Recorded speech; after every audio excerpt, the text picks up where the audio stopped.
All right, let's see. Oh no, that's gonna be a problem. All right, I gotta fix some stuff here. First, we gotta figure out if my volume's good. So please sound check, everybody. Let me know if any of you can hear me, and if my game volume and my voice relatively are bad. Bad volume relative to each other.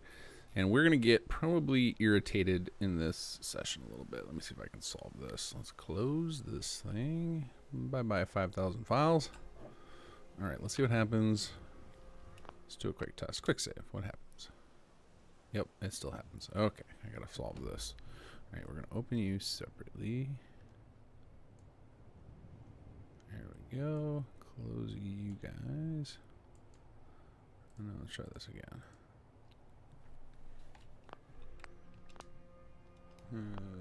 Quick save. Yep, it does it every time. Okay, I gotta disable that. That is gonna drive me batty. All right. Hello there. Can any of you guys hear me? I have got to disable this F4SE plugin. F4SE.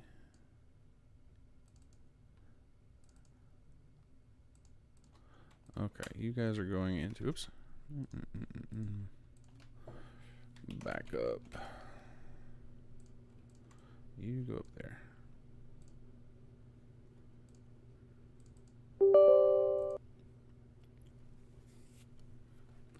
Okay, so what I was just doing there is, so I got this plugin from one of the folks who does some F4SE plugins, and the plugin is supposed to, get rid of this. The plugin is basically, it dumps out the save file that you load and the save file you make to a text file, which is awesome because then we can do text comparison to figure out why these long saves are happening, or try to find out. But unfortunately, it has a quirk where it force opens the log file immediately, and so my game tabs out and then the notepad opens up. And somebody reported this on the forums, and I asked the person just tonight to be like, hey, could you put a flag in to turn that off so that some of us can turn it off? Because that's going to drive us nuts if we have that on during the stream. I was going to leave it on during the stream so that way if we get a long save, I have some data to analyze later, but we can always, I can do it later. I can have it turn on the logs when I load those files up and just take note of when they happened. How's the volume? Is it good? Let's try some gunfire here. Let's see if I have any pipe pistols or anything I can blow some ammo on. Yep, that's all I got. Okay, keep blowing all my 9 or my 10 millimeter. How's that volume with the game versus my voice? Because I had to tinker with it because it got real loud in my headphones for some reason. Welcome everybody, and as always, I'll wait till get the stream proper going until 9 o'clock. Just gonna kind of test around things and shoot the breeze with you guys for a few here. And let's see. We're going to force the time forward. So pass, we want to go set game hour to, we'll do 9 a.m. That's fine. Just so we get some sunlight. There we go. Hey. Yeah, the triangle of death is now the square of death, thanks to Conquered.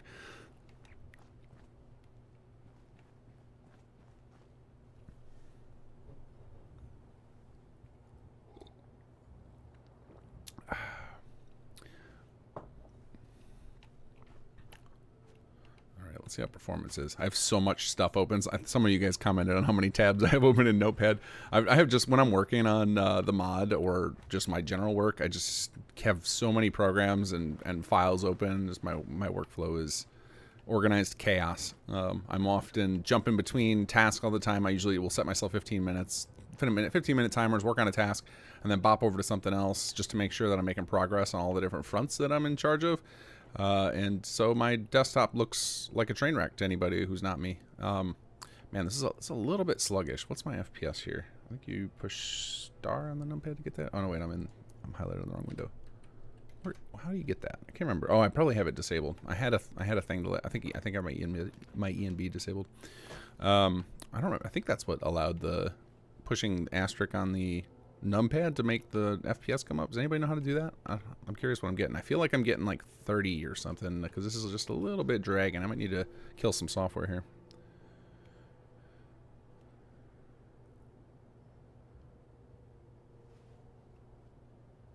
Oh, that's fun, John, that the settlers assigning to it. That's very odd. The only thing I can imagine is the moment you built it, it happened to there happened to be an auto assign going on and it hijacked, it like intercepted Jake's assignment, or just you got script lag. That's always a thing. But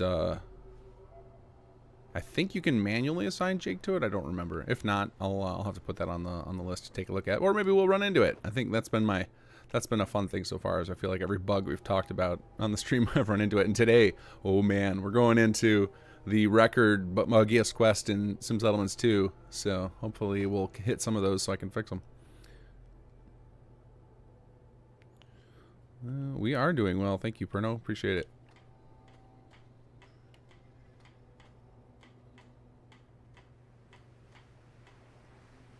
Oh man, Z Games, a train going in, trains in the Commonwealth. I feel like tons of people have talked about how amazing that would be. And like, I think we all just need to like go DM and irritate TrainWiz until he does it and just tell him it has to happen.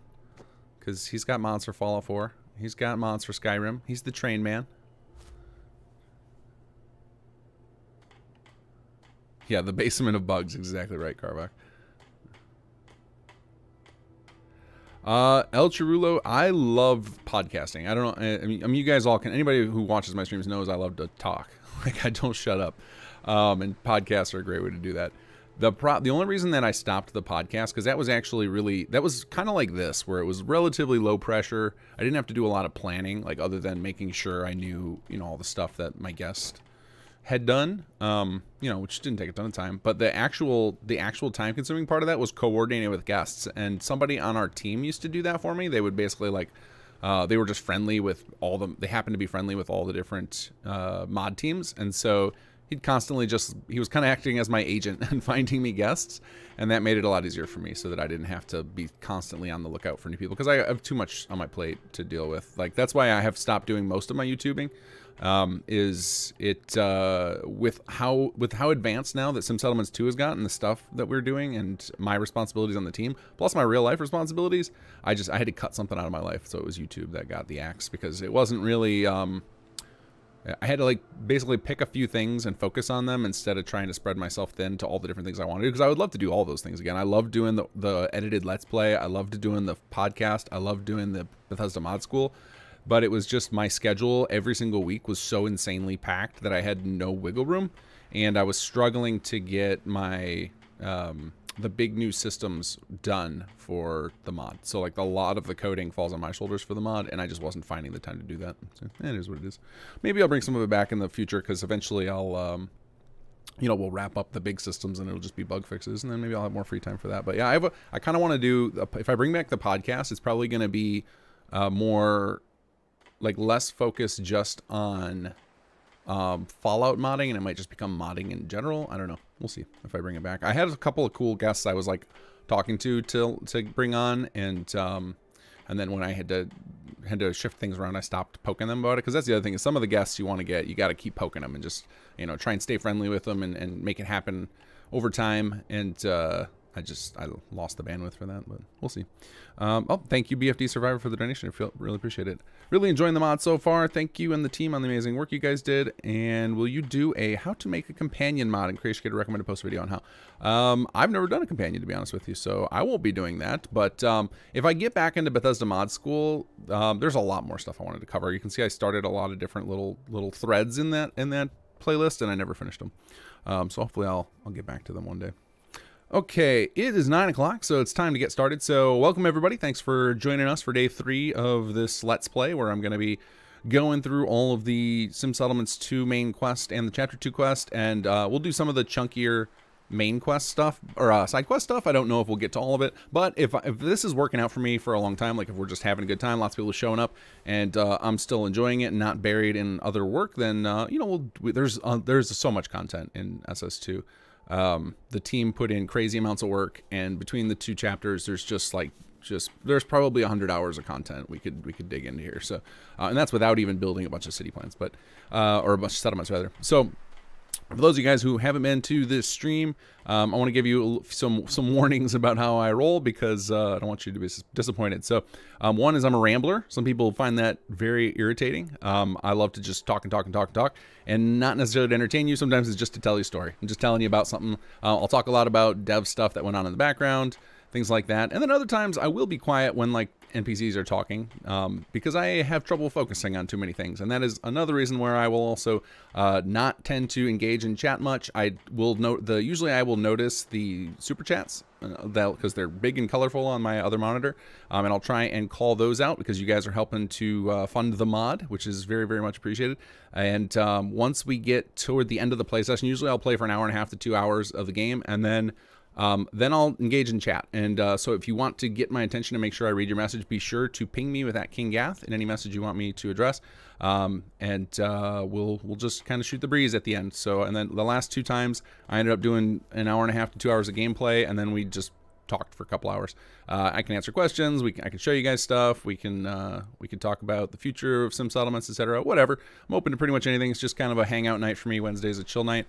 And yeah, so welcome guys, and I think we're gonna get into this now. So we are right now, I got the Brannigan's Bounty quest, which is a side quest, and we're waiting on some time to pass for the next main quest, and I'm actually gonna do this quest. So I just talked about not doing any of the side quests, but I am gonna do the 3 chapter 2 side quest lines, which are gonna be the Conquered characters, the Nightingales, and the CPD. And I'm especially interested in doing Brannigan's because there are so many bug reports on this quest. And I went through and tried to fix a bunch of them recently, and apparently none of my fixes took because everybody's still reporting the same stuff. So this is great. This is a perfect time to do this, and hopefully I run into all of these same issues, and then I will have those. So let's get at it here. So we got to go find this dude over here at Natick Banks, and then we got one at the castle. So this is going to be exciting for my little newbie, no character, which, you know what, I think I finally have to do some perks because I'm going to get wrecked if I don't. So I'm going to just go, let's see, how did I even, I designed my character terribly, of course. Well, all I need is, I got enough points in agility to do sneak. So I'm doing sneak build because I'm lousy at this game, even though I love it. I'm not a great first-person shooter player. When I used to play Destiny, the group I'd play with always cheered if I had a single kill because I'm that bad. So yeah, let's get some sneak action. Oh, we can get 2 ranks, perfect. And what else? We need some weaponry here. I think we just got to do the typical broken Bethesda build, which is, you know, if you're in an Elder Scrolls game, it's stealth plus archery. If you're in a Fallout game, it's stealth plus rifles. So where's our rifles at? Is it commando that? No, that's for automatic. What's the one that... You see how little I actually look at the perk chart. I'm a rifleman. There we go. I don't actually own a rifle yet, so we'll make that a priority. What else do we need? What else do I need to not get my butt kicked here? I guess I don't... I guess I can do Lone Wanderer, although I'm going to keep dog meat with me. Let's see here. Don't care about gun nut. Medic, that's probably a good idea for the non-dying thing. And let's see, I should probably grab local leader just because we're doing settlement stuff. It just feels right or feels wrong to not have it. Let's see here, we need one more. What do we got? And I don't want to deal with all the I think somebody just said lockpicking. I don't want to slow you guys down by watching me lockpick and do terminals. So I'm just looking for like good survival stuff here. I guess I'll save a perk. That's fine. I can get a second rank with something later. And if you guys have any strong suggestions on other perks, but I'm just basically trying not to die here. So let's head on down because we got a long ways to trek, and I am not going to cheat my way down there because it's fun to wander around the game world. All right, yeah. All right, we'll just shoot straight south from here. That works. We're gonna use our trusty pipe pistol until we find ourselves a rifle. So I think we're waiting on, so we just finished well. So you can see Concord is all lit up, got our nice lighting. I think I fixed the bug in the last patch with the camera, because then you guys watching me, you know, the cool new camera thing we added in patch 1.10 didn't fire for me, which was such a bummer because it's something Neher added into the mod that I think is really awesome. And really highlights the fact that those lights turn on, because I think otherwise you can miss them. You might not realize that those are something that we added in. And now I think there's a 24 or 48 hour period where Jake is putzing around with the comm array, and so he basically gave us the quest to go see the West Everett's Estates. And I think last time we were streaming I said I was going to do that, but it makes way more sense for me to do the Conquered stuff because we don't actually need to do the mutants. That's a totally optional objective thing. I might end up doing it eventually because the voice acting is really great in there. The guy who did what's his name? There's 3 super mutants in there. One of them is actually vanilla. Hammer, I think, is all just vanilla lines. And then the other 2 are voice actors. One of them is actually, I think Scout is actually voiced by the guy who did Jammer, for those of you who are Conqueror fans. Which you would not know that hearing that voice.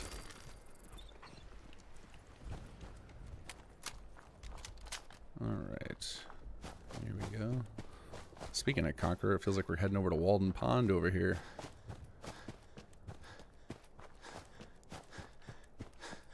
I am real hyped right now about some settlements. We've been starting pre-production for Chapter 3, so lots of meetings outlining of the rest of the story and getting together who's working on what assets. So I'm pretty pumped right now to to get stuff. I'm gonna try my best not to talk about any of it because I want you guys to be surprised, because it's gonna be, if we get to pull off half of what we got planned, it's gonna be a phenomenal way to send off the Jake storyline. I guess I should be looting just enough to try and find a rifle. I think there's maybe one of these dingleberries down here's got one. Let's see, I think there's a bunch of traps in here, so let's not get blown up. There's that stupid monkey. I think there's a makeshift bomb. Yep, there it is. Thank you. What do we got here? Isn't there, I think there's like a pressure plate around here. Maybe I'm wrong. Oh, I think you can't go in. You gotta go, yeah, this is locked with a master lock. Combat knife. I don't need that, but oops, your note's stuck. Don't need all that. I got it. Oh man, oh, there was another one right behind me. Very, very high quality traps you guys got going on here. No triggers. Alright, I think I gotta go get in through. Oh, and now the monkey went off. I think I gotta go in through over here from what I remember of the number of times I've done this, killing all these guys for Jammer. Let's see, Perno, not much, but hope it helps. Also, toughness perk, definitely. What is toughness perk? Let me see here. What is toughness? I don't think I've ever used that perk. Is that the one that just bumps your life total? No, that's life giver. What the hell is toughness? Where is toughness? Toughness, nothing. Oh yeah, 10 damage resistance. Yeah, we'll grab that. Good call. Good call. We just want to live, so that I don't have to keep save scumming on you guys. So this guy made sure he had everything he needed before starting. So everybody, those of you guys who do in super chat, if you haven't heard me say this already, in previous streams or anything, we have so many people that work on these mods that this money does not go to me. It goes to a pool, and we use it to pay for stuff for the month. So we pay for the we pay for server costs. We buy stuff we need for assets or equipment for the team. Like we bought a mocap suit last year, stuff like that. So we're trying to just reinvest it into the mod. So very much appreciate it. And then sometimes I'm probably just going to give some money to charity, because there's a lot of people who do Fallout charity streams, and I think that's a cool idea. I usually donate to them because I think it's nice to see people taking gaming and using it for something more than just burning our brain cells. Here we go, short hunting rifle. That is all I could ask for. And then, unfortunately, I'm going to have to go mod this thing to make it usable. And I usually hate weapon modding because, to me, one of the Fallout is actually a looter shooter, and I'm a huge Destiny junkie, at least for one. I haven't touched 2 with a 10-foot pole because everyone tells me it's horrible. Or maybe it's gotten better now, but all of my friends that I played Destiny 1 with said I shouldn't bother with Destiny 2, and I got plenty of stuff to keep me busy, so I didn't need to touch that. But I love looter shooters, unfortunately, even though they're a grindy mess. I like the fact that you never get to max gear. But once you start in Fallout, as soon as you start messing with that weapon workbench, I feel like you can, as soon as you just get one copy of the weapon, of the best weapon, you just make it for your build. You just build it up to the best thing, and you're done. No more weapon upgrades ever again, unless you get real stupid lucky with a legendary drop, which I guess that's still the same thing, but I don't know. I like that there being a kind of an early game pre-legendary. Man, I'm getting so much jet. I think I have this habit with collecting jet from Jammer. The amount of time I spent playing Conqueror, I like always trying to collect chems. I think also not even just because of Conqueror, but just in general in the game, I think I've gotten myself into the habit of I collect the rare junk I need for modding weapons and building stuff in settlement mode, and then I collect anything that's valuable that has no weight. So like chems, ammo, the pre-war money, just so I can flip it for caps. I think that's just my Like that's what you're gonna see me grabbing all the time. Like I just can't help myself. Some of the things I'm grabbing now I think are because of 76. Like that trained me to start grabbing weird stuff that you need for the various mechanics. And that even though I haven't played 76 in like 4 or 5 months. Definitely, for those of you who gave up on it, it's definitely worth playing through the story content. That's very entertaining. The end game grind I can't recommend, but can't recommend that for pretty much any game anymore. Ironic though, because really us playing the same game on loop is kind of an end game grind of sort. Let's see. I gotta keep checking my put boy because I don't trust those silly compass markers. I like the idea of the compass, but for some reason I never, other than using it to notice that there's a marker near me, I still find myself just constantly spamming the map key. Alright, let's see here. You know what I think I want is some more endurance so I can sprint a little better. What do we got here? Bethany. We get to rob you in Conqueror. We did a lot with the like northeast quadrant of the game for Conqueror, so we touched a lot of stuff. Man, I feel like my FPS is horrible. Let me see if I can do something about that. I think I've got multiple copies of the creation kit open. Uh-oh. Can't close that one. That is not, how did I not save? What's wrong with me? All right, this one we can close. We'll close Firefox because that's a memory beast. All right, that should be a little better. All right. Yeah. Come on, sell me some stuff. Could use some supplies, actually. All right, but go easy on the chems.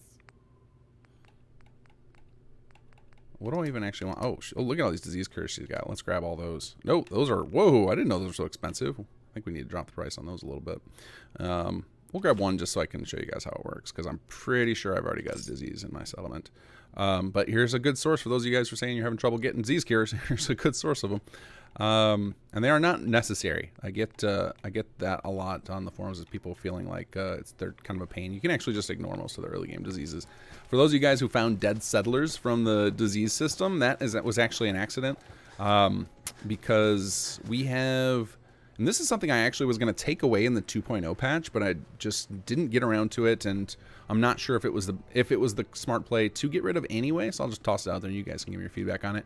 So there's a system in SS2 where, depending on your difficulty level of the game, when you first load up Sim Settlements, it adjusts its gameplay options based on your base game difficulty so that they will kind of match. And some people seem to not mind that, and I've had other people tell me that they don't like that that's connected. So I was going to disconnect it and just leave the default options for SS2, which are the middle option on the wizard, the city, I don't know what it's called, city simulator, city manager, something like that. But it was basically like the options are kind of middle of the road, and then for survival players, they get basically everything turned on.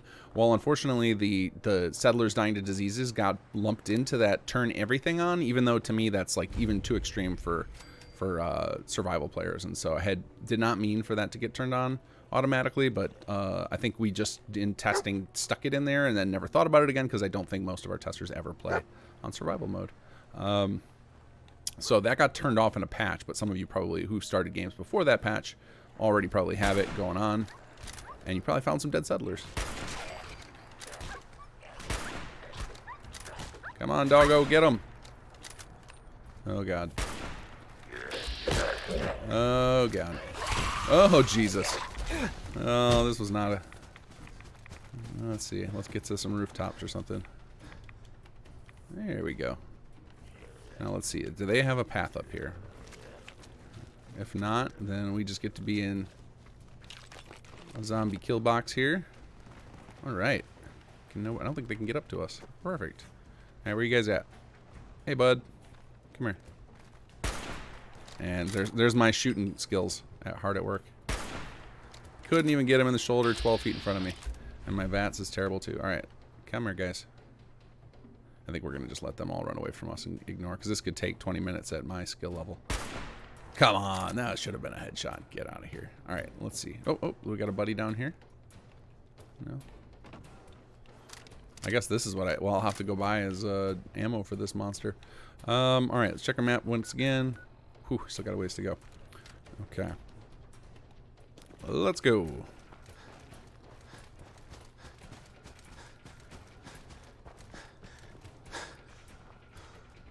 And when you're not playing the game, going through side questing and looting everything, it's pretty challenging. Like just trying to beeline through a particular quest. I remember having the same experience doing my last 2 seasons of Let's Plays because I came up with a path I was going to do. Like the when we did the Children of Adam Let's Play, it was I'm going to go straight through to Far Harbor, and playing like that is rough. Like these games definitely play best if you don't have an agenda and you just kind of wander and pick up every piece of loot you can find. This is cool. I don't think I've ever run into that.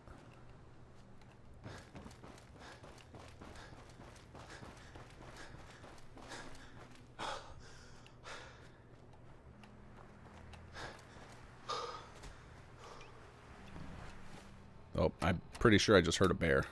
So got that to look forward to, but I wanted to see if I have any food or anything I can eat. Oh, I should probably keep some of this stuff ready to go for emergency. Let's see here. Yeah, some jet, just in case. Yep. Oh no, was that a Deathclaw? Even legendary Deathclaw. Perfect. That is exactly what I want to fight right now. Oh god. Okay, I bet there's power armor over here. Because the power armor is just giving out like candy in this game. Alright. Nope. No, how about you guys go fight the Deathclaw? Leave me be. That sounds like a great plan for everyone. Get in there. Come on. There we go. Alright. Come here, blood bugs. Get him, dog meat. You take on the Deathclaw. I'll take on this little mosquito.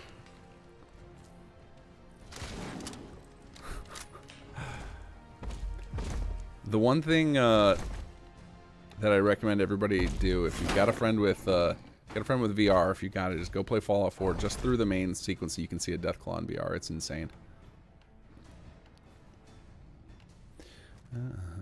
Nope, he's still waiting there. Okay, good. I got my stealth back. Nope, nope, I don't. Wrong. Oh dear God. He sounds so close to me in my headphones. Alright, let's mess with your big fat hitbox. Get you stuck on some trees. Here we go. Man, this is a trek. One thing, oh wow, nice firefighter there. Here, let's lead the Deathclaw over here. Is he still even chasing us? He probably gave up by now. One thing that I've had people comment, oh, Gunner's good. We've had comments on some of our quests about choosing areas that are appropriate for the. This is a weird time to have a funeral, guys. I don't know if there's a gunner firefight going on over there. Choosing areas for quest objectives that are appropriate to the level when you receive them, and we often don't do that, mostly because when we're adding this stuff in, it's more about flavor, and we know that you don't have to do every quest you get right away. So, oh God. Look at that skull. It did nothing to him. Face shot. He's just nah. I don't care about you. All right. It looks like we're getting real close to the objective here. Oh, it must be right across the river. In we go.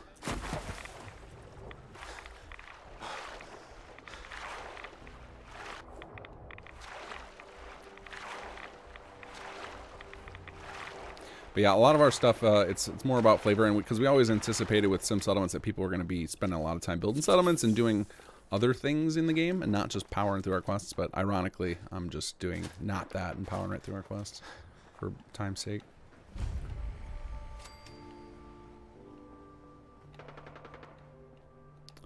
Okay, what do we got down here?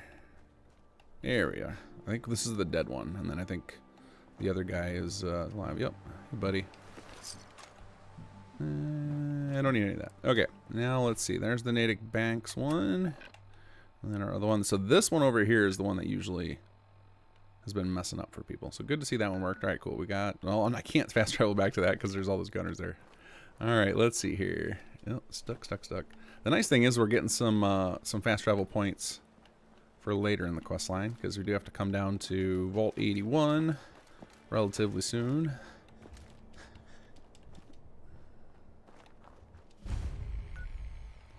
Okay, I guess we gotta go all the way around this lake here.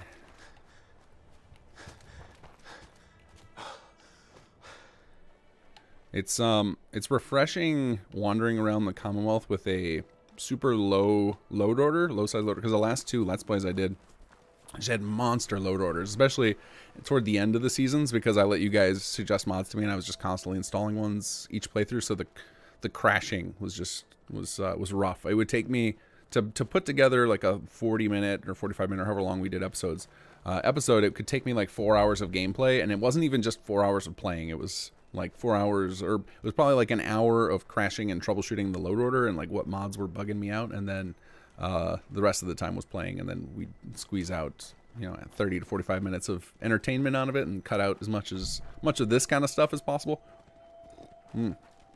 But it's nice the feeling I can just walk everywhere and not worry about the game falling apart on me, because I don't have all the world space mods I used to do.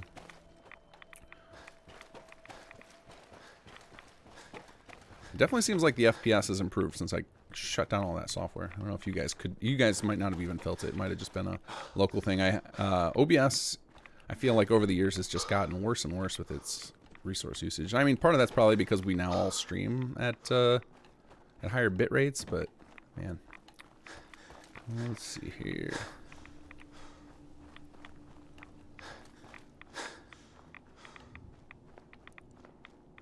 I wish I could give you guys a SpongeBob fast forward here. 2 weeks later, and then just appear over on this other map. All right, what do we got here? Sounds like a firefight that I can just take on the victor. Or wait, are you a friendly? Nope, yeah, you're a scavenger. All right, you kill them, and then I'm gonna kill you. What do we got? It's fighting a Mr. Gutsy. Perfect. Take on the skull. I am not RPing at all, so I don't mind being a scumbag here.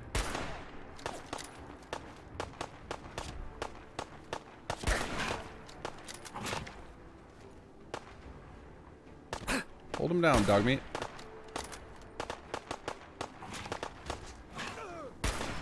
Oh, that one's in firefight. We should let him be. All right.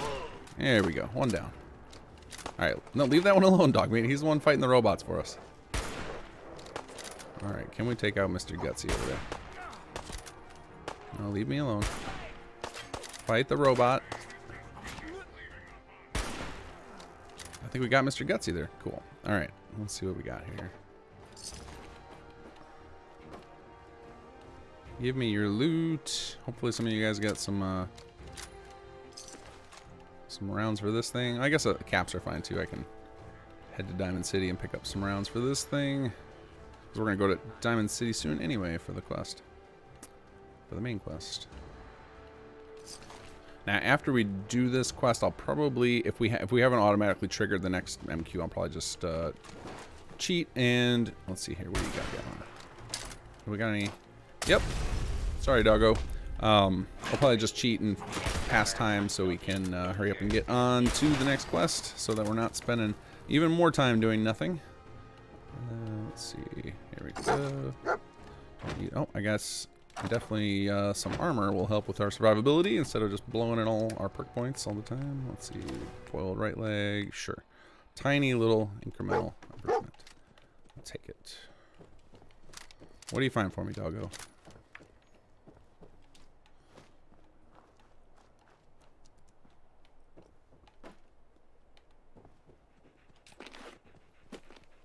Good find. Got some 10mm rounds. There was actually an improved 10mm in there too. I should probably. Well, actually, was that saying? No, that's saying that the 10mm is just straight up better than my rifle. That's what that was saying. And I still haven't hotkeyed that. So for those of you guys who play with giant load orders, how triggering is it to have to watch me use all this vanilla stuff?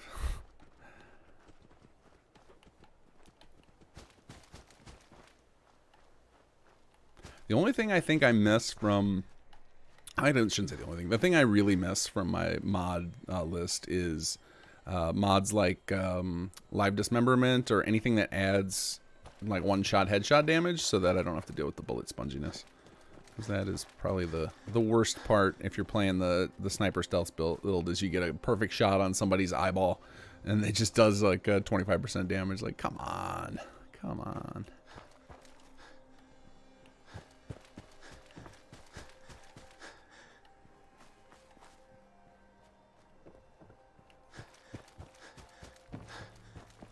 Alright.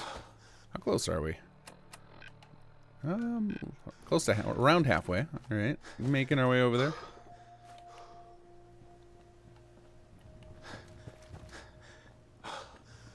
I could have sworn in our last session I grabbed a bunch of Nuka-Cola for times like this where I just need to heal up, but it doesn't need to be quick like in. What is this? This is the place that the dude that goes there. I think that's where that's the quest line that leads to Strong, right? Man, it's been ages. Oh god, since I played the vanilla quest lines. Oh Jesus. Let's see. What do you think, Dog Meat? Can you take him? You fight him. I'm gonna run.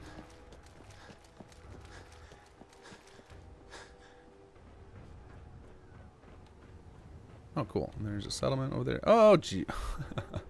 Hello, super mutants. What do we think? Oh, good. The last 2 times I played Fallout, I had Super Mutant Redux installed, and man, does it make super mutants brutal. Like in this, they're just kind of big, dumb raiders. In vanilla. Alright, let's see. There you guys go. You enjoy those. Oh god, is the... Yep. Oh, there it goes. There it goes. Okay. Well, we're now we're cheating because I don't think I saved this entire time.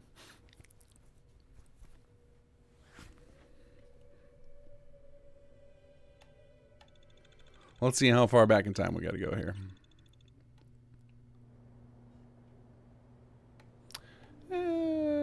Well, at least we got the first part of the quest done, so that's good. Now, how do I cheat without... I think we'll do a COC. That's how we're going to cheat. Because I don't want to, like, cheat, like, reveal the entire map. So we'll do... I think it's The Castle. Let's try this. The Castle EXT. Yep. Darren Lawson Hosking, thank you for the donation. Your mod is worth at least this. Thank you. I really appreciate that.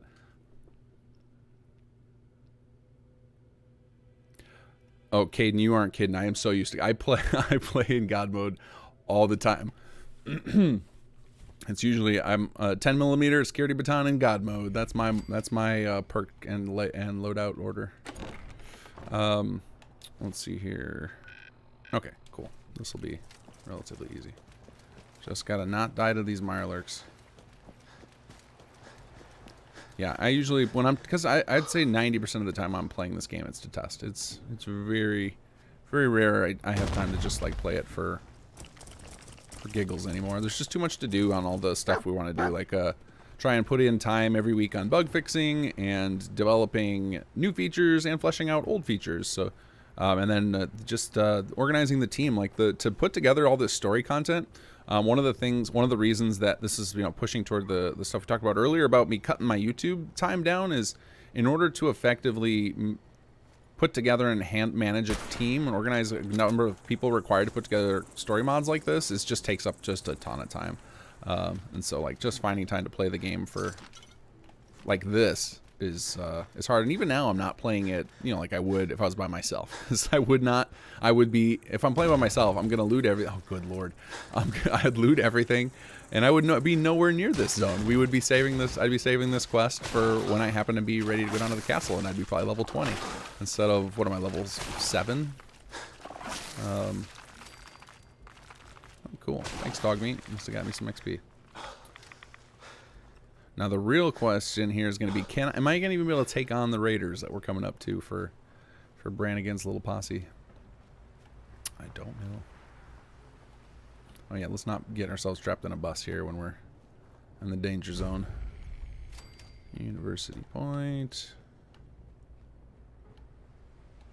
University Point, this is another one of those areas where like I would love to see someone do to this what we did with Concord, with all the different NPCs moving in and quests and stuff. This feels like one of the other places. It's like this, Lexington, maybe Quincy after the Gunners are killed. They all feel like great areas in the game where you could do a repopulation in a big way.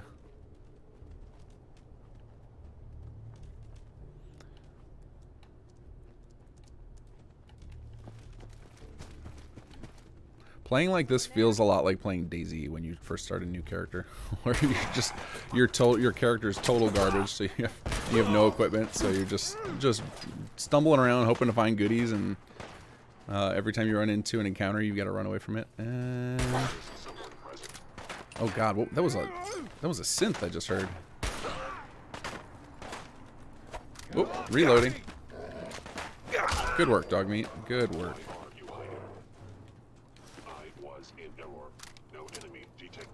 Yep, no enemy detected. That's nothing. Hopefully he'll go fight these stupid raiders for me. Nope. There's our legendary. Okay, now, oh God, right in the face. There's Craig.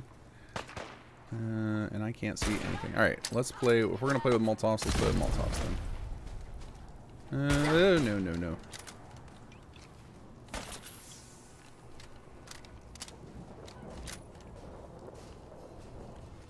Alright, where you at? Shooting blindly in the bushes. Let's see if we can get him. And come here. Nice work, doggo. And I blew it. I blew it. Sorry. Sorry, dog meat. It's on me. Alright. I like all the quest objectives on these guys. It's really helping me not completely die or suck in this combat. Hey! I felt like I hit a red barrel there. That explosion was way bigger than it should have been. Raider Waster. Come here. Okay. And we're really making the 15 bullets we started with go a long ways. I think I must just keep picking up 2 or 3 at a time. And can we use VATS from this close? Do I get enough points for that? What do you think? Nope. Sorry, Craig. I don't know why his name is Craig, the other one. So if anybody was hoping for me to answer that, I couldn't tell you. In fact, I think the other day I was thinking of asking the writer why it's saying that, because I remember searching even through Brannigan's dialogues, like maybe he refers to him as the other one or something, and I just missed it. But I don't think I even saw that line anywhere.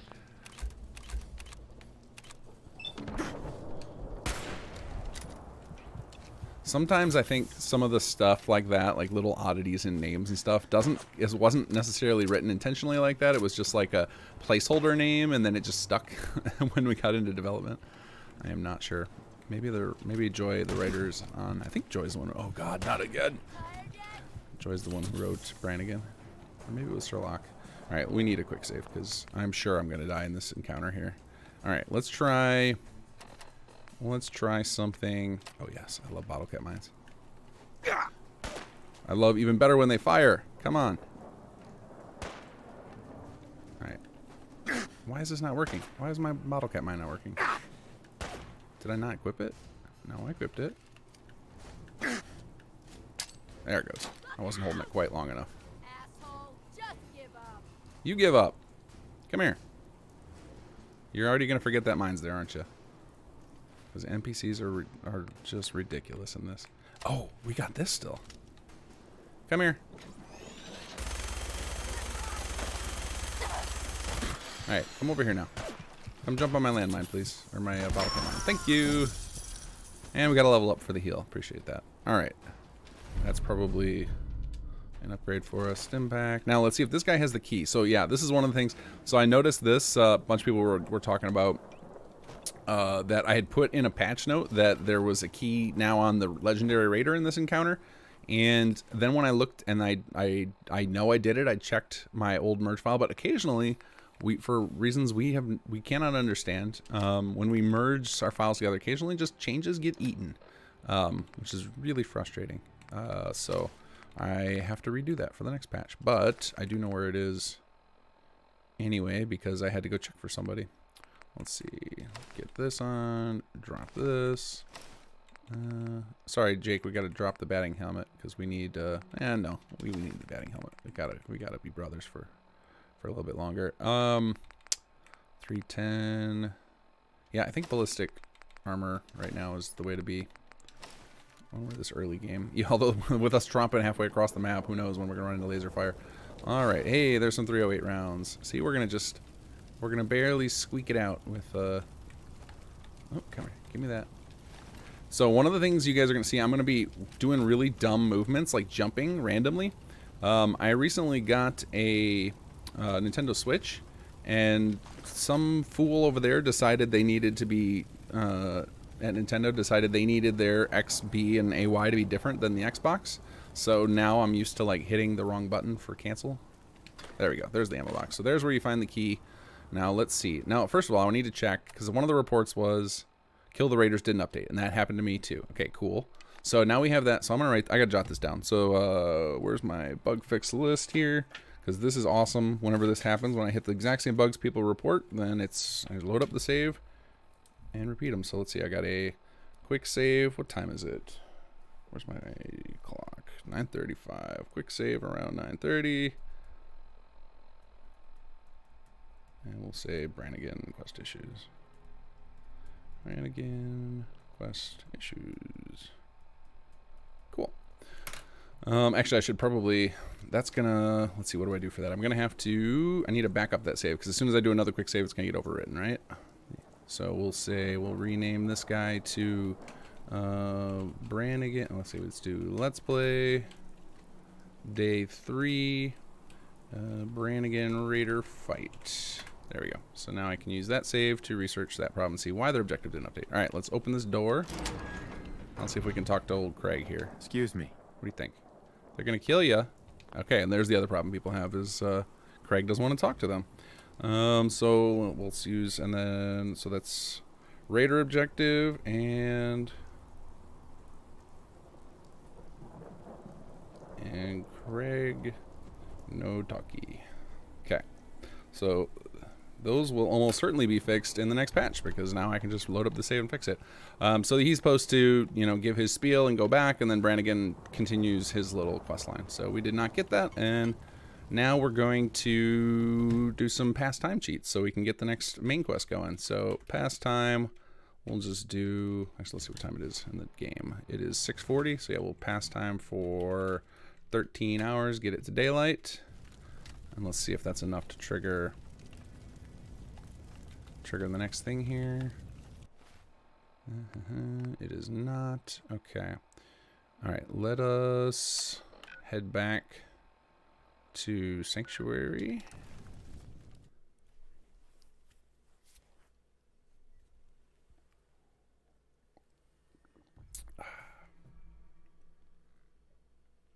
Yeah, that's a bummer that the Craig stuff didn't work. I was certain I had it fixed. And I was like, all right, hopefully the issues people are sending in are just, sometimes the fixes that I throw out there are not backward compatible.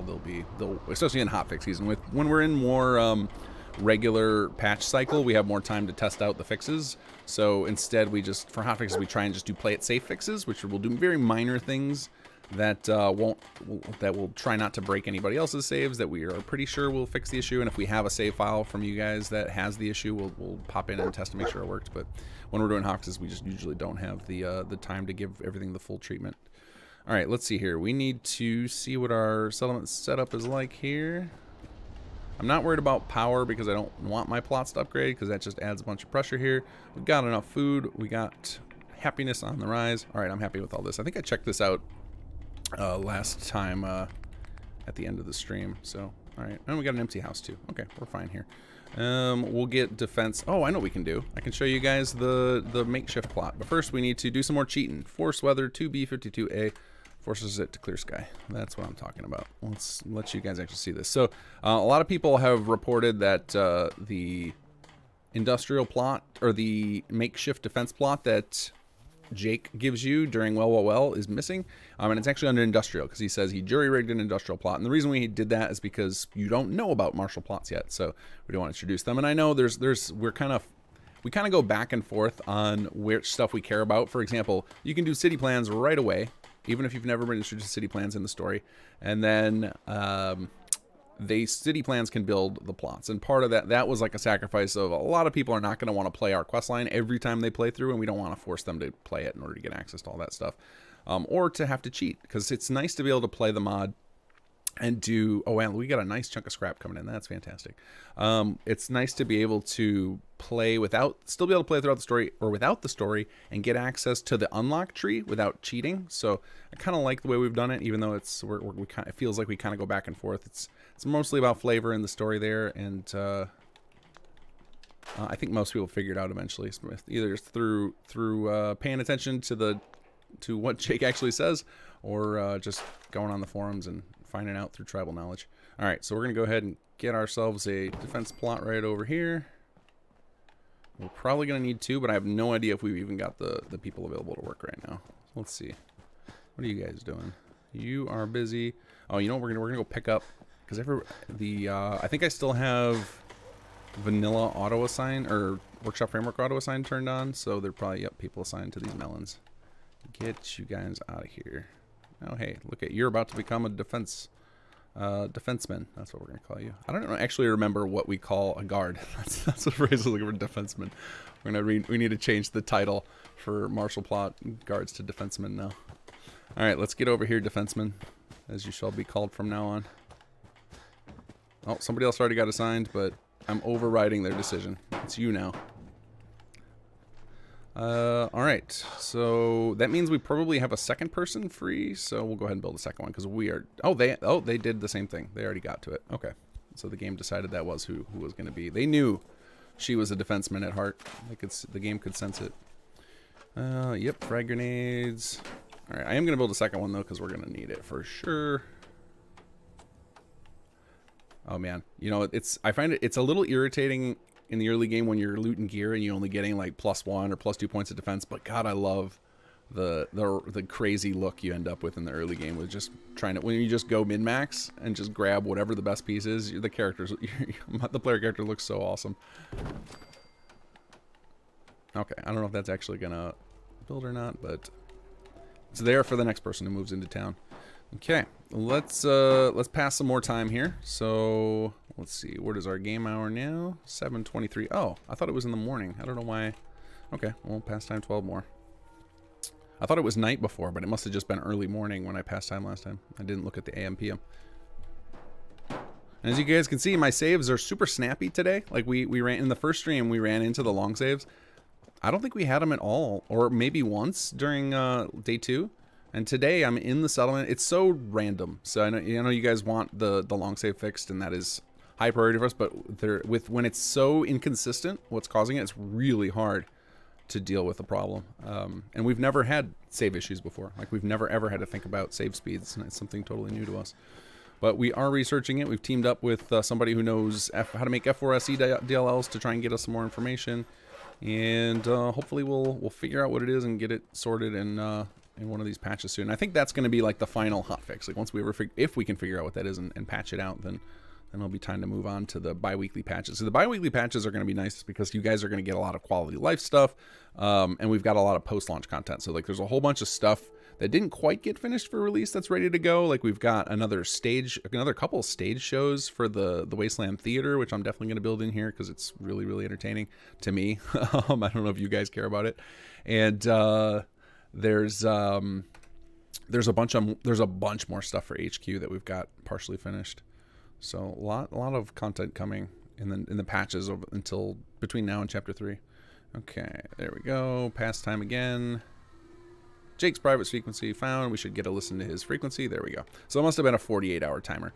So you can see that is why like a lot of our quests in the main quests particularly are designed around that idea of people are going to want to do a little bit of our settlement or a little bit of our quest line, then go build, go do other quests, level up, and then double back when we call them a few days later. So I am obviously cheating that because I want to get through the entire quest line, in a reasonable amount of time. I want to get to chapter 2 as quickly as possible, basically, while everyone's still excited about it, so that I can try and get some of those bugs worked out. Oh, I did have Nuka-Cola. I don't know why I didn't see that every time I went in my inventory. It's probably because inventory management in this game is terrible. And I got myself distracted again. See, guys, this is why I don't engage in chat. I can't even keep myself undistracted, much less trying to talk about other stuff with you guys as well. Okay, so I was going to show you guys disease cures. So let's see if we've got anybody sick right now. I can't remember if I had if I got hit by a disease or not yet. I think I did. Yep, use disease cure. Okay, so this person, so we don't know what they're sick with because that comes up later in the quest line, but when you get close to people who are sick, they'll start doing some sort of animation. They'll start scratching her like she's holding her stomach.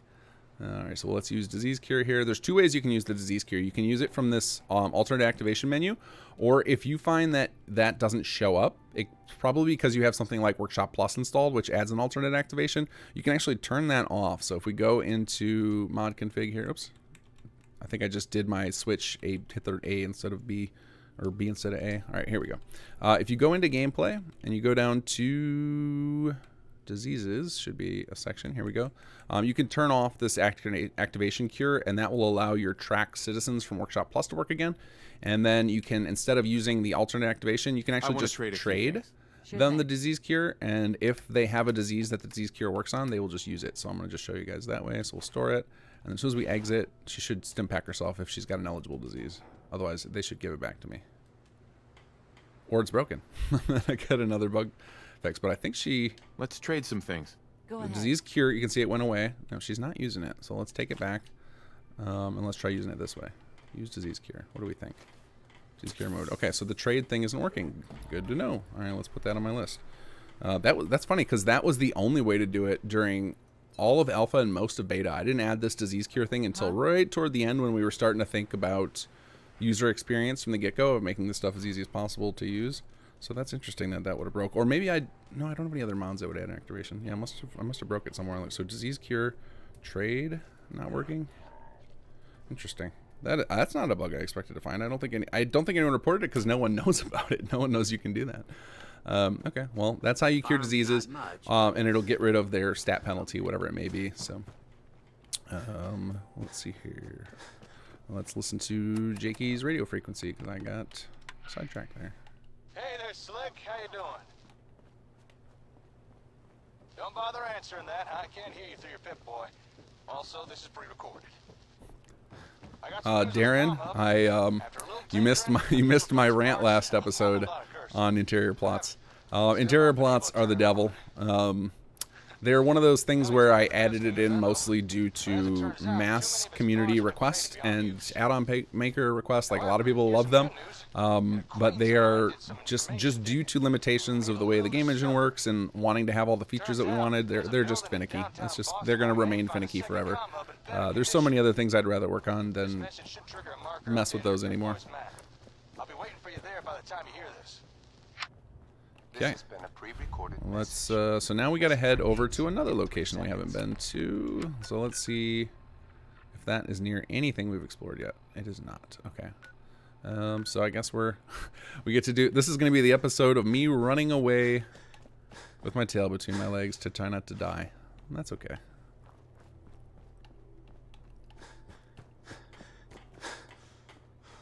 And there's Brannigan and his buddy working away.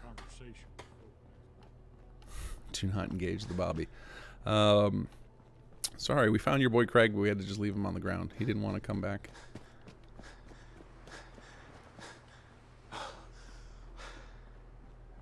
You know what? I can tell already. It's time for some endurance.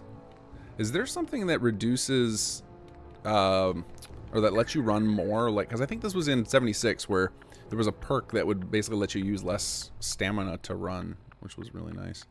Yeah, I just need a little more stamina. I need some more endurance here. I know that 1 point's not going to make a huge difference, but...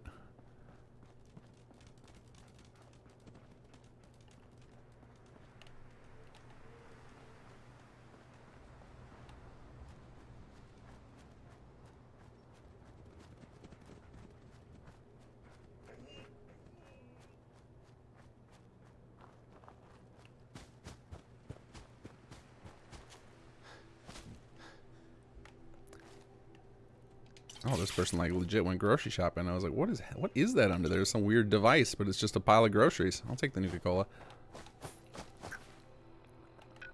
Oh, I guess I could have gone to Drumlin, but now we're past that. I kind of want to go to Drumlin now just to go see if I can get any ammo for my old hunting rifle here, because that I think is going to be our limiting factor for surviving combat.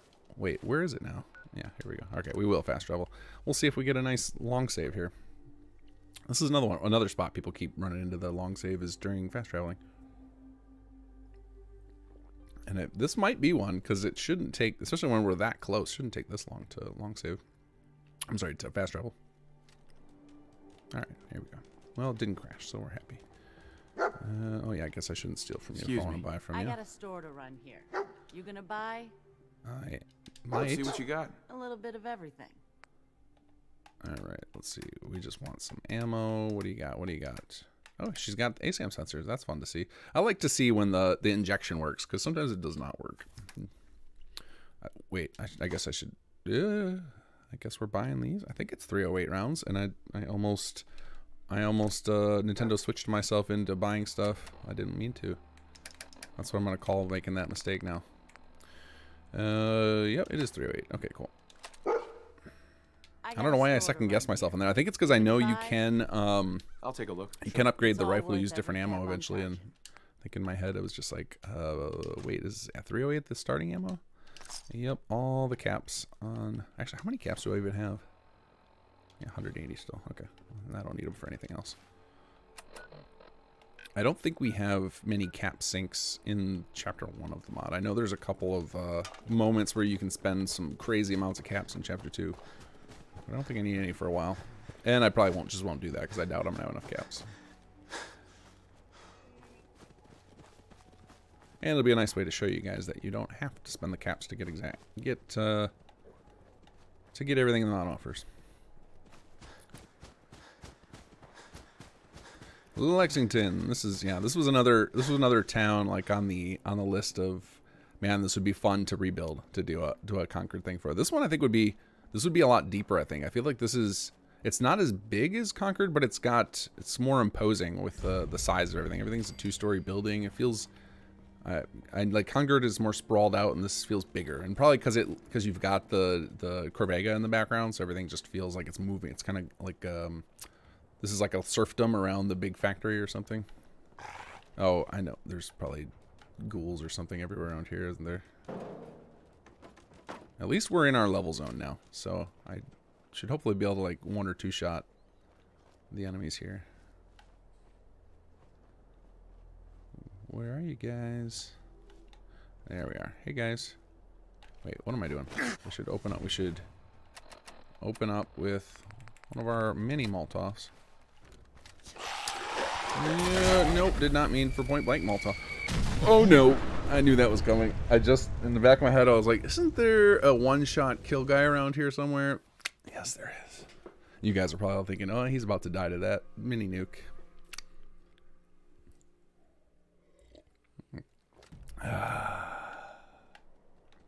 Well then, good thing we got that quick save that happened when I opted to fast travel over to Drumlin.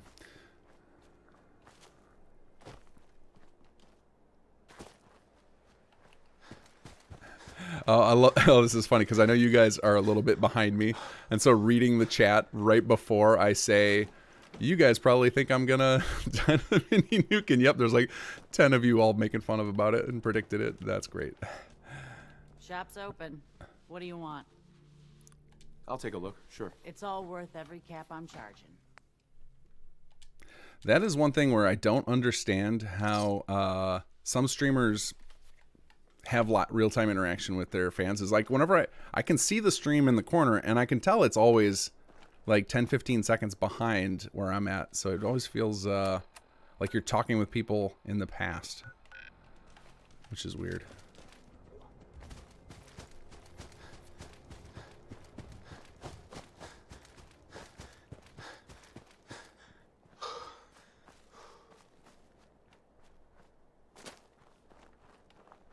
Okay, let's not get mini nuked. We'll stay far away from our little buddy over there. There was no reason for me to go right through town either. I think I'm just following the compass blindly. This is that's one of the things that I realized Fallout and Skyrim kind of broke me on. I no longer have the patience for search quests. Even though, and I know, and like that's why I've relented a couple of times when we've done them. Like the one we're doing right now, what's the quest called? Hub of the Problem. So in this, there was a like find items type of quest in it when we first launched, and a lot of people were just like, I don't got time for this. I don't want to do it. In fact, we've got on our to-do list, we're gonna make a further improvement because there still is one that's a pain in the butt for people who aren't interested in paying attention to all the clues. That we're gonna get sorted, and I'll point it out when we get to it. And those of you guys who played it many times know exactly what I'm talking about. But at one point when we first launched, the little things you could click on in the hub of the problem didn't even highlight with an objective when you got close to them. That was the compromise we came up with, where it still felt a little bit like a, you know, exploration quest, but it was, you know, just a sacrifice to, we've all been trained to just follow the marker. And I remember when I played Far Harbor last, there's a quest where there's like a blood trail you're supposed to follow. I don't remember which quest it is or the details of it, but I remember being so disappointed that there were just objective markers on the blood trail. I was like, no, that was a fun thing to follow. For some reason, that one I cared, and I really wanted to follow. I wanted to like look around for the blood tracks. Yeah, I think we're all we just are slaves to the objective marker. We just chase it.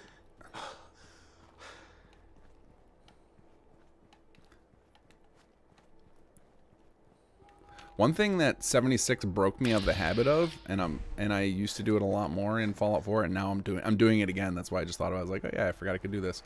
Is they kind of took away the what do you call this? The VAT spam, where you can just find enemies by just VAT spamming while you walk. Because every time you do it in 76, it uses up a little bit of AP, so you can't just do it non-stop. But in Fallout 4, you can just totally just smack this VAT key over and over again and try not to get ambushed. Where are you, mole rat? Dog meat, you should be on this. Sniff them out.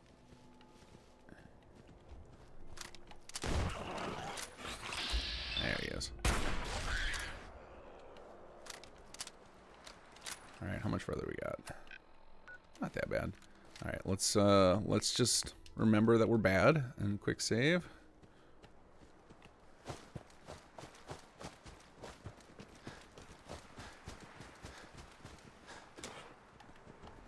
Do some more VAT spamming, see if we can find anybody. I hear some gunfire. Please kill each other before I get to your location. Thank you. Okay, this way.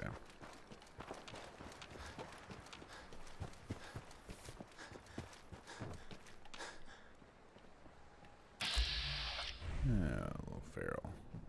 We'll just dodge you.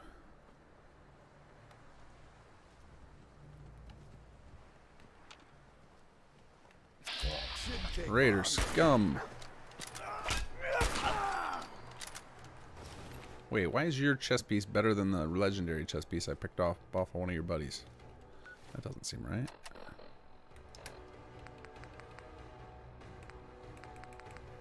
Yeah, whatever. Alright, we need to drop some stuff here. Although I do have quite a lot of... Oh, I forgot I did this. I think I put all of my points in charisma and strength because I was not thinking about combat or running. It was just purely... I just wanted to hurry up and get through character creation as quickly as possible. And I knew I wanted to do charisma because there are a lot of cool speech checks in Chapter 2 that I want to show you guys. Like you get to keep a lot of people alive in it, which is, it's got some old school RPG vibes going on, which I like.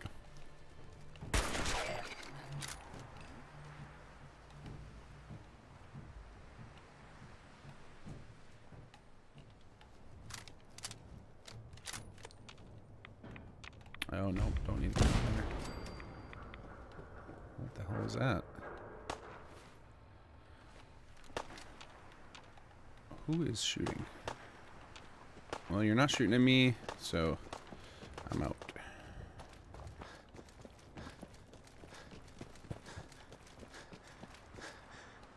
Yeah, I did not anticipate us playing walking simulator today. I forgot how far some of these objectives are. And usually, again, just like, you know, we talked about me using God mode, and that's why you guys could tell, like, that's why I'm used to being able to sprint nonstop or not having to worry about perks and not dying in combat. The other one I always use also in there is TMM1, which reveals all the map markers so that I can just fast travel all over the map. All right, we're gonna just let those two duke it out. You guys fight that. Dog meat, leave them alone. Let's go.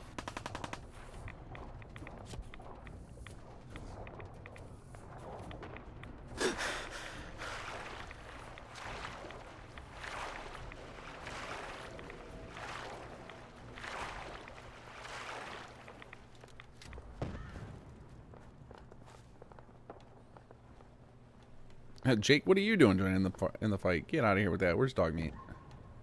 Oh, I just heard him make a real terrified squeal across the way. Sorry, dog meat. If I was RPing, I'd be there for you, buddy. We're on a mission here, though. All right, what do you think, Jake?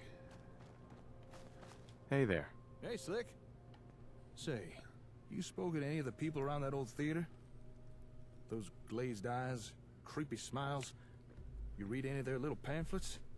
I tell you, they ain't right in the head. I did this quest, or not his quest, the amphitheater quest. Last time I played it, I think it broke in vanilla, which was weird. Did I have unofficial? Maybe I didn't have unofficial patch. I remember finding it very odd that the quest that whenever a vanilla quest breaks and I've got a full loader, it always feels weird. What with the bullets flying everywhere and such. Anyway, as I said in my message, See, we finally fixed that, guys. I don't know. I remember when we launched. So before we launched this quest, we had armor for him, but it was clipping really bad in his outfit, and we just ran out of time to go experiment with all the different combinations of armor to find the right one. And this one still clips a little, but it's passable now. And so we had that armor line in there with him wearing no armor, because at the end we just pulled the armor because it was ruining his outfit so bad, and we, Nero made this beautiful outfit for Jake, so we didn't want to cover it up. Finally we fixed it in some patch. I don't remember when we did that. Can't someone else repair it? I doubt there's anyone in the Commonwealth who'd even know where to start. If we want more out of ASAMs, we need a comm hub that works. But as it is, I don't have what we'd need to repair the one we have. However, fortune has smiled upon us. Something that I don't know why this came to mind. I think I was just thinking back on what we've done this stream, and the failed Brannigan quest is a bummer. But for those of you guys who are playing through, if you run into that same thing, fortunately, if you're playing a save that had not finished Chapter 1 and you're doing the Conquered characters, new characters will keep appearing as you complete the main quest of Chapter 1. Whereas if you're playing from a save that had previously beat Chapter 1's storyline and then loaded Chapter 2, then the Conquered characters are locked in a linear fashion, so it's more of a bummer for you guys. So it's definitely a high priority for my fix list. But for most of you guys, you're going to keep seeing the rest of the Conquered content, which is nice. Is there anything else I should know? Well, this probably isn't going to fill with confidence over my abilities, but honestly, I've never seen anything like the comm hub before. Oh, the second Brannigan's quest is best up too? That's a bummer. Whoever designed that thing was a genius. It's funny, the Conquered stuff was probably some of the very first stuff that we had finished, and it was all working great. Or mostly working great. And then I think over the months of dev on other stuff, I think we just slowly introduced little bugs and just didn't have enough time to get back and fixing stuff we assumed was working. Anyway, you ready to head out? Ready. Sounds good. Let's go. I knew I could count on you. With luck, we may just find ourselves a working comm hub. Or at the very least a few Okay, let's see if we can score some more Here, let me update your bugged saves for my collection. All right, lead on.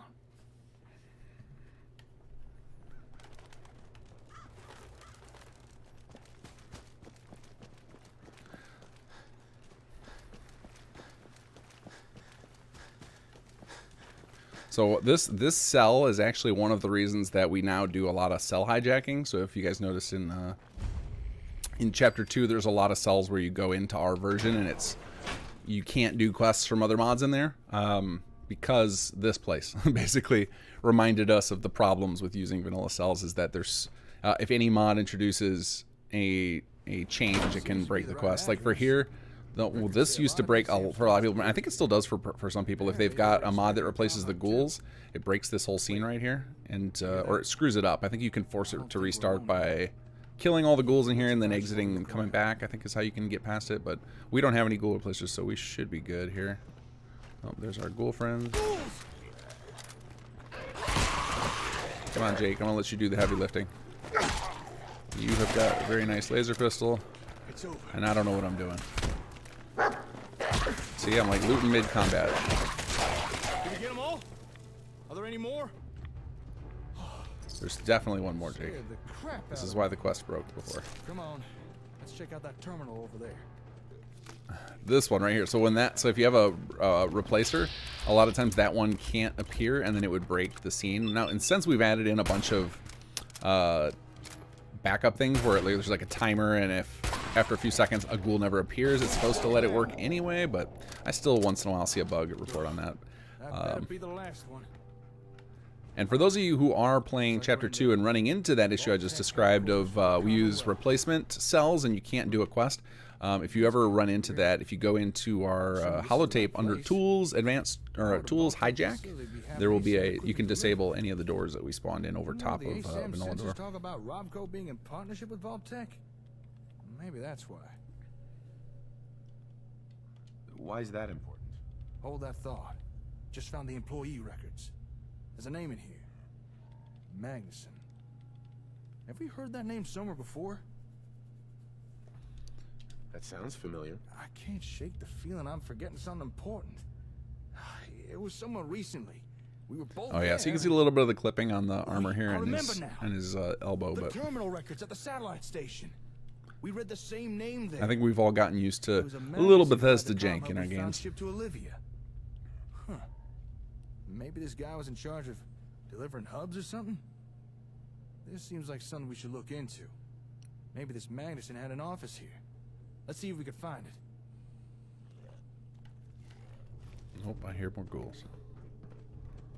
Alright, let's go find the terminal. Let's see if this second scene breaks. I think this one has been... The second one was pretty solid most of the time. I know the camera gets really awful on the second terminal that we visit. And then I think some people had some problems in the early days of finding... There's an NPC you got to get something from, and I think that was another point people were breaking the quest on. I think that's been resolved because I don't think we're using a vanilla NPC at all. But who knows what kind of conflicts we can run into here.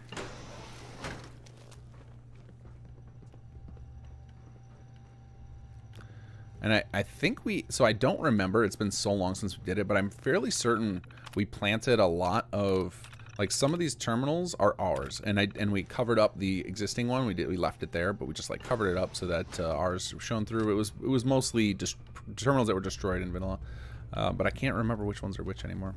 So if you're interested in getting some extra flavor dialogue about Vault-Tec, we've added in a few bits here and there in this place.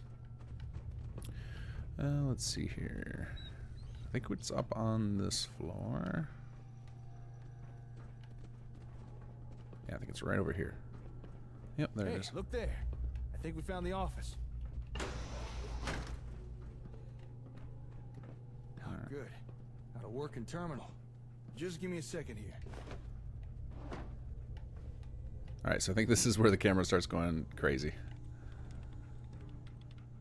Whoa. Another funny thing, I think with this terminal, I think we were supposed to have stuff for the player to read, and I don't think it ever got put in. I think if you go activate, it's just blank. But I'll check after this, see if anybody ever put it in. Finally, I'm in. If it's empty at this point, I'll probably just block player activation on it to avoid having to backfill it, because I don't even know if the content was written. I just know there was notes on our to-do list at some point to make sure that there was interesting stuff for the player to read on there. Product of the ASAM sensors. What makes you think that? These terminal entries. There's multiple references to it. Seems it's up close and personal, Jake. Used to work with Robco and the ASAMs. There's a worse scene in the mod. I want to say which quest is it in? The quest, I think it's quest 10, whatever quest where, or maybe we already had it happen. There's a quest in there where he's working on the comm hub, and it goes inside of the camera goes inside his head, and you can see like his jaw from the inside. It's really creepy looking. What to me is really funny is like if that just showed that for, you know, a couple of words, it wouldn't be so bad, that really up close shot. It's the fact that it stays on it the entire time he's talking. It's like, come on, game, give us a few more. Give us a few more camera angles there. Nerve on this guy. He was actually stealing from Vault-Tec. Building materials, computers, robots. Hell, he was even stealing their ASAMs and... Oh, I don't think we're gonna find a second comm hub here. Why is that? Vault-Tec were expecting a comm hub to be shipped here. But this Madison guy hijacked the delivery. Had it sent to Olivia instead. What we came here to look for, we've already found. the great camera angles to it. I could comment on the camera angles in this game forever. I love them, but I also it's very impressive when they do all this stuff dynamically in this game with how open world or open ended it is. But there's so many janky shots that come up, and I feel like I get hung up on them every play session. Whatever. Let's see. It's okay. You couldn't have known. Thanks. Appreciate the kind words. Looks like we're stuck with the hub we have. But it does sound like Vault-Tec were working on something similar. Maybe we should investigate this rival product of theirs. Hey, maybe it's something we can use? The terminal said this Okay, place we're has a coming warehouse cleose here. I that think worked that on so now. projects. Oh yeah, I think next we got to get a key card to get to the dungeon to the basement. So this is another point where things were breaking for some people, and then in the basement itself is where I think I get the most reports. And, I don't want to run into an issue because I don't want to hit a showstopper here. I want to be able to complete this quest tonight, but also want to hit it so we can just fix it. All right, let's see. Somebody was saying in the chat that there's something wrong with this terminal. Let's see. I have not used this terminal in ages. Oh, that's funny. That's very interesting because this is a vanilla terminal. Like, we didn't create this thing. We actually someone showed me a Pra. You guys know Pra from his mods. Showed me a trick for dealing with this, for making it so that you can have the NPCs use one marker and the player use another. So I'll have to add this. But this is like one of those like polish level things of it's cutting off all. This is not necessary. So the chances of us actually going in and doing that are probably slim. But maybe somebody, maybe Sir Rick will see this and will want it fixed. Sir Rick's our lead writer. He might not like the idea of all that lore he wrote not being visible. But I definitely will not be putting that on my to-do list because there's a lot of other stuff you guys would rather have me fix. All right, find a way into the basement. Okay, so this is where we got to go into. There's an office of somebody over here. Oh, there he is. Yeah, Jake, need you. Give me your big laser gun. Thank you.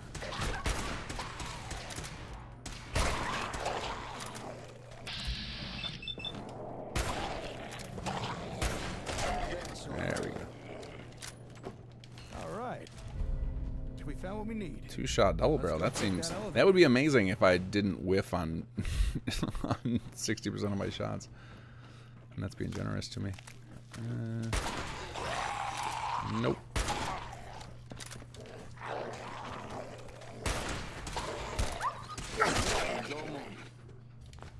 I don't know why I just looted a pro snap camera, but there we are. Okay, let's head down. Well, actually, I guess I should look for some stim packs while I'm in here. As we go through those plenty fast. And can we sneak through this hole right here? There we go. Oh, did I just find myself a goal here too? Oh, he's above there. Okay, we can ignore him. All right, let's head on down to the basement of bugs. Oh, and I guess we're due for a quick save here for when I inevitably die. Sorry, Jake. See you later. Basement. Stinks down here. Oh, come on, not again! Damn creepy-ass ferals. All right, let's look around. There's gotta be something down here. So this little flicker right here, I thought for the longest time we did that, and then I loaded up with Other Mind. It's like, nope, that is a bug Bethesda. I'm not seeing much. How about you? Well, I found a ghoul. Is that what you're looking for?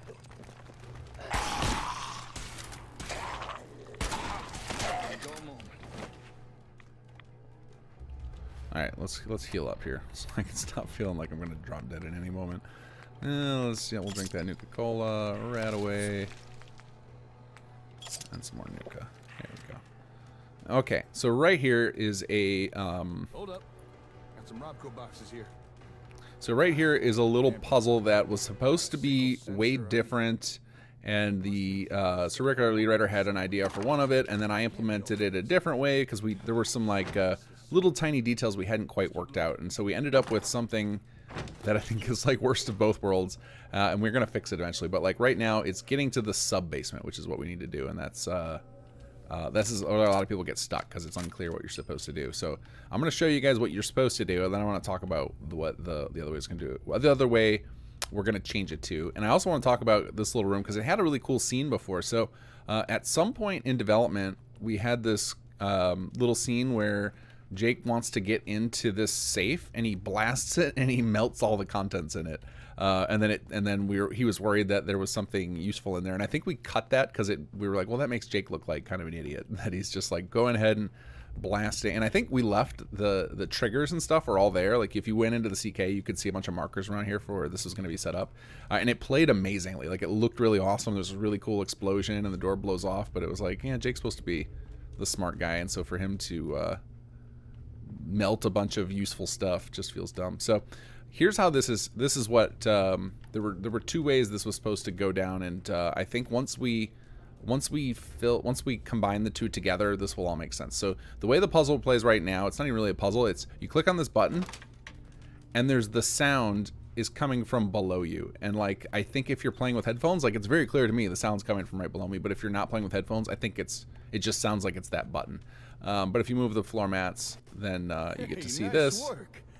Nice and easy, you get in there. But most people, I think what's happened is they haven't found that. So what's supposed to happen and what we're going to change it is if you go over here, there's a holotape. And if you read into this, and this is our holotape. It's Ben. The boys upstairs been pestering me again about that hub thing. Are you sure it didn't arrive? I tried calling Donna at Boston Direct. So I think this thing hints to you that there's a sub-basement. And so what I think we're going to end up doing is have this holotape give you the specific objectives of what to do. So then, and then we'll also do it when you get close to the holotape, it'll highlight the same way we do a lot of things. Basically just eliminate a lot of the guesswork out of this and make sure that people who come in here don't feel like they're supposed to just be playing an adventure game, clicking at everything. So yeah, we're gonna tweak that up a little bit, but that is our holotape, and it was supposed to hint to the player about the sub-basement. And I think there's extra lines in that holotape that say a little more in that regard, and I think we disabled them because we got our wires crossed about how this was all supposed to play out. So we got some tweaking to do. That's one of those like things that's been on our list of polish that we've wanted to do of tightening it up, and it's just we've got so many things going on, so many lists of fixes and new content we're working on. But that's the hope, was we want to clean that thing up and make it. At this point, though, I think most people who play this have figured it out, but you know there'll always be every month there'll be some number of people new to the mod who are getting frustrated with that, so we should eliminate that frustration. What a weird setup. I wonder what were they trying to do with these ASAM sensors. All right, so this is another spot a lot of people have been getting stuck. Apparently Jake asks you to do stuff and then he gets stuck, so we're gonna see if we get that too. All right, let's do here, we're gonna do this LP Day 3 pre sub-basement objectives. So it's like trying to rip off ASAM technology. Question is, what do they come up with? Let's split up and see what we can uncover down here. Let me know if you find anything interesting. Okay, so I think this right here is where a lot of people are getting stuck, because I think he uses his terminal or goes to use the terminal. So this is what's reported, and then he just won't respond anymore, is what I've been told. I love this little setup. This is beautiful, and so the ASAM sensors, man, thank God that Sirik is involved in this mod, or the ASAM sensors would not be nearly as cool. When we were working on SS2, before he got our art team designing these, and then we ended up getting, and then once the design of these ended up so cool, we got Sebo to animate them and add like the different flashing lights and stuff. Before this, I was literally going to use the same ASAM sensor from SS1, and then one day Sirik says, "Oh no, I had Zero Big Sis," which is somebody who did most of the 3D modeling for Chapter 1. Make a really cool custom model for it, and then I saw it. I was like, "Oh my god, that's amazing!" Our original model, if anybody remembers from SS1, was I kit bashed part of the laser trap, like the floor laser trap, and that was the ASAM sensor. It looked just horrendous, especially. And then to consider that we were going to use that in this giant story mod that's all focused about these ASAM sensors, and it would have been really hard to take it seriously if they're just this jank kit bash model. So I'm so glad that Sirik pushed everybody to make, oops, what am I doing? Push to make all these custom assets for this sort of thing, because it just wasn't a priority to me. I was just like, I'm a systems guy, so that's why I mostly stay, I try and stay as hands-off as possible with a lot of the story stuff, and just recognize that, I'm trying to loot. Stop putting me in the chem station. And try and stay hands off with the story stuff. Other than you know, I'll throw in my 2 cents, or if I hear a read through of stuff and I'm like, oh, we could add an extra moment here, that might be cool. I'll put out the suggestion, but I don't usually like put my foot down and demand things unless it's to do with teaching, like the tutorial stuff of like, no, we got to teach this, because everybody else on the team is way more creative than I am. All right, let's loot some ASAM sensors. And we'll start hitting stuff and see what happens. So you can see right there that this thing suddenly got highlighted because I got close to it. So prior to, I don't remember when we did it. It wasn't long. I think it was like one of the earlier patches after we got past hotfix season for the initial release, is we put that in because so many people were getting stuck down here. Just no idea what they were supposed to do. So we'll go ahead and activate this. Huh? What you messing with there? Well, I'll be. Looks like Vault-Tec had themselves a... Well, that worked, so that's good. Printer.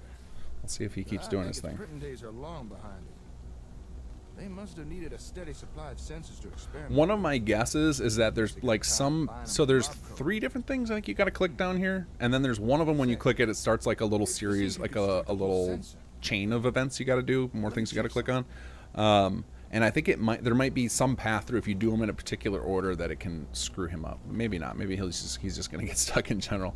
We'll see here. But I remember we testing this thing so many times. So many times. Machine can't make something if it don't got the schematics for it. Yeah, I suppose so. Well, would it surprise you to learn that this thing has a copy of the schematics needed to build ASAMs? I wonder who Vault-Tec paid off for that. Let me just download a copy of this. I'm sure Vault-Tec won't mind. And there we are. We may have to adapt and substitute a few parts, but now we'd be able to build as many sensors as we want. No more scavenging for them. This is a real game changer. Good find, Slick. But I reckon we've still not uncovered everything that's here yet. Let's keep looking around. Okay, well that one worked all right. And I saw this, I was just eyeing the whole time, every time the camera kicked on to him. Oh, I gotta show off BV's keeping the Bethesda tradition of teddy bear scenes alive. Business Vulture is our main level world designer. So if you see a custom space in SS2 that's done from scratch, he probably did it. Really good work. I especially love the. I've been showering praise on him over and over again about this because I was so impressed every time I watch a playthrough of it. Is the sunken ship for the first Nightingale's quest, which we will get to eventually. That's actually going to be a reason where I should go. I should go build settlements sooner because you can actually get to the Nightingale's quest can start 2 different ways. Although I think there's a bug in that we've been discussing on the team about the ways to trigger it. But one of the ways to trigger the Nightingales to appear and you can get access to them a little bit earlier is to make sure you've got at least 3 settlements and 30 residential plots. So I want to try and do that as soon as possible. I know I've got 30 settlements now because I got Red Rocket, Abernathy, and Sanctuary at least. I should have grabbed what was the one? Oh no, I was gonna grab the one over on the water, and then the super mutants and the rad scorpion killed me.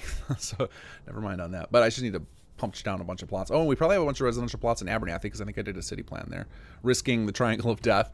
Yeah, I gotta make sure we get enough plots to trigger Nightingales. Okay, is this one that's broken? Oh no, this one he comes running. He doesn't teleport behind you. Found something? Hello, what have we here?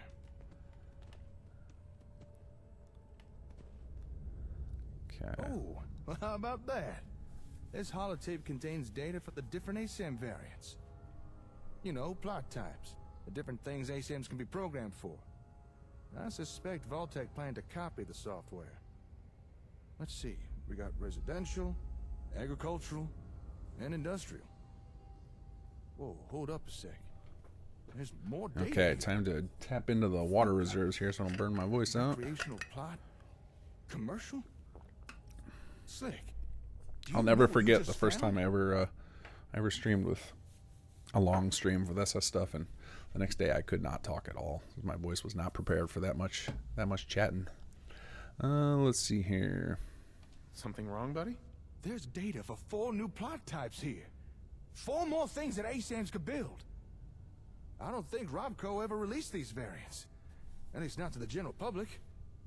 This is one hell of a find. I'm gonna have to study this tape. If I could figure out how to transfer new data onto sensors, I'm fairly certain we'll soon have more things to build. Sounds great. I never thought we'd find something like this here. I wonder what more's hidden. Okay, around so this place. these two didn't Come on, seem to let's work keep looking. fine. I'm not seeing him getting stuck on anything. So I don't know what's going on. And one of the things that, you know, a lot of times when you report an issue, and I just saw somebody say there's a chest back here I can loot. One of the things that, I don't know what they're talking about though. Or am I not seeing it? That's not lootable. The back behind there? Maybe I gotta crawl around. Anyway, one of the things that often comes up when you run into bugs in a mod is you think, oh, it must be some sort of compatibility issue. With stuff like this where it's a custom cell, it's really hard to have a compatibility issue, which is why it's really interesting to me that folks would have problems with this quest when I'm not having problems with it, because this is all a custom cell. Everything in here is from SS2. Like, nobody should be overriding this stuff, so it's really weird, but who knows, with Bethesda games it's odd. Okay, there we go. So that's odd. I've never seen that before, where if you get far away from the objective, maybe I set it up like that. All right, push this button, and then that starts another. We gotta go push another button over here. Wait, button isn't functioning. Figure out how to power up equipment. Okay, so I think this is one of those points where you could feel stuck unless you go wander around, and then there is a moment where you get another. As soon as you search the place, you should get close enough and get another objective. But for a long time, this was one of the sequences where there were no tips whatsoever. You just had to wander around and figure it all out. There was no markers anywhere. That goes green, and then we come back over here, follow the wire, and get us back in here. And now we should be able to push this button to make this green. What's all that ruckus about? Would you look at this thing?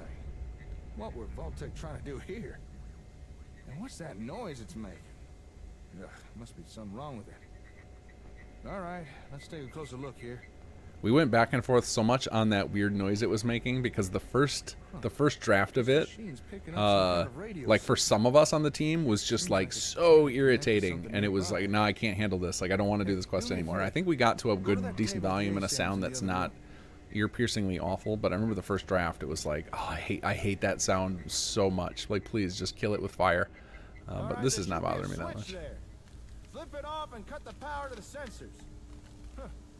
Sensors went dark. Oh, I love that we animated the sensors. That's little flourishes like that just make this seem like a legit thing instead of a janky quest mod. Hey. Yep, that confirms what I thought, all right. Let's see about What? The signals this machine was picking up, they were coming from those ASAMs. They were emitting the radio signals. Makes sense, I suppose. Exactly. When you shut off the power to the ASAMs, we shut off the signal. Simple deduction. I didn't know the sensors could do something like that. Emit a radio signal, that is. But that begs the question. Just what is this thing? Why is it trying to pick up signals from sensors? Just what kind of ASAM technology were Vault-Tec trying to copy here? Well, we can find out the answer. Now that's the kind of spirit I like to see. There's gotta be someone around here to tell us what this machine is. Some notes or documents or something. Take a look around, see what you can find. Alright, and then I think that is, yep, that has an objective on it too. What is this reminder? Because everything here's got to be ours.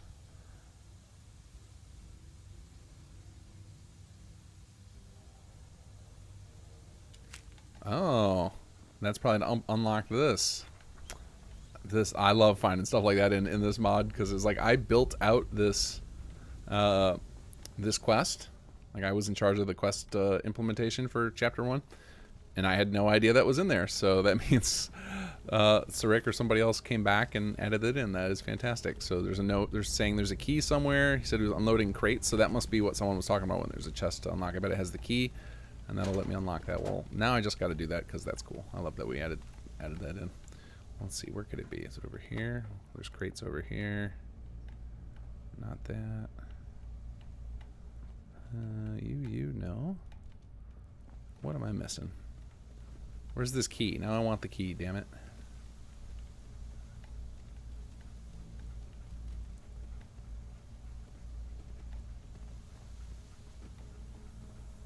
I'll take some mentats. What do we think? Where are we at? Oh, hey, look at that. Jackpot. Although no, it's really no key in there. What was he talking about? So I'm guessing there's somewhere around here near these crates, there's a key to unlock that back room and get a bunch of other loot. Don't need bags of cement. Come on, key, where are you? Does anybody know where this key is? It's my name on the mod, I have no idea. And that is why it's fun working with a team. Well, it's one of a million reasons, but it is another reason to love working on a team. That there's surprises in the project and things I've never seen. I love it. I might just give up on this though. Okay, that's enough of that. Let's give him. I think. Oh, maybe this is the moment to get stuck. Maybe he doesn't want to talk to me because he's on this terminal. Let's see. What do you think? I found some technical documents Nope, for you. that worked too. Really now? Let me take a look. Well, I'll be. In the room with the safes, you guys are saying. Okay, I'll jump over there. Because now I'm just curious what's in the. If there's any more notes or anything. This is great. I mean, it's not exactly a good attempt, but still, I suppose an effort was made. Thank you for the donation, Carvac, and Seemed to work right. and the notice of the Guess safe after room. Magnuson stole the hub, Vault-Tec were forced to build their own version with no real reference. You know, if this thing really is a reproduction of a comm hub, I think we actually might be able to use this. Oscar, I outsourced the mod production. Now there's like, it's not just me. This is why I don't talk about, I don't like taking credit for the mod. This is why I say the donations don't go to my pocket. There are so many people involved on the mod now, and like the core team is probably like people who do the bulk of it. It's honestly 25 to 30 people. It's a lot of people. Like I have because I'm currently in the process of checking in with everybody on the team to see what they want to work on in chapter 3 and everything. And it's just, I had to do a spreadsheet because there's so many people that are involved in this. And then that's not even, that's excluding all the voice actors, like Tom, his wonderful Jake voice. There's just so many people involved. I'm listening. It is not all me. So there's a lot of stuff I've never seen. I've never seen, outside of Let's Plays, I've seen almost nothing with the CPD or the Nightingales. And that was intentional. I wanted it to be a surprise. I was like, I want something to play that I've never seen before. I think that'll be a lot of fun. And that is why you guys have not seen any CPD hotfixes, because I don't know anything about the quest line, so I've been afraid to approach those bugs because I don't want to make things worse. But Sag, who is our main quest implementer on the team, is back in the saddle now, and we'll start tackling some of those CPD bugs. So you guys should start to see those coming up. I don't think in the upcoming hotfix. I think I'm gonna hotfix tomorrow because I've got some good ones queued up, but and he hasn't turned in anything yet, so I don't think there'll be any CPD stuff, and maybe the hotfix after that, because we are going to stick in hotfix season for a little bit longer than we did, I think, for the initial release, because there's just so much quest content in this that is finicky that we need to get worked out. And to me, that's kind of when we end hotfix season. It's like once we've got the quests all playable, it's time to move into the regular scheduled programming and start working in quality of life and whatnot, because I think we've got most of the system bugs are worked out. There's a lot of people having trouble with HQ stuff, but so far, every time I've investigated issues people have reported to me with HQ, other than the stuff we've already hotfixed, the additional issues I keep seeing are, when I look into it, it's save file related, and it's weird scripty stuff that's happened. So a lot of that's just going to be like adding in, whoops. Okay, It's going to be adding in tools to the holotape and stuff to let people repair their save state or whatever. While it's far from a perfect reproduction, Lachlan Holt. For some reason, it looks like Hoff for a second. I'm like, no, I don't think that's right. Holt. Thank you for the donation. Thank you for the mod. I look forward to part 3 and a fix for long load times. Yeah, me too. The long load time, like when that started coming in a report, I'm like, that can't be us. Like, there's no way. No, a mod can't do that. We don't get to choose what save data is written. Like, we did think nothing of that. If you go read the entire Creation Kit website, there's no mention of doing stuff for save files, because it's not something players are supposed to, or mod authors are supposed to think about. It's just supposed to be, you build a mod that works within the tools and the engine handles that, and then all of a sudden it's like, oh no, now we have to think about saves. Okay. So it's a really strange issue. It is, and I understand for some people it's made the mod unplayable. So it's very important, but it's also something our hands are tied because we don't have access to engine level stuff. So I am looking into it where I can. Hey, look, we get a local leader perk. Check. One of the things I really want to do is get all of our perk checks switched over to always succeeds charisma checks, so that they are highlighted, so you always see them. And I've started doing it as I come across them.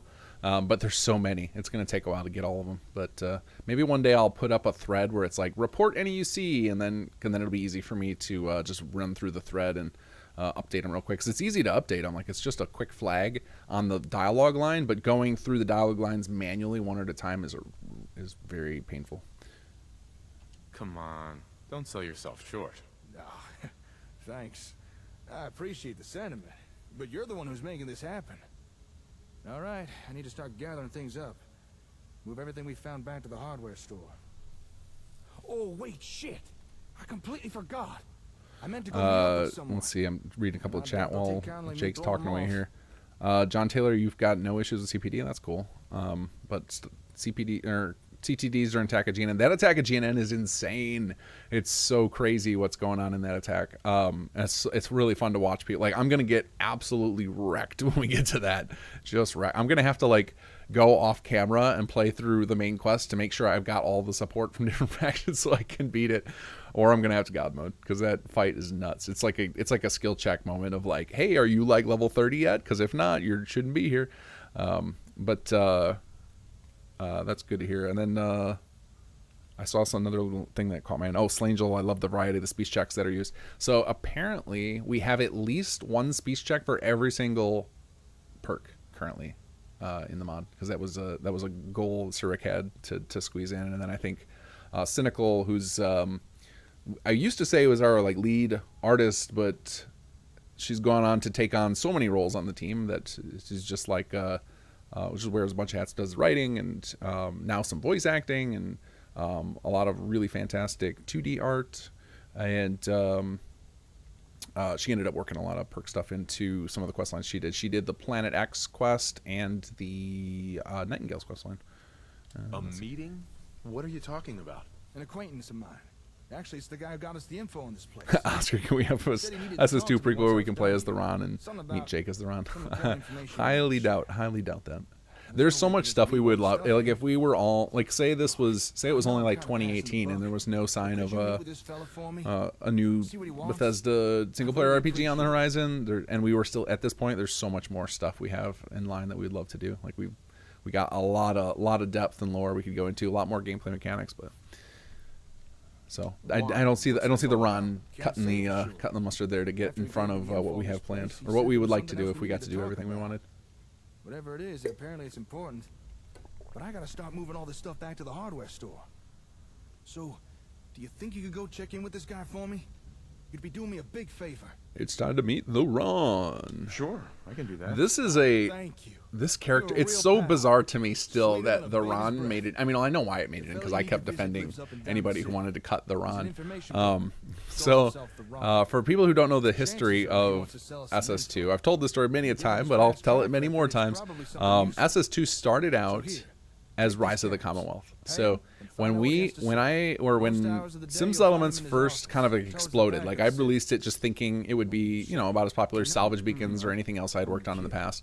A healthy amount of downloads, but nothing big. And then instead it was like, my inbox was full nonstop for 6 months, and it was just like the craziest thing I'd ever experienced as a mod author. Because I've done mods in the past for other games under a different handle, but when it blew up, I just decided, like, well, I guess I could recruit some people and we could do cooler stuff. So then I went crazy recruiting people. Like, we went from me and like 3 other people, just like I had recruited Dell, who's our sound guy, a guy that I can't remember his online handle. He's long since left the mod scene. He did the explosions for the plots in the initial release. It was VG, I think, was his online name. But it was just a couple of us, and then we went to a team of like 100 people because I was just recruiting everybody offering their services. And so we had this plan of doing this story tutorial, and we had 2 people, and it was Poet and why can't I think of his username? 2 people who have long since left the team. God, somebody help me. Somebody else on the team who remembers. Who was the other guy that was working on the main quest? His username was like an old video game that I remember playing a lot of. I apologize. I hope he doesn't watch the stream and hear me forgetting his username. Anyway, so they had written like a rough draft of this quest line. Thanks for the advice. Hey, no And I was just kind of like giving everybody the thumbs up on all this stuff. I told you guys earlier, I try to keep my hands off on the creative stuff as long as it covers the needs for the tutorials and teaching systems. And it did, so I was like, great, let's do all this other stuff. And the Ron was a character in there that was based off of Soul Reaver. That was his name. That was the other writer, Soul Reaver. Soul Reaver's... Ron was based off of a friend of Soul Reaver's, IRL, who referred to himself in the third person, and he described him as kind of a bit of a self-important blowhard. And the way he wrote the Ron, I just thought was hilarious. I was like, we need a little, like, a character that's a little bit wacky, because Fallout's got that. Fallout's got some wackiness. You can't take yourself too seriously in the Fallout universe. And like we've since rewritten pretty much everything. Pretty much everything that those guys wrote. Like we even changed the name of the character. Jake was originally something else, a different name. And like I think we kept his Texas origin was kept, and like there's a few bits like the spirit of the quest line was kept. But okay, we're gonna go to the safe room now. That's where we're supposed to find this key apparently. So the spirit of the storyline was kept, and like the general the goals of it. But we've changed so much, and then for some reason, Something I've been thinking about. oh, he's got more dialogue. I forgot about this. Sure. What's up? But for some reason, the Ron kept surviving despite everyone trying to cut him. And now I don't think anybody on the team would ever dare cut him. I think they would, if anything, they'd add more content for him. And just what was he doing with all the supplies he was stealing? Like the comm hub. Why'd he send that to Olivia? I find it hard to believe Vault-Tec didn't notice that. Did they have their heads in the sand? Or did they just not care? I kind of want... See, here's what I would like with the Ron. I would like the Ron to start a radio station. Like he retires from the info business and he becomes a DJ. That's what I want with Ron. Or a bartender. He should... The other idea... This idea I actually pitched to Rick. I know he's not going to do it, but this is after... And spoiler alert, people who haven't finished chapter 2. After Jake moves out of the hardware store... I was like, that place would be a great bar. It's got that big bar counter. Let's have the Ron go open a bar, and you could go to the Ron's bar. But maybe he feels like he needs to retire because after the getting beat up. But that's not where we're going. But I just loved. I could see the Ron in several different situations. That would be really awesome. But I think Ron would make a great bartender or a great DJ. Yeah, I suppose so. Well, glad I'm not the only one who thinks so. But guess we'll never get any answers. Anyway, you've got things to do, and I'm just distracting you. I won't keep you any longer. But thanks for listening. I appreciate it. Okay, all right. So now, you guys said the key is in here in the safe room. Hey, there it is. Safe key. Oh, I'll take a gold watch. What? Look at all this loot I'm missing. Some glue.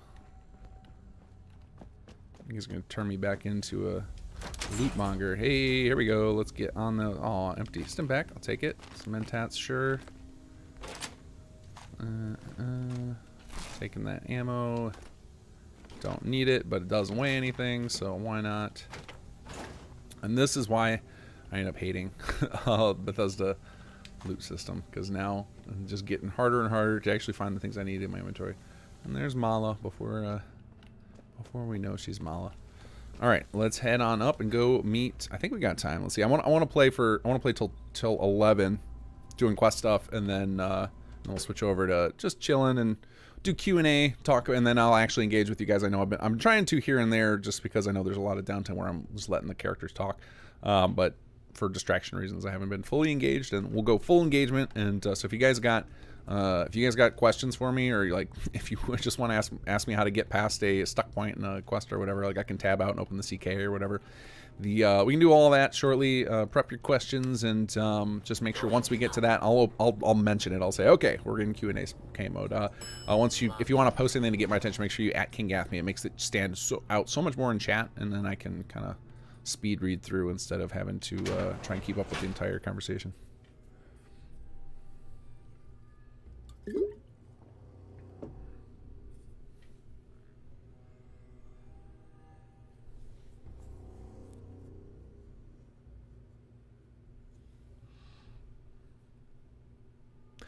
Yeah, Rando, you're talking about Lily. So that her character, I don't know if we're going to do anything more with her character. We had a lot of problems with the voice actor's recording came out really awkward.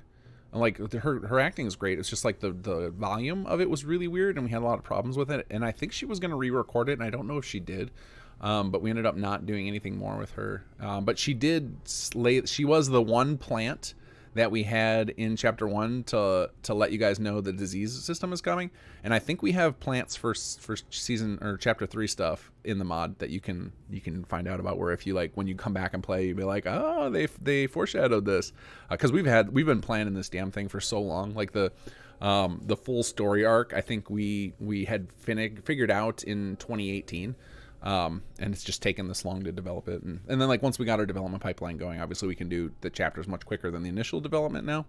But yeah, it was a lot of planning to get this thing going.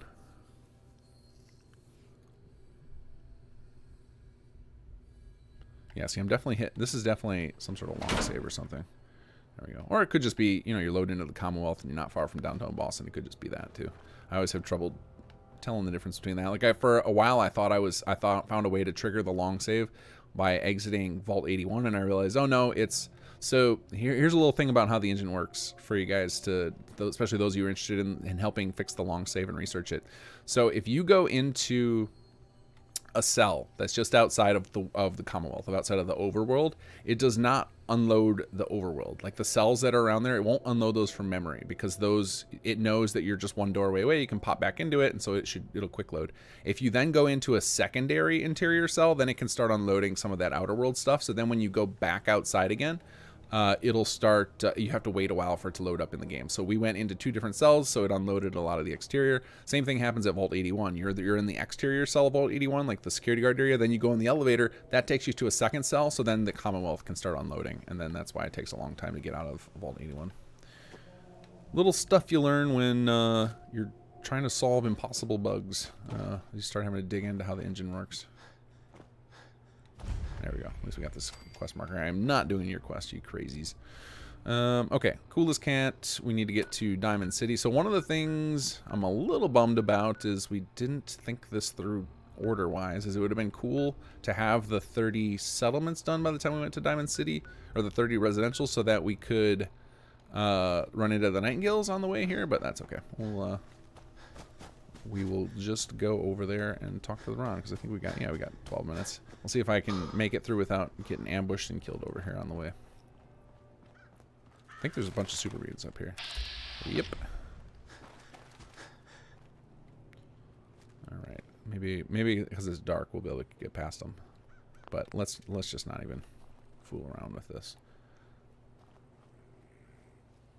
The only reason I survived that Vault-Tec encounter was because of Jake. He did most of the fighting there. Another little dev thing. I think I already talked about this in the last stream, but whatever.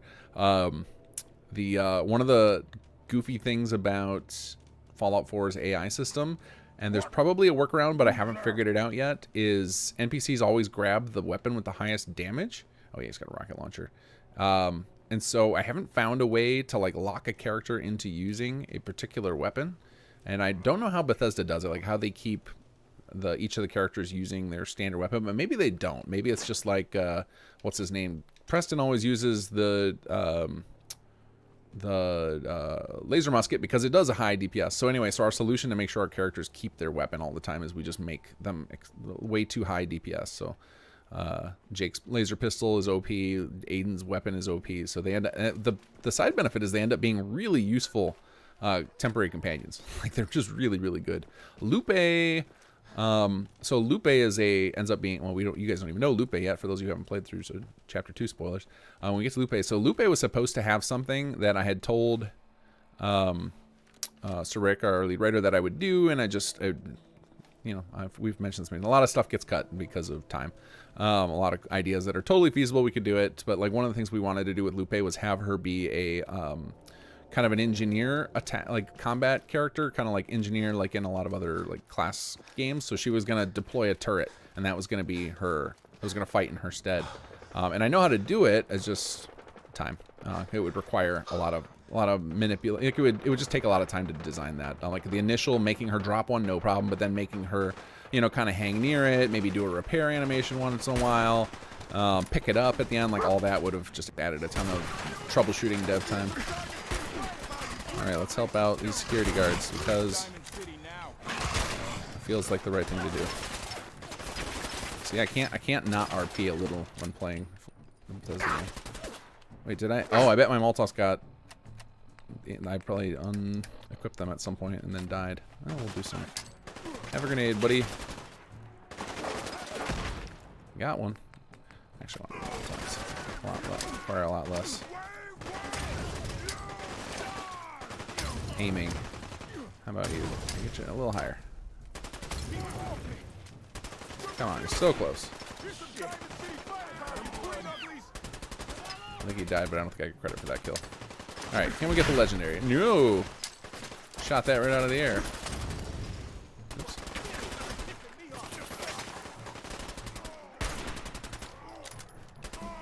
Hey, there's that level up. That's what I'm looking for. Alright, let's try and get this legendary gear here.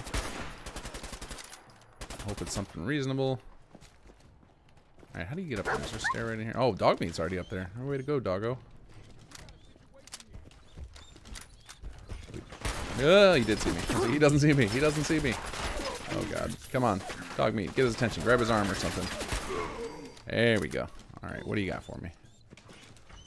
Fortified leather leg. That's fine. Has low endurance. Oh, here you go, buddy. I feel so bad. I'm going to blow all the rest of my caps on stim packs now.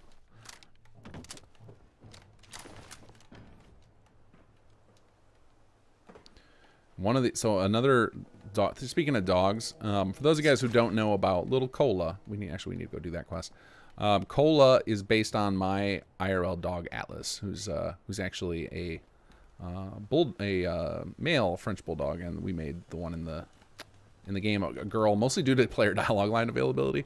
I think is what the reason was for that. Like, hey, girl was available, and we didn't have hey boy, or maybe I don't remember what the reason was, but anyway.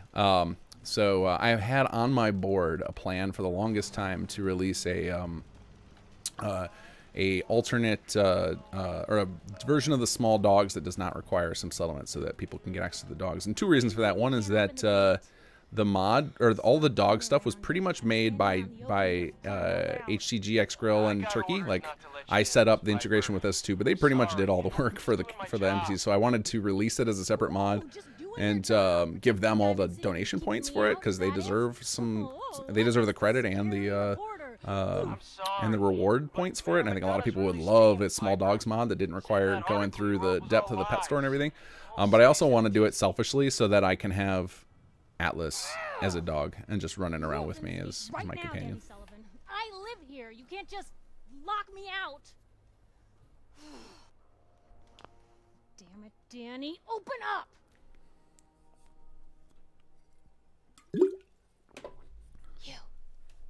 You want into Diamond City. All right, I think I'm gonna fast forward through all this stuff. I've been trying not to do that, especially for our quest stuff, but you guys have seen the Piper encounter many a times. We don't need to. Although I will say, I really do love the main quest line, going through it because of the mocap. Like it's the only stuff in the game that's mocapped is all the main quest stuff, all the main scenes, and they got like custom camera angles. Like here, like there's a custom camera angle that's literally written in there as Diamond City gate opening, and it's really cool to see that the engine's capable of all this. And it's just a bummer that they don't have the and I understand why. It takes a lot of time to add all these little flourishes in, but it's a bummer that it's not throughout the entire game.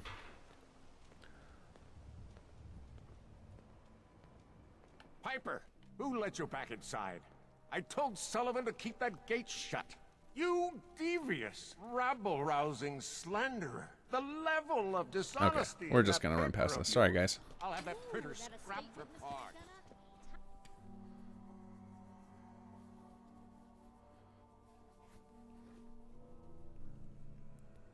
Okay, let's go talk to the Ron.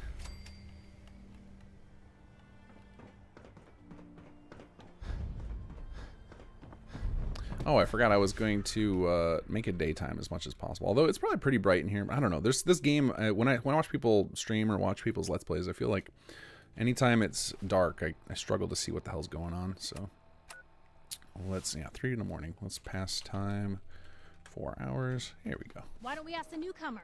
You support? I hate newspapers. Newspapers just like to stir up trouble. Oh, I didn't mean to bring. Wait, I've never seen this happen. What is going on here? Look, he's over by. No. You look like Oh, man. Diamond City material. Welcome to. Don't let this. I'm sure your city's a great place. I've never seen this happen before. Greatest house. They're like across the Was there across the city from each particular? other. No. Not really your. Enough of this, Piper. Okay. From now Come on. consider you I could and just that pull out, but little now I'm just committed to sister letting this thing yours play out on because I'm curious of what it's gonna look Piper, like. you're back. Oh man, and we're triggering this scene simultaneously. Man, jack this all up. Hey, kiddo. How are the paper sales? Well, I don't remember this scene being That motor's dialogue going to camera. go soon if we don't replace it. I wonder if we just like got it you've all been saying weird that for because weeks and we no girl were still keeps dialogue cranking. cameraed with the other one. This is weird. Worrying so much. I gotta And head I into can't the skip any of office. this either. This is You very start odd. I listening wonder if like I'm you just see stuck in the any dialogue politicians camera because of what I just did. coming our way. Why? Is something wrong? Piper? We'll talk more once I get settled in. There it goes. Who's really in control of Diamond City? There we go. Anyone is That was weird. one of those things. Buy a sweater. I love the ambience of this, like hearing all the people shout. Like if you guys haven't had the pleasure of building up a commercial zone in Sim Settlements 2 and assigning some of our custom settlers, particularly the ones off of the main quest, so like Old Paul, any of the guys you get from Who Can ASAM, the Powells, the people from Gray Matters, all of those folks, they have like a whole bunch of dialogue lines to do that, to like shout in a market style, so you can get this feel that you're in that Diamond City market, marketing into your settlements. I love that feature so much, and I wish we'd have done. I wish we'd had come up with it when we first started designing all the settlers, because we would had it for more. But it was a system that we came up way later. Where do you think you're going? Now you better answer if you want to keep those teeth. Oh, another. Oh man, we've got. This is like a little pet peeve. So some of you guys have pet peeves of spelling mistakes, and I'll get a lot of people submitting patches to me to fix spelling mistakes or bug reports on them. I have one that's really dumb, and that's that we aren't consistent with the way we do perks. So sometimes we use brackets, sometimes we use parentheses, sometimes the perk is at the end, sometimes at the beginning. I think we've settled on it's supposed to be brackets at the beginning is the new standard, but we just haven't gone. It takes so long to go through and find all these, and everybody's all got stuff to do for the next thing or to fix dire bugs that going back and polishing up this stuff is rarely happens. If you're looking for trouble, feel free to try me. You want to go, tough guy? Will you just leave them alone? We're not meant to start trouble with the locals. Yeah? Well, how do we know this ain't the man we're looking for? He doesn't even match the Oh, my description. favorite is when you're the Let's female player character. work It's like it's not even the description's a man or something like that. Like you got lucky idiot. this time, Wastelander. I better not see your face again. All right. So the that was our funny thing about. Yeah, there's a bunch of stuff to talk about right here. So the Berman and Wise right there. Another new client. I think that they exist. They were in there before we were even committed to using the Gunners as our main villain, if I'm not mistaken.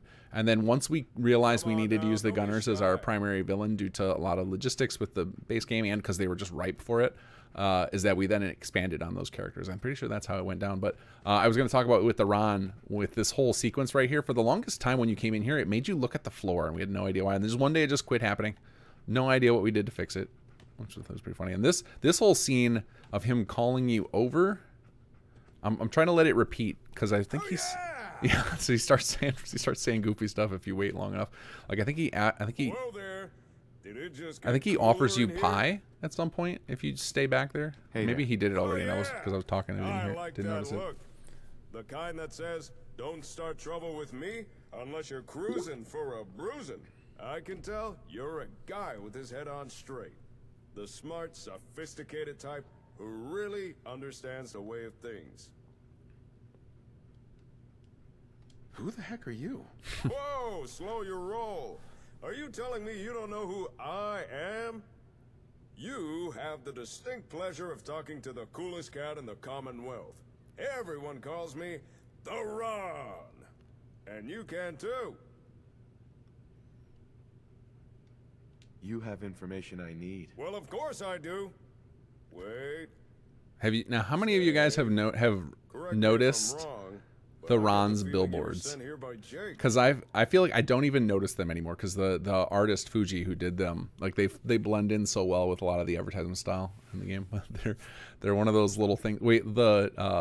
So I have rules on the team about what they're allowed to put in the game that already existed before the player arrives, because we're trying to be minimal footprints for people who don't engage in our storyline. Like if you don't do our storyline, we don't want to like be, you know, all in your face if you're not interested in the story mechanics. And a lot of people they came to SS1 or they came to SS2 off of SS1 thinking this is a systems mod. This is just going to let me get automated settlements. I'm not here for story stuff. So for those folks, I wanted to make sure we weren't kind of like throwing our weight around in their face. So we try to keep it super minimum. So the only changes that come out of the box, like if you just roll into some settlements and you don't touch anything, I think the only things that will appear are the Ron, his billboards, and Jake's edits to the hardware store, and then I think maybe the magazine and Sanctuary. I think that's it. Like that's the only stuff that'll appear from the mod if you don't engage with the storyline.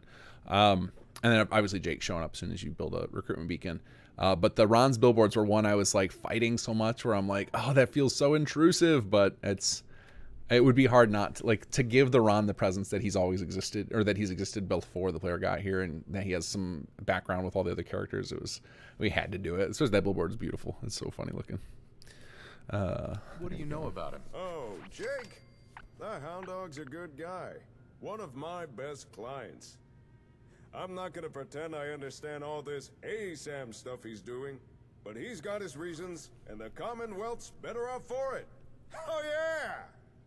So, did Jake send you or not? That's why I'm here. When you're right, baby! And 9 times out of 10, the Ron is usually right. Gotta say, I'm surprised to see Jake partner up with someone. Always struck me as the lone wolf kind of guy, you know?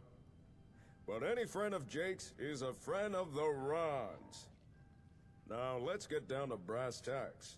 The reason I asked Jake back here was so I could share some information. But since you're his partner, I can tell you the info instead. For a price. After all, I'm running a business here. All right, let's hear it. You've got my attention.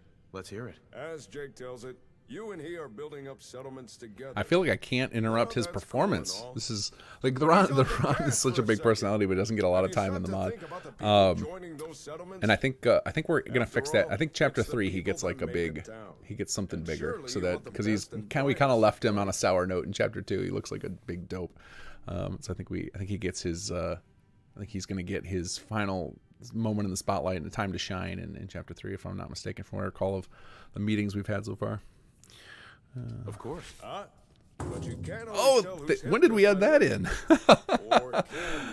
So for the longest time he stands up and does the death slam, but there's no sound, and it was because I just added the animation in because it happened to be in the there was a series of animations we got from Mixamo, which is a program that Adobe bought, and they just gave away these animations, and Sebo on our team figured out how to convert them to Fallout 4, and I found that one and used it, and then it must have been that Kobus, who's our voice director, must have watched the scene play and has been like, oh, we gotta have a sound there, and probably just like sent me a new voice file with that baked in, and I didn't even listen to it. I just, anything he sends me, I just push it into the mod.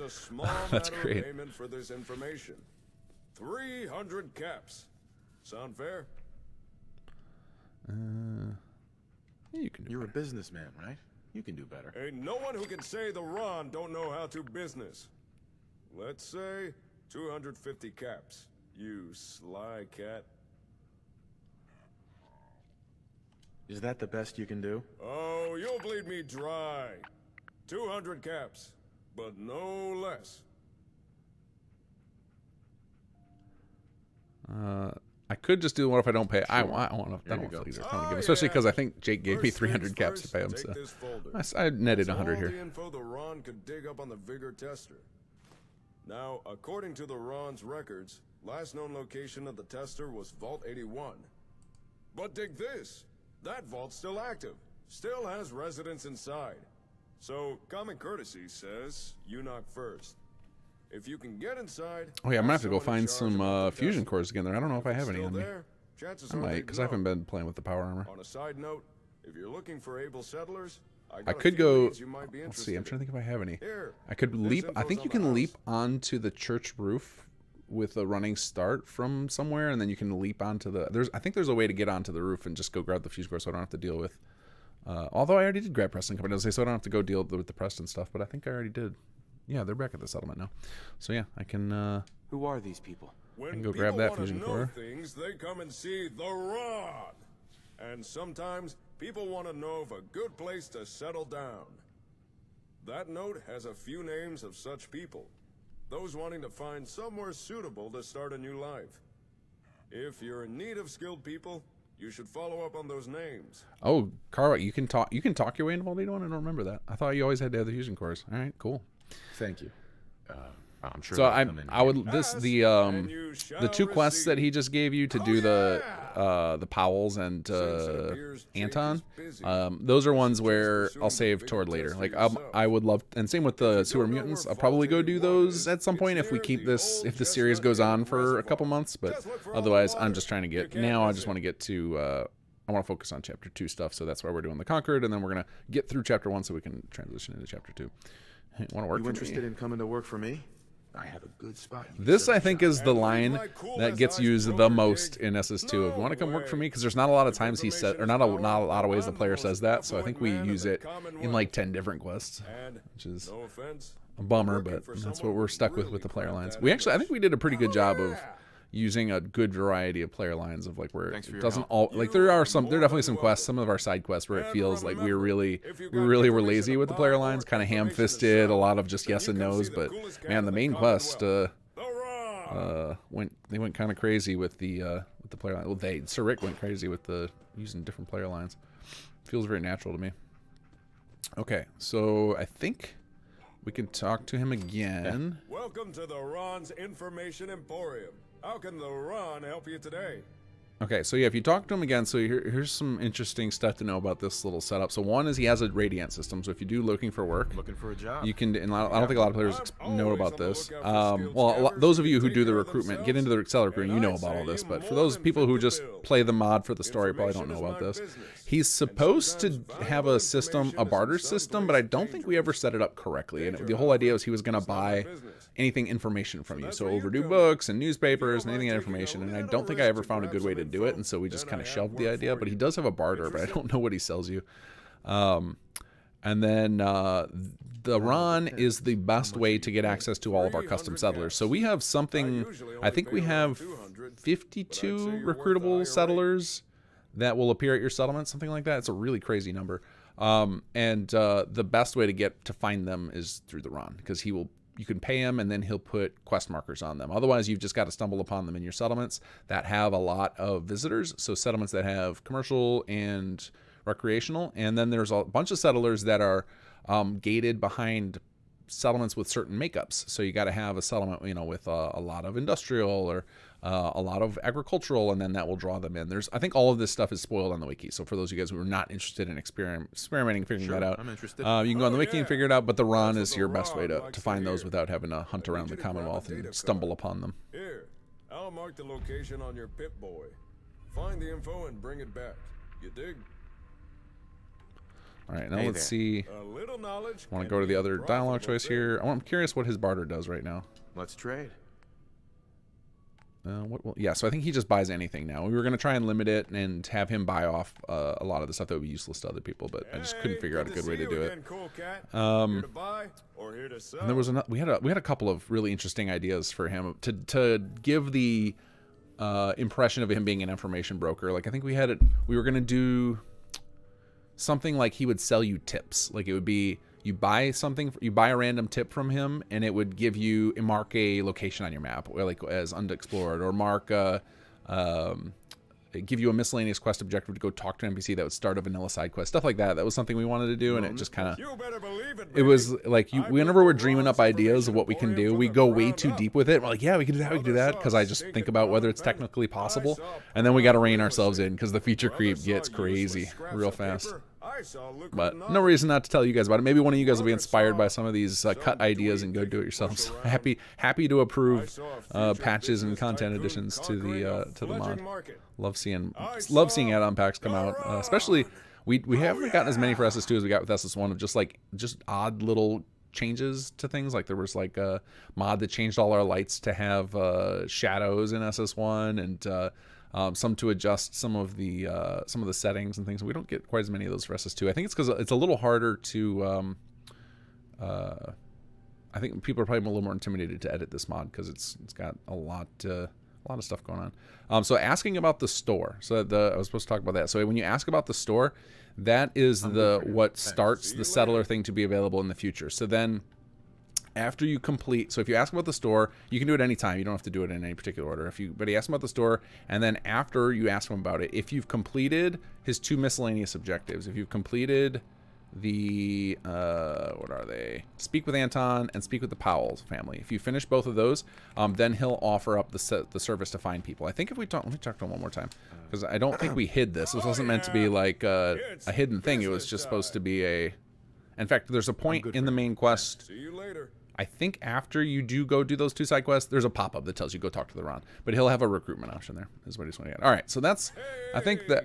Ooh, excuse me. I think talking to the Ron is as far as we're going to go today in the quest. So I'm gonna get us, I'll go ahead and save right here.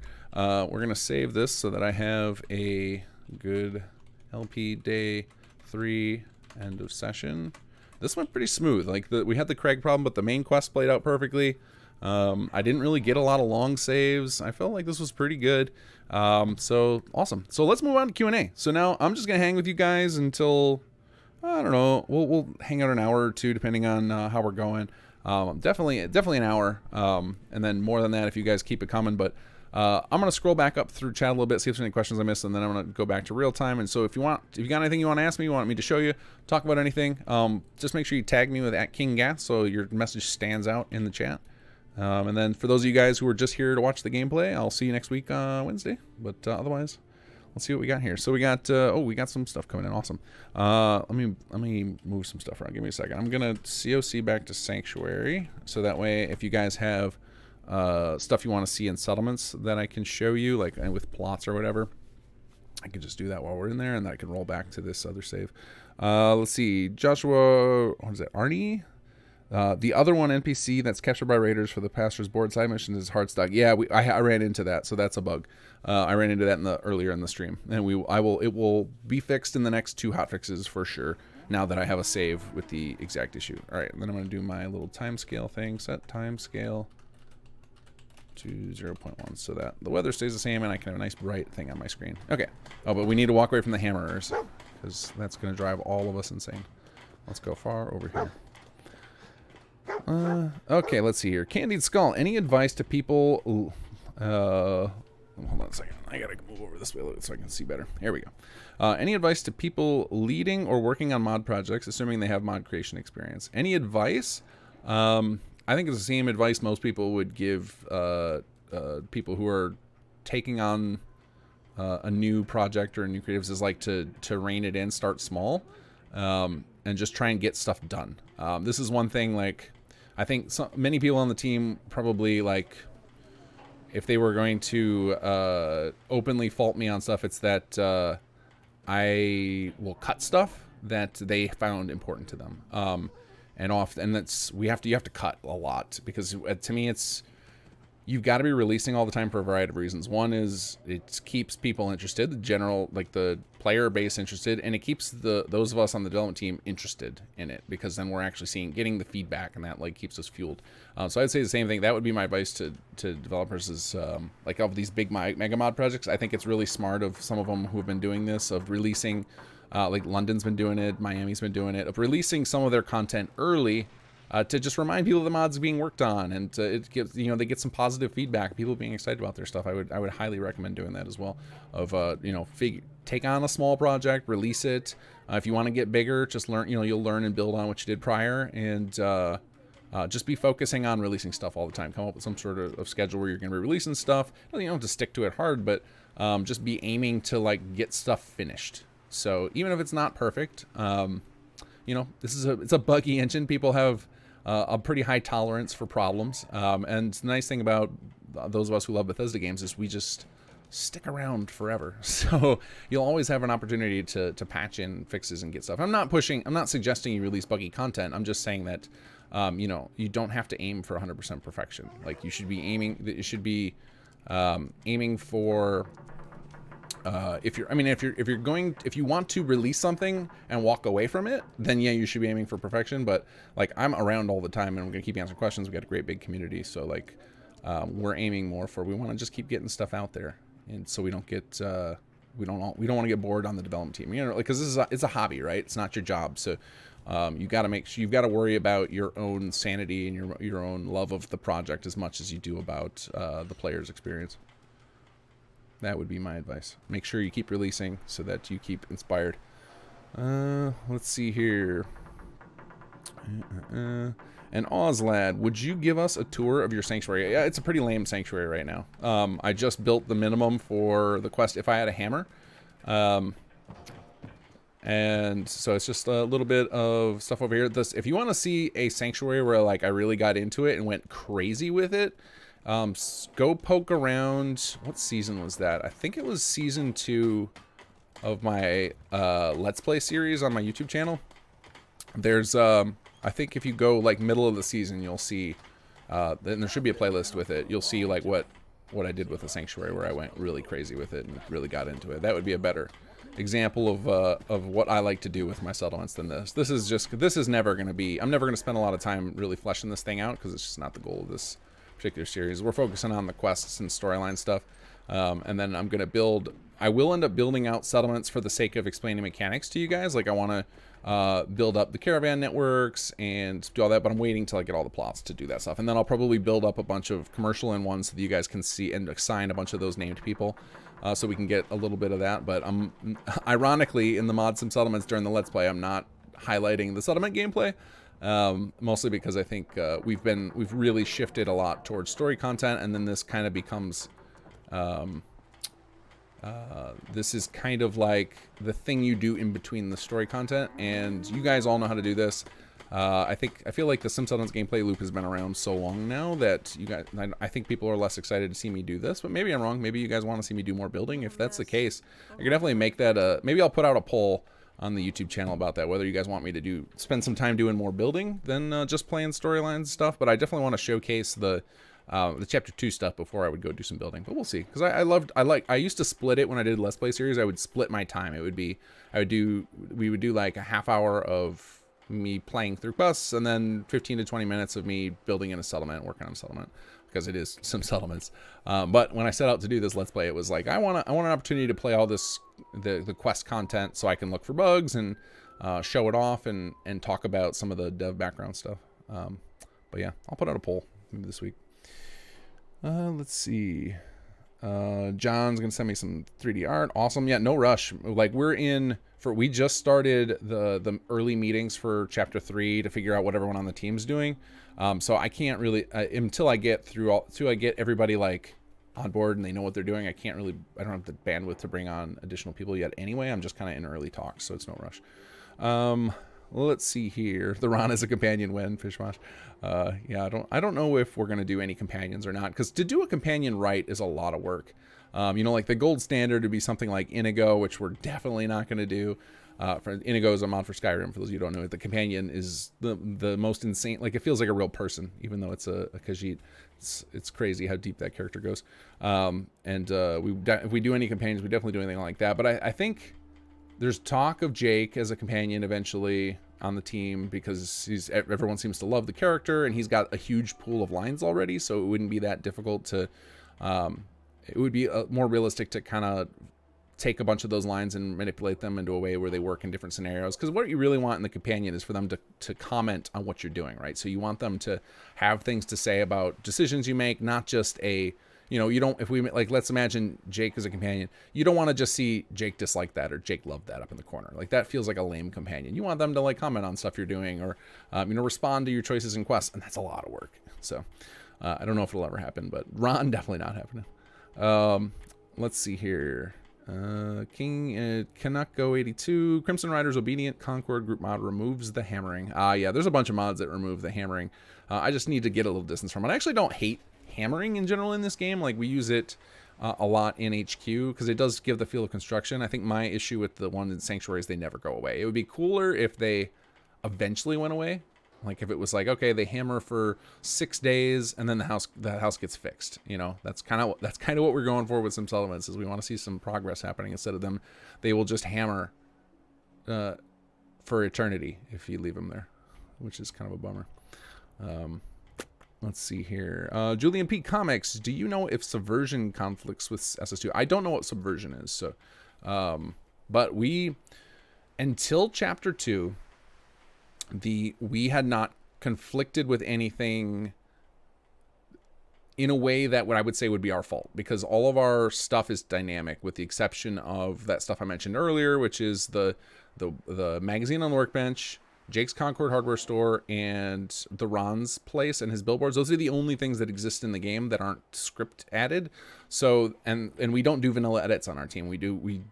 No one's allowed to move anything or delete anything. The only thing that the team is allowed to do with vanilla items is add them to a quest alias and use scripts to manipulate them if they can. And a lot of things you can't. So it's that's why if you go into the CPD locations, where if you're doing the CPD quest line and you see that they're rebuilding rebuilding in air quotes, some of the old police precincts, they look like jank, and like Nof and Endy County and SAG, they did the best they could, but they're limited by these restrictions we have, which is why we started doing cell hijacking, where we take the vanilla door, we disable it, and we put a new door in place and take to a different cell, and that started causing conflicts with some story mods. And we're looking into ways where we can deal with this that don't involve the holotape. Right now our solution is you open up our holotape, go to tools, hijack, and then you can disable any of our doors and then re-enable them later if you want to get access to our content again, so that way you can still do vanilla quests or mod quests.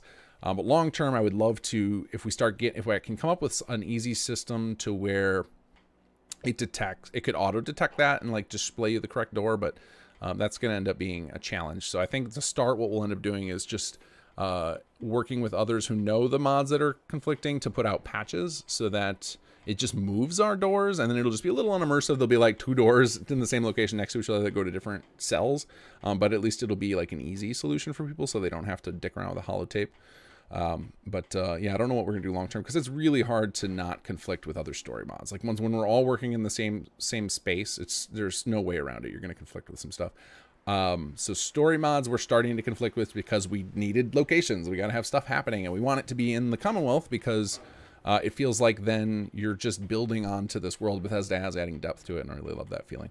As far as if it's a systems mod, we should not conflict at all. I do know there's a couple of mods that alter workshop scripts, and that those just are hard incompatible. Like if you go look at our list of incompatible mods on the wiki, it's probably all going to be ones that are editing some of the workshop scripts. So we depend on Workshop Framework, which is a mod I wrote to alter the vanilla workshop scripts so they could be injectable. So basically, one of the problems I had with the workshop system Bethesda put out is it's a lot of stuff is hard coded in there. So a lot of the numbers are all hard coded. And basically Workshop Framework just opens that all up. The whole idea was other mods who want to alter workshop related stuff, instead of editing the script, they should use Workshop Framework, make that a requirement of their mod, and then make the adjustments through that system. And if people had something they wanted to do that wasn't injectable yet, just post a suggestion on Workshop Framework Git, and then I would open it up to be expandable. In the same way that, we have HUD Framework to do the thing for HUD. It's a way to allow everybody to add their content without conflicting with each other. Because right now, like if two different mods release a workshop HUD.swift, then only one of them gets to work. And it's the same thing with the workshop scripts. So anything that edits a workshop script is just incompatible. But other than that, there shouldn't be a lot of incompatible mods. Let's see here. I gotta scroll back. Okay, I gotta remember my problem with YouTube's crazy chat. Let's see here. It's all ogre now. Love how Concord becomes resettled over the course of SS1 and SS2. Do you have any plans to continue this in SS3 with towns like Jamaica Plain or perhaps destroyed settlements like Quincy? So originally in our design docs, we were going to do another town in Chapter 3, but it took so much time to do Concord that we would rather put that development time into making Chapter 3's main story content better. So we won't be, but the idea of Concord in the first place was to show off what you could do with this repopulation system, and putting in a little quest work.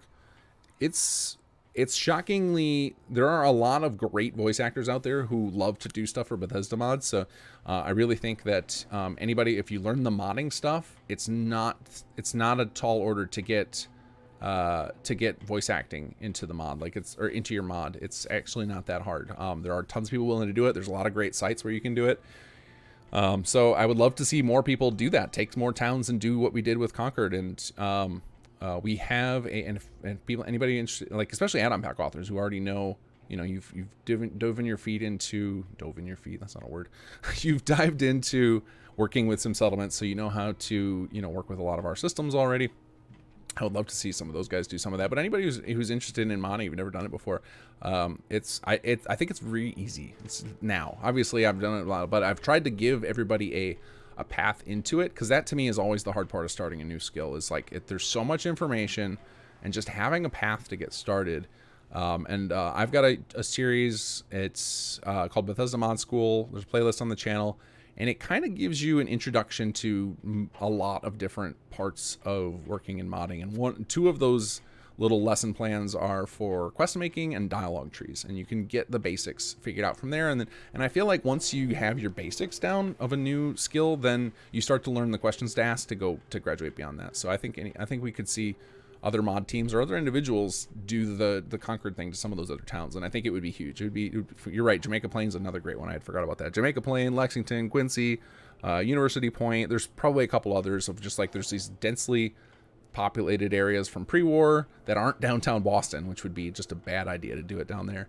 But all those other little places I think would make fantastic things like Concord. Would love to see that in a mod, but it's not something we're going to have time to conquer.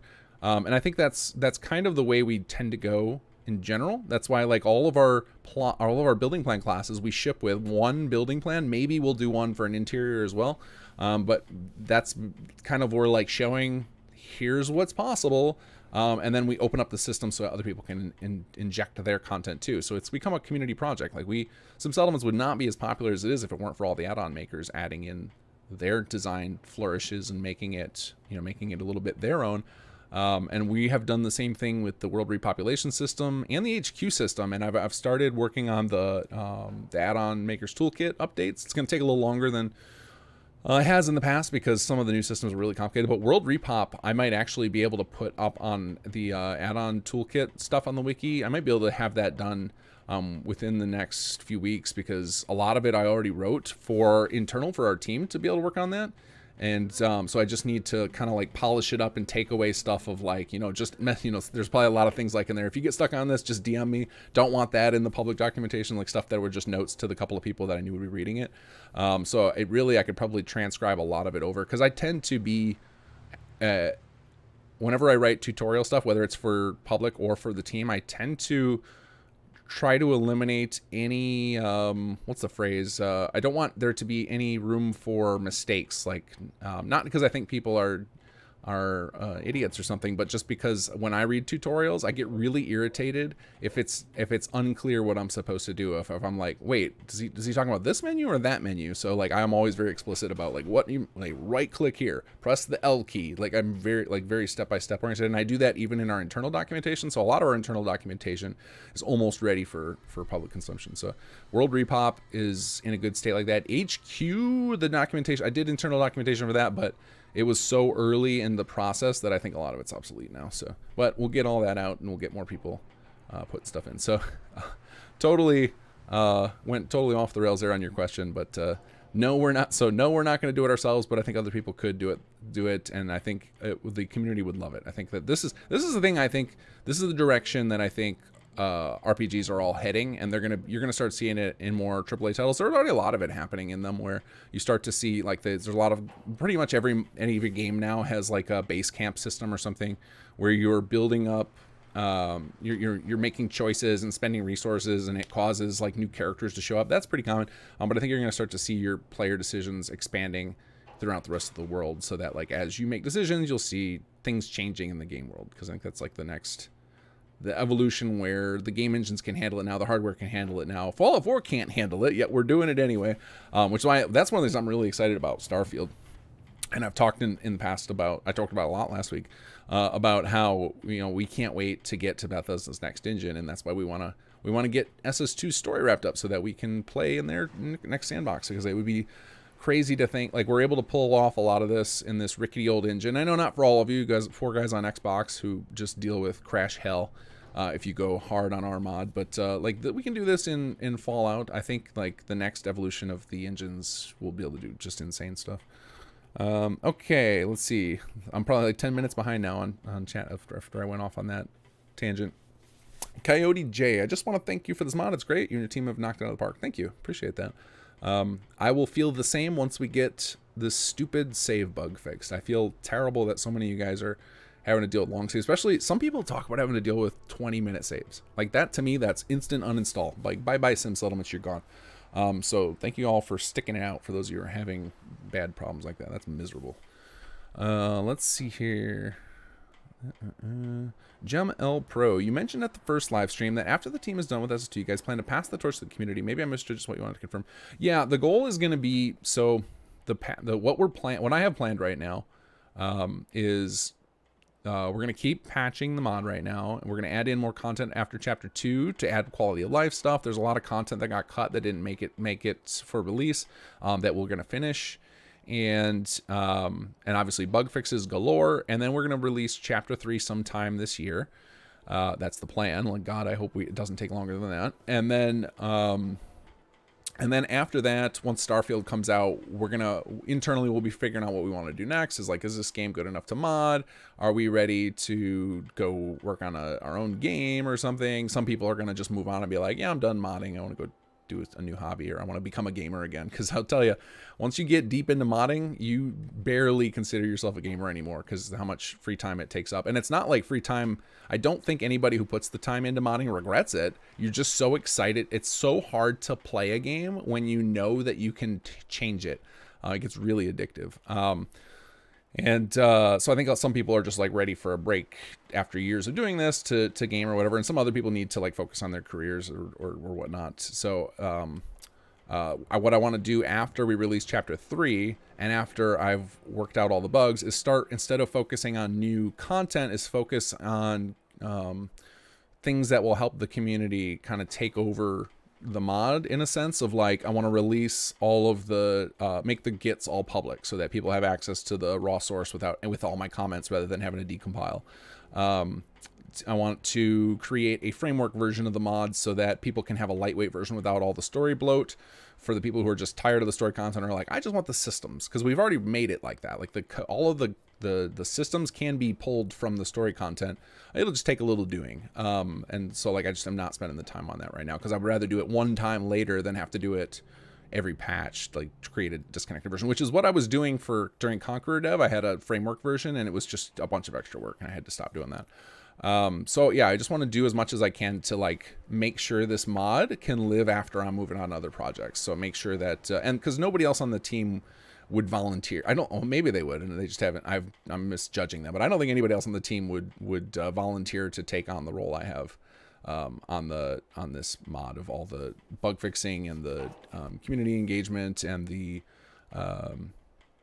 planning out all the new features and everything. Like, it's a lot of work. So I would to me it makes more sense to crowdsource that out. Let it be a little more open the mod up to like just put permissions of like anybody can patch this or whatever. Figure out how to do that. I don't know how I'm going to do it all. I got to look into a lot of stuff, but yes, the goal is going to be to make sure that this mod can live on well beyond me, because I know Fallout, every Bethesda game has a life of well beyond. I mean, there's people to this day still playing and modding Morrowind, and so I'd love to see in 10-15 years people are still playing some settlements. That would be amazing. And I think the best way to do that is to make sure that the permissions are set up and the files are available for people to do that without me.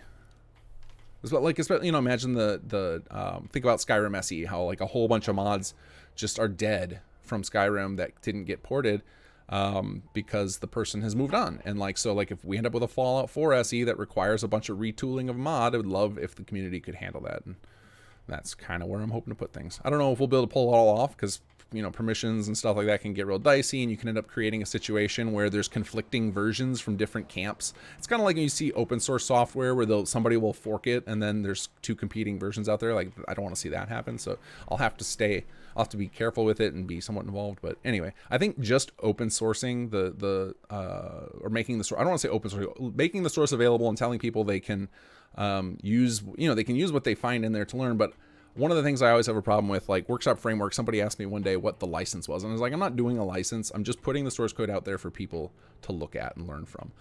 Because one of the problems is if people start recompiling it with slight variations and releasing it as their own mod, it'll conflict with the mod and break it, and that's what I want to avoid. I'm trying to eliminate the barrier to entry, and this is why, like, why I pursued the story in the first place for Sim Settlements is because, you know, some of it was because I felt like the settlement system deserved a story that cared about it, because the base game story, like, the settlements are completely unnecessary. Even the Minutemen storyline, the settlements are kind of a joke. So like something that was like, hey, this is, you know, let's give the player a narrative reason to care about settlements. That was one part of it, but really it was like, I wanted to make sure that it was really easy to learn all these systems and stuff, or at least get started learning them. Obviously Sim Settlements has got a lot of depth to it, and there's no way to learn it all without tribal knowledge, digging around, or digging into the wiki. Like, there's always going to be some amount of that, but I think you can just play in the tutorial. You can get the basics down. You can get, you know, a functioning settlement that has its meters filled just by following our tutorials and playing through the quest line. Let's see here. I have no idea if I answered the question. I'm just letting myself talk, stream of thought. Let's see. Doogie, is the world repopulation system able to affect exterior cells, or is it only meant to add doors to interior cells? The concept seems interesting with locations such as Drumlin Diner. It is designed for interior cells. That's the core premise of it. But if you look at what we did with Concord, that's not necessarily using the world repopulation system. That's kind of like, we just did a series of quests that are repopulating the world with the same agenda, and they are and like a lot of that can be tied to our unlock system, which that add-on pack authors are familiar with. That's an unlock system. You'll know it a lot of times from like the building class pop-ups, like you just unlock this. It can do stuff in the background without those pop-ups too, and like that's how a lot of like the character appearances happen, or the quests trigger. So we have a system where you can basically set up so depending on what the player's built where, you can have different things trigger automatically in the game. And so that's kind of what that's like an extension of the world repop with the Concord stuff.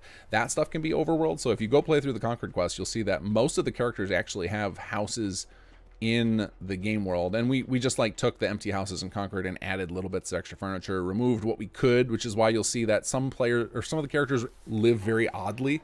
Like I think in Caleb's house, he's got like a couple of chairs stacked on top of each other, and it looks really dumb, but they're static, so we couldn't do anything about it without breaking precombines, so we just left it. So you can do a little bit of overworld, but yeah, the dynamic system with the world repop is that we dynamically pair up doors to interior cells that are designed to match the building that the door's frame is on. So that what's cool about that is that as we start fleshing that out, and we are going to start fleshing it out for post-launch content of like spreading it out beyond Concord, so that these buildings are set up all over the place.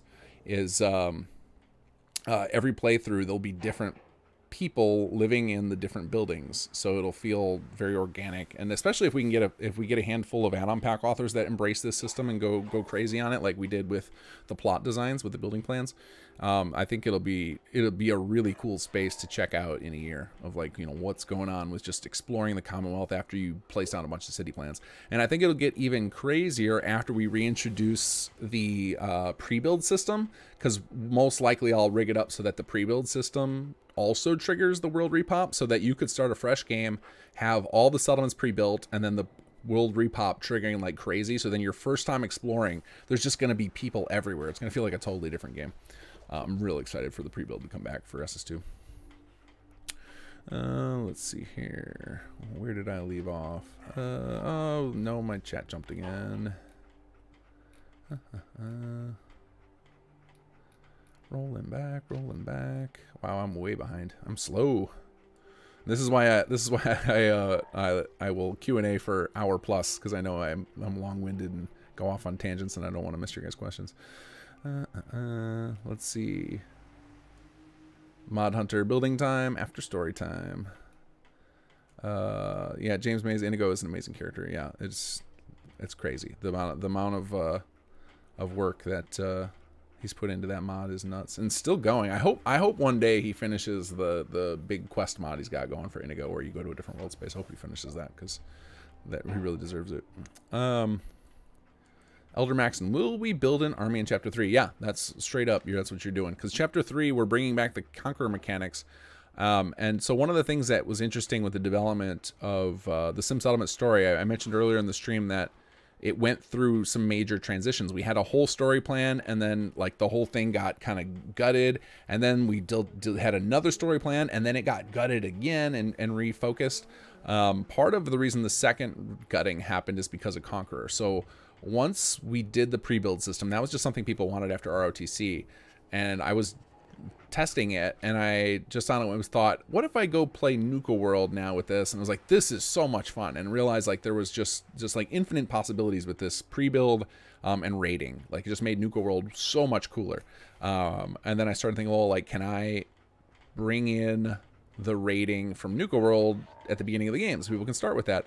And then when I started experimenting with that, then I went down this rabbit hole of like, oh, well, now that I've built this system in, I could change it and enhance it, and like, let's make it more customizable.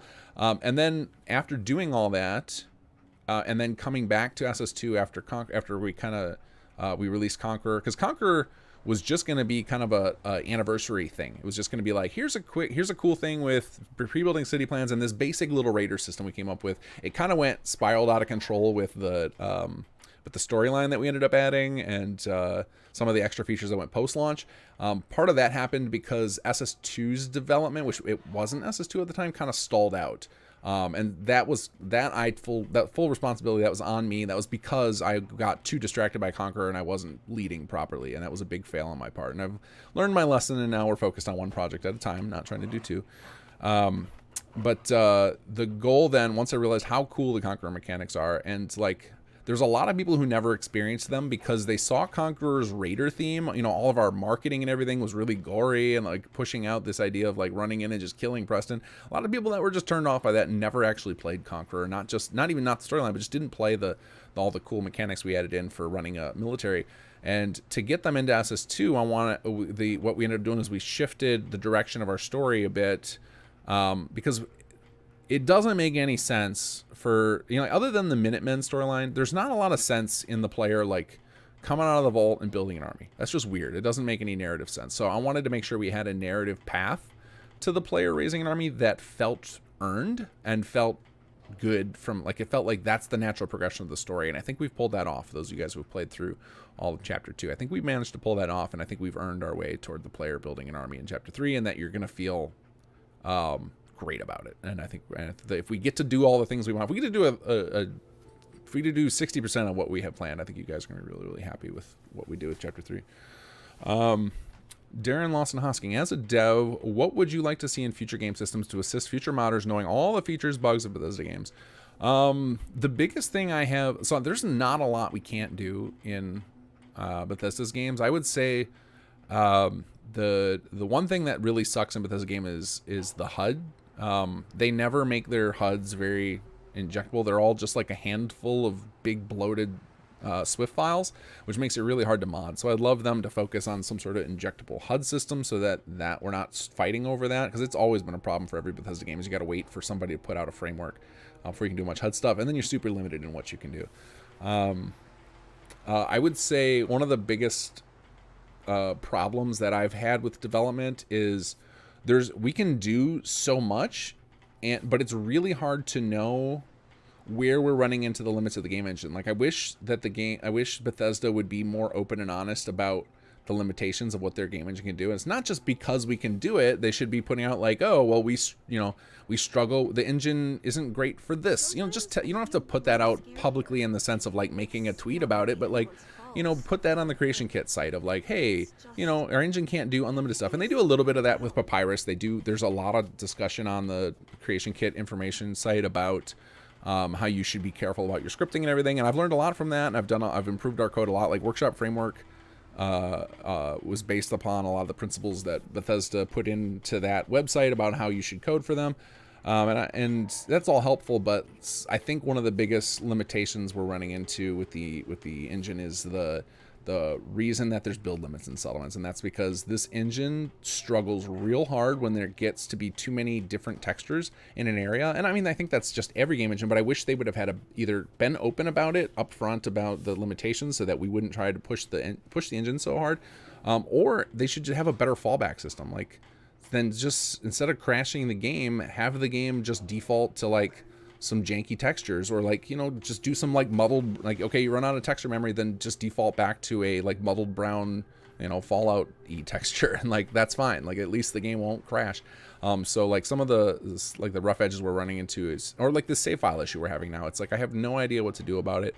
Or even better is put out some proper debugging tools, put out the internal tools that they have, because we know that there's a internal version of the engine that has more stuff you can do at runtime, because we've mined the console commands, so we know that stuff exists. Like, put that out for people to dick around with. Like, just more availability for tools and limitations are what I want from a game engine.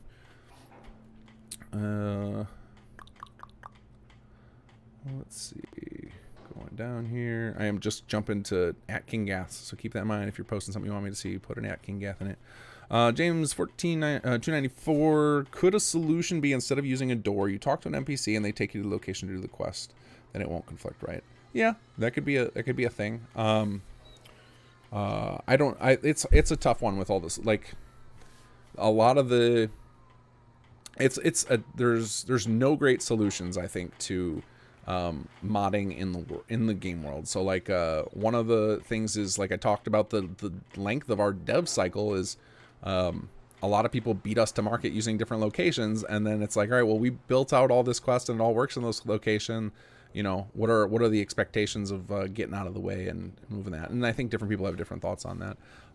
I've been around this community long enough to know that we have become a build around mod, and a large majority of our player base, like, obviously you guys who are all, you know, you follow along and are willing to stick it out for multi-hour streams and stuff, most of you guys probably play with pretty big load orders and play with a lot of different stuff. But the majority of Sim Settlements players, and I can gauge this just from talking to the number of messages I've gotten about this, number of people I engage with on the forums, they play with just Sim Settlements, and maybe just like the add-on packs, and that's it. So like, for a lot of people, we're their only mod, or we're their primary mod. And so then, do we focus on just making sure their experience is smooth and makes sense? Or do we focus on because like, we are all in the minority, guys. Like, those of us who play with 400 mods and play this game nonstop, we are not the majority of people who play mods anymore. Like, Bethesda opened the door to this to being a more mainstream thing with the mod menu right in the game.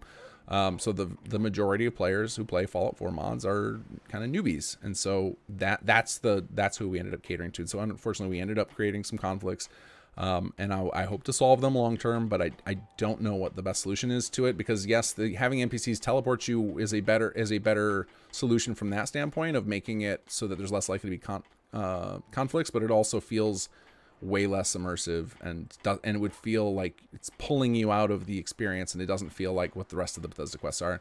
And I think we've done a pretty good job of making our quests feel like they belong in the game, and like where there are some moments where you're not sure if you're playing vanilla or you're playing our stuff, and that's been some of our guiding principles to make sure we keep doing that. Like, we really want to just feel like we're just a natural extension of the game, because when you're playing a mod, like you put some scrutiny under it, you're just like, you're looking for the jank, and so we want to avoid it as much as possible, so that people just can get immersed in the experience and not worry about the rough edges. Let's see. Julian P. Comics Subversion is a story mod, but mostly focuses on late game institute content, main story ending options. Yeah, we don't really mess with any of that stuff. In fact, for SS2 Chapter 3, and the Chapter 4 we had designed on paper, and then even Conqueror when we were dealing with it. With all of them, we loved the idea of offering additional ways to deal with the end game, but at the end we kept running into the same problem, and that's like, even though it's kind of portrayed the Institute as the villain, really it's up to the player who the villain is. They get to decide who to destroy. So there's really no end boss for us to deal with which is where, again, why we landed on the Gunners, is we needed to create an actual villain in Fallout 4 because it really doesn't have one. Like even the Institute, you know, they don't really explicitly say that the synths kill off the people that are disappeared. Maybe they take them to an island, like a Paradise Island somewhere, another underground facility. We don't know. Doesn't really explain what happened to, you know, the original Mayor McDonough. Maybe it doesn't. I just haven't dug deep into the lore. But anyway, you could make a case that nobody's really evil. There's no real bad guy. Everybody's got their ups and downs. There's some negatives and some positives to all those people. And you know, it's nice to have the gray stuff, but it's also nice to just have an old school villain, just some people like a Berman. You know, just that big doofus that you just want to punch in the mouth. You know, sometimes it's nice to have that. It keeps things simple. And so we opted to we're just not going to mess with the vanilla endgame stuff. Like we will integrate where we can, kind of outside of it. So we have, like, you know, you can go, spoiler alert, chapter 2, you know, there's a quest where you can go recruit help from any of the factions that you're allied with. You can go recruit help for them to join the battle.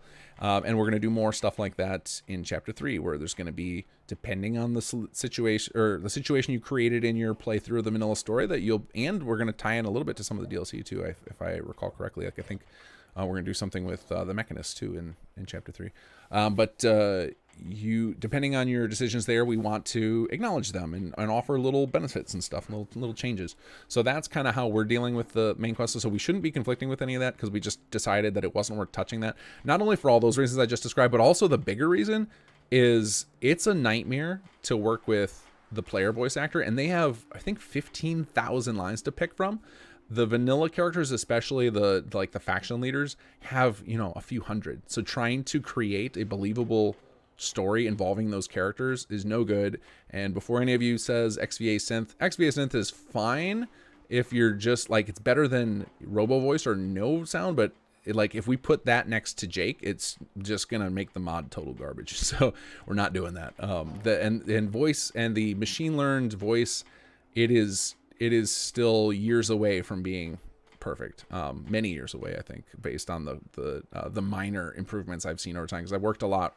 I shouldn't say I worked a lot. I should say I've been in communication a lot with the guy who created XVA Synth, and each time he sends a new iteration out after, you know, weeks or months of work, the improvement is minor, and sometimes it's like a side grade. It's like, well, that kind of is better, but that part's worse. So like there's a long ways to go before machine learning stuff. And then by then, I would not be surprised if the voice acting unions have made it basically a suicide mission to even get involved with that. So I don't think that's ever going to happen. Let's see. Oscar Fry, would giving Jake X01 Mark 6 power armor break the game at all? What would happen with giving our main characters furniture, or power armor, is that power armor is technically furniture. So then all of our quest moments where we tell an NPC to use a particular animation marker would get screwed up, and so that would probably break some quest scenes. So yeah, I would not recommend putting our NPCs in power armor. Would not recommend it. Let's see here. Mustang, how many? Okay, someone already answered you. Yeah, three chapters are planned. We had a fourth one on paper that was super ambitious and crazy. I think some people might call it jumping the shark, though, and I think that the scope of it would take us 2 years to build it. So I don't think it's gonna happen. But who knows? Who knows? Let's see here. All right. Mustang, one more thing. What is King Gas SS2 Patreon? Somebody hopefully has linked that to you. Let me see. I mean, it's just under King Gath. Let me dig that up, because while I try not to like ask for funds or ask you guys to support it, like just happy when people do. Because we don't need more funds. It's just kind of like, if you want to contribute it, like we have enough to cover all of our bases, 100%. We're good to go there. But you know, the more funding we have, then the crazier options appear on the table. So I'm not going to not shill a little. So here's a link to my Patreon. Let's see. Oscar Fry, will you ever release an optional file that allows us to tap into the virtual SS2 storage so armor weapon crafting will be easier? No, but if you play through the HQ system, you can then use the virtual resources for yourself in that way. You build up in HQ, you get an option once you finish. So you play through the tutorial quest, and then you were given a couple of other quests during the tutorial, and and then if you and then the tutorial quest has an extra objective at the end to recruit more people. And after you complete that, you start another quest called Is There a Doctor in the House? And when you complete that quest, then it unlocks all of HQ for you to build in. And some of the rooms you're able to build things called labs. And a lab is basically a crafting station where the NPC does the crafting and the player, except for I think power armor, and power armor, it doesn't work because we had a problem with the animation. But all the rest of them, you'll see an NPC will work the bench and your player will just be like reading a newspaper next to them. And the idea is they're the ones doing all the work on your armor for you, but you get control and you choose the upgrades and everything. And even cooler thing we did with that is if you upgrade the lab can bypass perk requirements. So you can get access to the high-tech stuff without having to spend points on perks. So it's a really cool late game reward. It's a way for you to spend all those surplus resources and a way to get basically free perk points. Let's see. Oh, hey, Nathan Huxley, one of our 3D modelers. Don't forget all of your instructions to everyone on the team. Detail by detail, you make sure anyone can follow along. Let's see. Yeah, I do try to do that as much as possible, because I hate when other people give me instructions and there's room for error in them. Carvac, I can't wait to see what build system Starfield has. Yeah, I can't imagine they won't have a build system. I mean, we've already seen leaked screenshots of what appears to be a Fallout 4 like build system in space. So, Nick Carter, are there plans for turning more NPCs into mayors? We started it. Like, we have a bunch of a whole bunch of our NPCs, the custom settlers. We have some notes that Cynical put down about their personalities and stuff and potential ideas for custom leader traits for them. But it's one of those things where it's like it's a whole bunch of work and we have so much other cool stuff we'd rather pursue that we don't know if we're ever going to do it. But it's on the list of like, one day we might do that. I would love to take most of the custom NPCs custom settlers from SS2 and make them available as custom leaders, but anybody can be a leader now through assigning them via the desk. You just literally go into workshop mode. Here, I can just do it. This is what I've been sitting in Sanctuary listening to hammering for this many hours for, was just for this moment. You can grab somebody and then go over, hit command, go over to a city planner's desk, which should be, where did I leave it? Maybe I did I build one in here? Oh man, we're in Hammer Central now. Where did I put it? I thought I built one. Okay, well anyway, you just go and assign them to the desk, and then they'll become the leader of that settlement. So you can make anybody a leader. If you're talking about the leader cards, from what I understand, the leader card system is like super janky right now. It doesn't work for most people, and it's on we're gonna have like a dedicated. If you guys haven't noticed the cycle, is I try to at least once a quarter put out a major patch where it's got like a bunch of quality of life content. I've focused heavily on some big thing, and one of those for chapter 2 is going to be city plan overhaul. I'm going to bring back the UI elements that were lost, make sure that some of the nastier bugs people have run into with city plans are sorted out, and make sure the leader card system works better, because I know it's kind of city plans were one of those things where at the tail end of SS2 development, like, I knew they worked because it was all based on, we migrated it all to use the workshop framework code, which is what does the pre-build for Some Settlements 1. So I was like, all right, I don't have to put much time into city plans for SS2. It's going to be easy. And then during the dev cycle, it was like, we got toward the end and I realized like, oh, there's some rough edges here that need to be worked out. And I just didn't have time to do them. And I've never had time to do them. So it's always been a plan. It was actually one of those things that I would have loved to do during the chapter 1 cycle, was get in an overhaul of the city plan stuff, and it just never made its way onto my schedule. So I'm 100% it's happening before we get to the pre-build system again, because we need some improvements on the city plan stuff, and that will tangentially involve the improvements to the mayor system as well, because they're kind of related to that.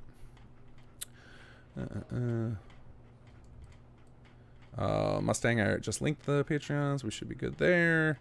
Let's see, James 14294 SFSS when Starfield Some Settlements. Yeah, who knows? We're uncertain. Like there's certain. I already talked about this briefly, but I'll touch on it again. Is there's certain parts of working in somebody else's engine that is really painful. Like this thing with the save file is like, you know, it brings me so much stress to know that there's something bad happening in people's playthroughs.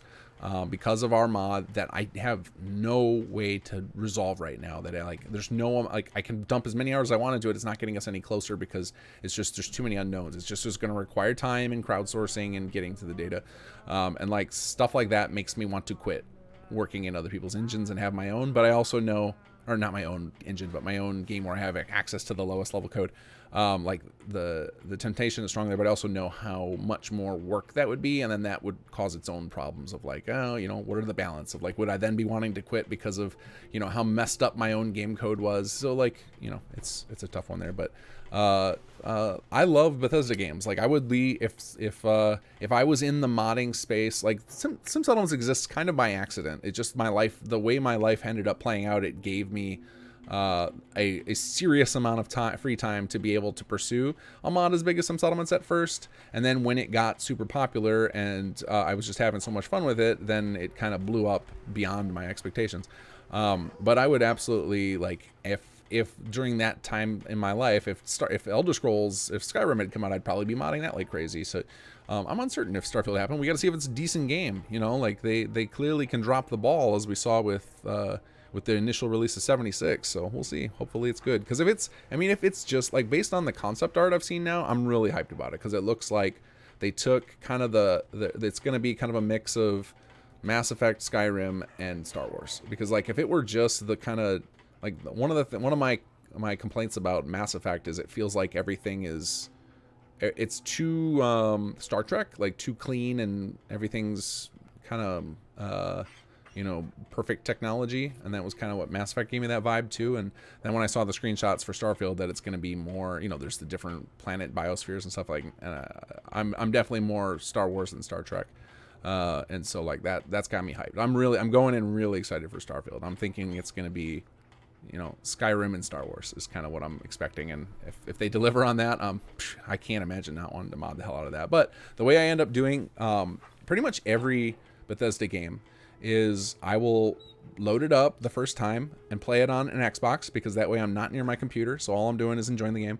And then inevitably, as I get deep into it, I start noticing little weird quirks that I'm like, this could be better, and then I'll take notes, and then I'll start playing with their modding tools when they come out. And that's how Salvage Beacons came out. Of like, I'm like, I got all these settlers, like they should help me carry this stuff, and that's why Salvage Beacons existed. And then some settlements came from the same thing of like, I got on my second playthrough, I was like, I don't want to go build the sanctuary I did again. I already built all this. Like, why can't the settlers do it? And then started going on that path. So if Starfield is amazing and it gets, and I find some faults in it that I'm like, I really want to improve on, then I, you know, might get sucked into modding it.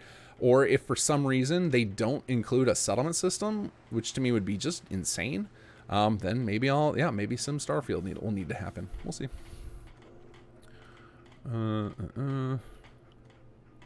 Carver, which faction is your favorite? That's a tough one. So I would say, I think Brotherhood, just because they've been around in all the Fallout games and they've gone through a lot of different iterations, and I have just insane numbers of hours in Fallout Tactics where you're with the Brotherhood. I loved that game when it came out way back in the day. So like I really like the Brotherhood, even though, you know, so there's the, you know, some people hate the fact that they're good guys in Fallout 3, and other people hate that they're, you know, going back to their roots and start slowly going back to their roots in other games. I've liked all the incarnations of them. I think they've got a cool visual appeal. I like the idea of people hoarding technology and to try and protect the world. Like that's just an interesting idea for post-apocalypse. So I like the faction. But I find when I'm playing Fallout 4, I feel like the Institute ends up being my jam, because I just look at it from perspective of, if it happened to me, like say I go into a bunker tomorrow and I come out and the world's hell and people are like killing each other for food and stuff, and then somebody comes along and takes me to this technological paradise, I'm signing up. Like morals, like everybody else out there is throwing their morals out the window. I'm doing it too. I'm joining it with these guys. So I end up finding myself siding with the Institute on a personal level. And I do like their visuals. I think the Institute looks really cool. I really like what they did with them. But same with, I like Brotherhood's visuals too. I love the visuals of Fallout. I like Bethesda's art style a lot. Oh no, my thing jumped again. Oh, I'm so far behind. Here we go. Okay, here it is again. Network Junkie, can you show the hijack? Never has shown up. Forum said it was a bug not showing. Yeah, it wasn't a bug at one point. So let me see if I have a save where, because this save, I don't think I've approached anything that would have the hijack. It only shows up after the first door appears. And then the options will only be there for the doors that have appeared. Yeah, so in this save, it hasn't happened. So let me see if I've got a nice long save. There's those long saves you guys are talking about. So that would be a long save on my computer. I've got a really fast SSD, so you know, a 10-second autosave is weird. And if that were it, if it were just 10-second autosaves every once in a while, I wouldn't be worried about the bug. But for some of you guys, I've said it's multiple minutes where you just like walk away from your Xbox or computer, and that's unacceptable. So let's see here. I've got, let's see, MQ19. Yeah, that would have some. So this is a save from one of our team members. Fess does a lot of outfits on the team and did a lot of the HQ room designs.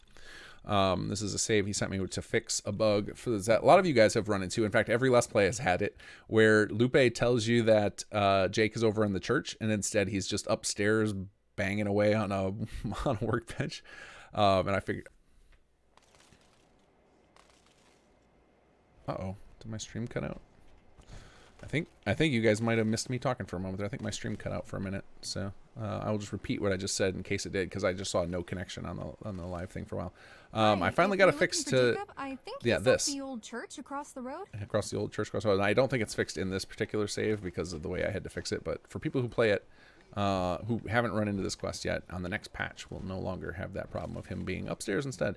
But okay, let's get away from her so I can open my Pip-Boy. And inventory, miscellaneous, city manager, here we go. So if we go under tools, you'll see hijacks.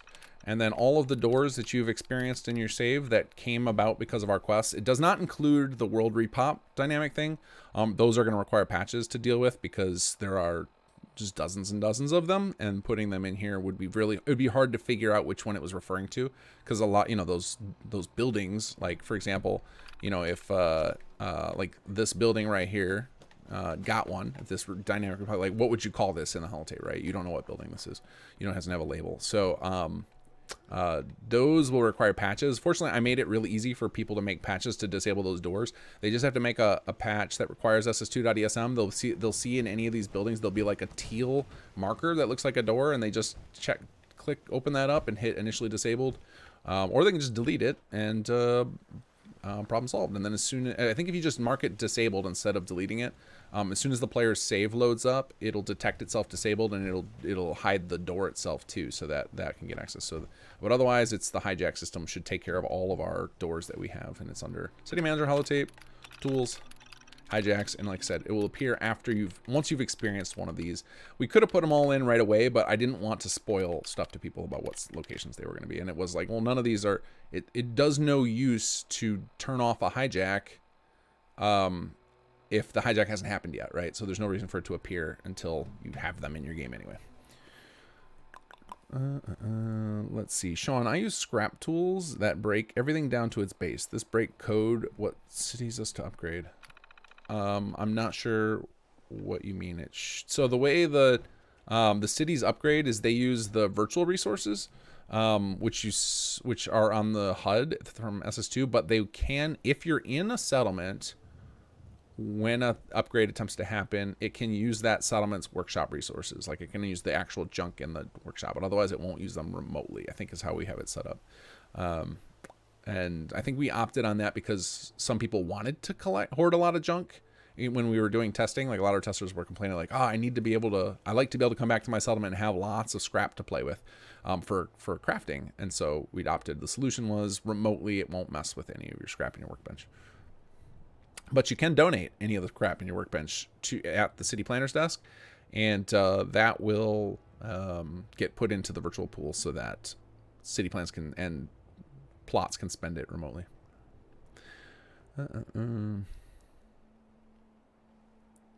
So I'm seeing some talk about, yeah, gun for hire, we accidentally used the same building for them. That was like, we figured that we actually found that out like 2 days before release, and I was like, crap. And then it was like we were committed, we weren't gonna change the release date or anything. So somebody put out a patch for that, thankfully, right away. And that was one where it felt really stupid because we could have just used the next building over. Like the building they're in is temporary. It's not that important. This one is, we end up using this Phalanx too, which conflicts with depravity, but depravity, and I knew that going in, but that was one where I was like, we'll patch it eventually, but depravity and playing depravity and the SS2 story at the same time makes no sense whatsoever. Because they do some stuff that would mess with our main quest, and that's not like they did it intentionally, like they did theirs before us. And so I said, let's just go ahead and do the Phalanx anyway, because people who are like, first of all, our door doesn't appear until you start doing our main quest, and if you're doing Jake's quest and depravity at the same time, I don't know how you logic that out in your character. So you must just be you must be a hardcore player who's just collecting every quest and trying to play them all. And you're going to be the type who will figure out the hijack system or will ask about it. This was my logic. So unfortunately, some people were peeved that we blocked these doors, but most of them were just accidental. And then that's why we put the hijack system in before we launched. So that way, no matter what we did, if we conflicted with something, people would have at least an in-game option once they asked about it. So they didn't have to wait for us to patch it. Let's see. I'm pretty sure Bleachers should be compatible. Julian P. Bleachers, the Monkey is the author of that, and we are very good friends with him. He helps us with stuff. We help him with stuff. And like we had a brief conflict when we released SS2 and Bleachers. We had a brief conflict in that we had intentionally lined up our door for the Ron's office to be underneath the scaffolding to get up to the Bleachers, to their the Nuka-Cola bar thing or whatever it was called up there. And then there was a cross beam in his thing, and I had reached out to him before really saying like, hey, could you release a patch just disabling that? It's just a small thing. And in the meantime, I had set up to have some settlements just dynamically disable it if it was detected, and I got the ID wrong of the crossbars, so when we first launched, it looked like we were incompatible with Bleachers, but now it should be fine. If there's some other issue, then I'm not aware of it. And I reached out to Monkey recently and asked him like, hey, are we messing with your mod? Because a couple people have reported that we break Bleachers or that Bleachers is incompatible, but that's just not the case. He said he didn't know of anything. So if you guys know of anything, please report it on the forums. I don't want to be incompatible with any major quest mod. We just have to get a patch out there or come up with a way to dynamically deal with it.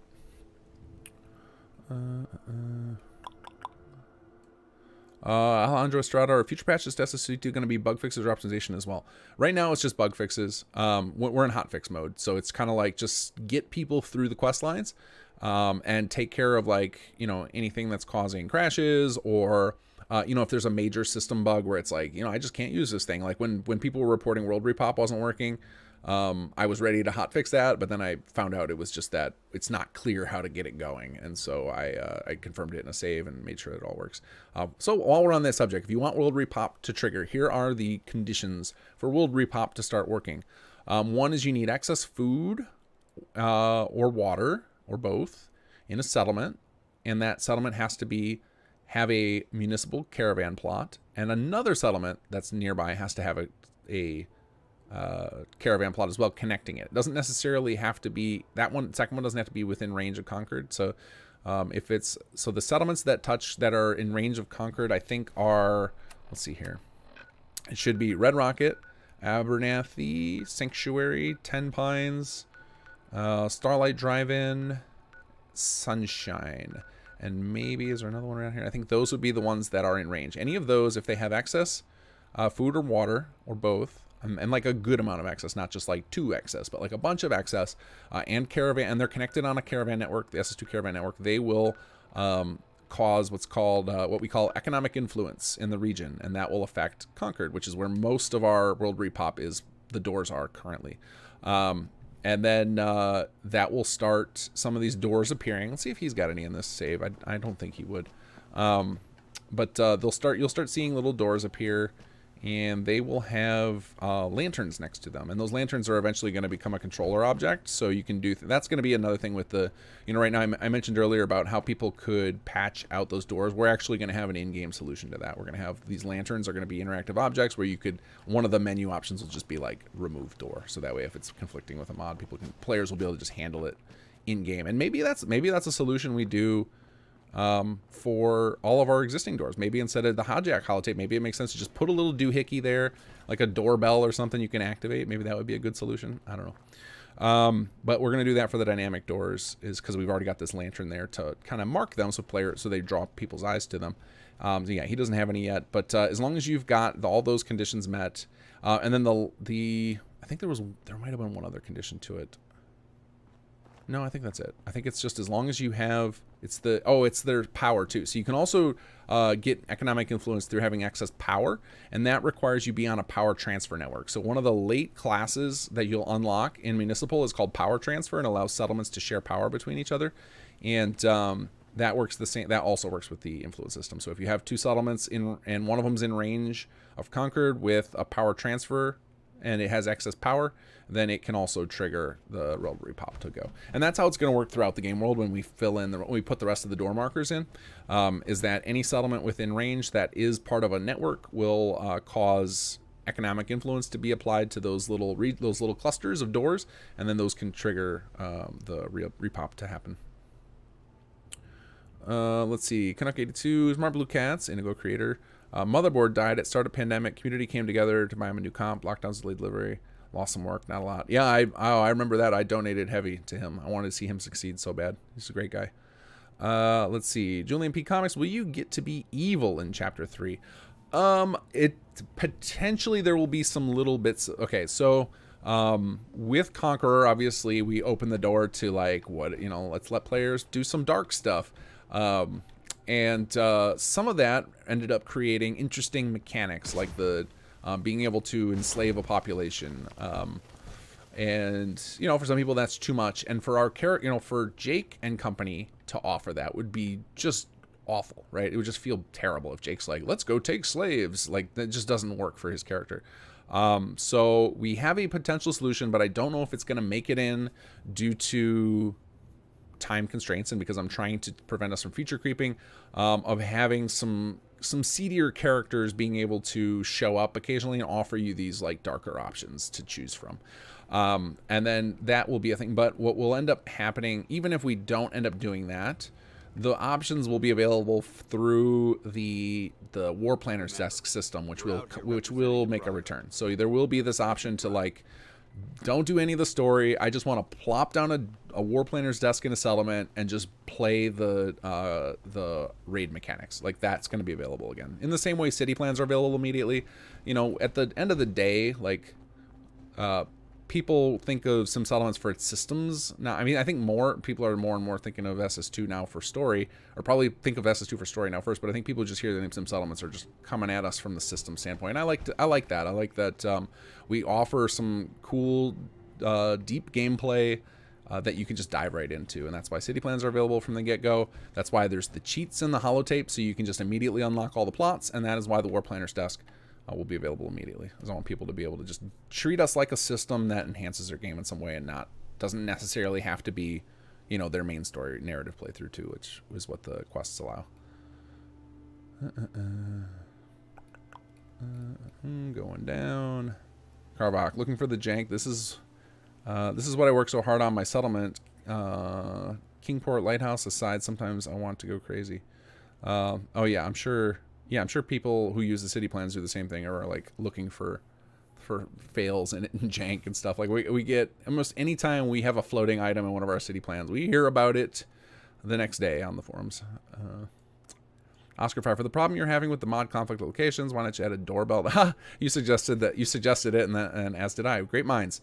Yeah, that's probably that's probably a really good idea, because we were already planning on doing that for with the lanterns. So yeah, we could easily just add a little doorbell, and it wouldn't feel unimmersive for it to exist. And then if you click on it, then you get that option, and then people don't have to know that. I mean, you still have the potential for people to not think to click on it, or not mouse over it or whatever. So it might have to be like a custom doorbell model that stands out a little bit, so that people think like, oh, I should click on that.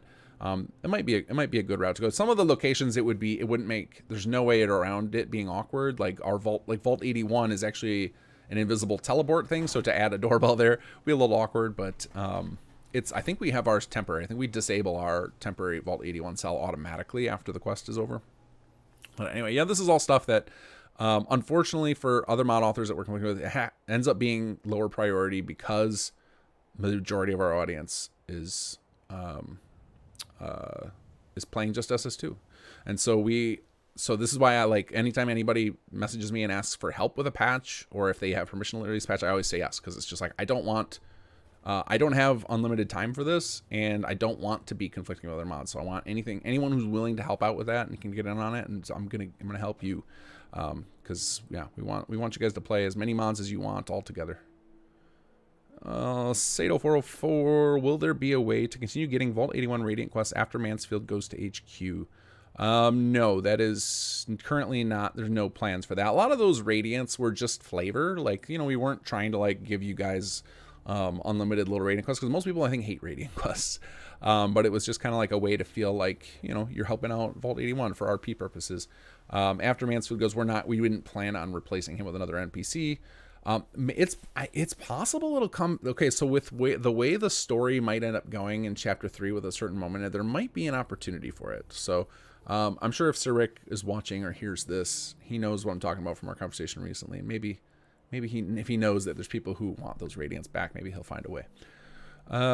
Let's see, Reg Day Bokaj, is there any plans for finishing Jammer storyline, even porting the story for Conqueror over to SS2? So I ended up talking about this a lot last week, so I'm not going to go too deep into it, but I will say the only way we will finish the storyline, and okay, if we finish it, it's only going to be as part of a port to SS2. It's never getting finished in SS1, mostly because I don't want to go back through QA on Conqueror and SS1. It works, like, as long as you don't try and do the quest line, don't have Jammer living in a settlement that's totally overloaded with stuff. Quest line all works. It's pretty much bug free. Like I said, you can have some bugs if you're, you know, with enough mods and crazy stuff happening in your save, but it's relatively bug free, and I don't want to go back through and mess with that. What I would like to do, and the only way we're going to end up doing this is if like the stars have to align perfectly. So we had during Conqueror development, our lead writer, his life got flipped, turned upside down. Didn't end up in Bel Air, but he was unable to continue with the project, and we didn't have anybody available with the writing chops to pick up the torch for him. So we just put a pin in it, and we're like, we'll come back to it one day. Hopefully his life straightens out again, and it's just never worked out. He's just never had the bandwidth to get back onto it.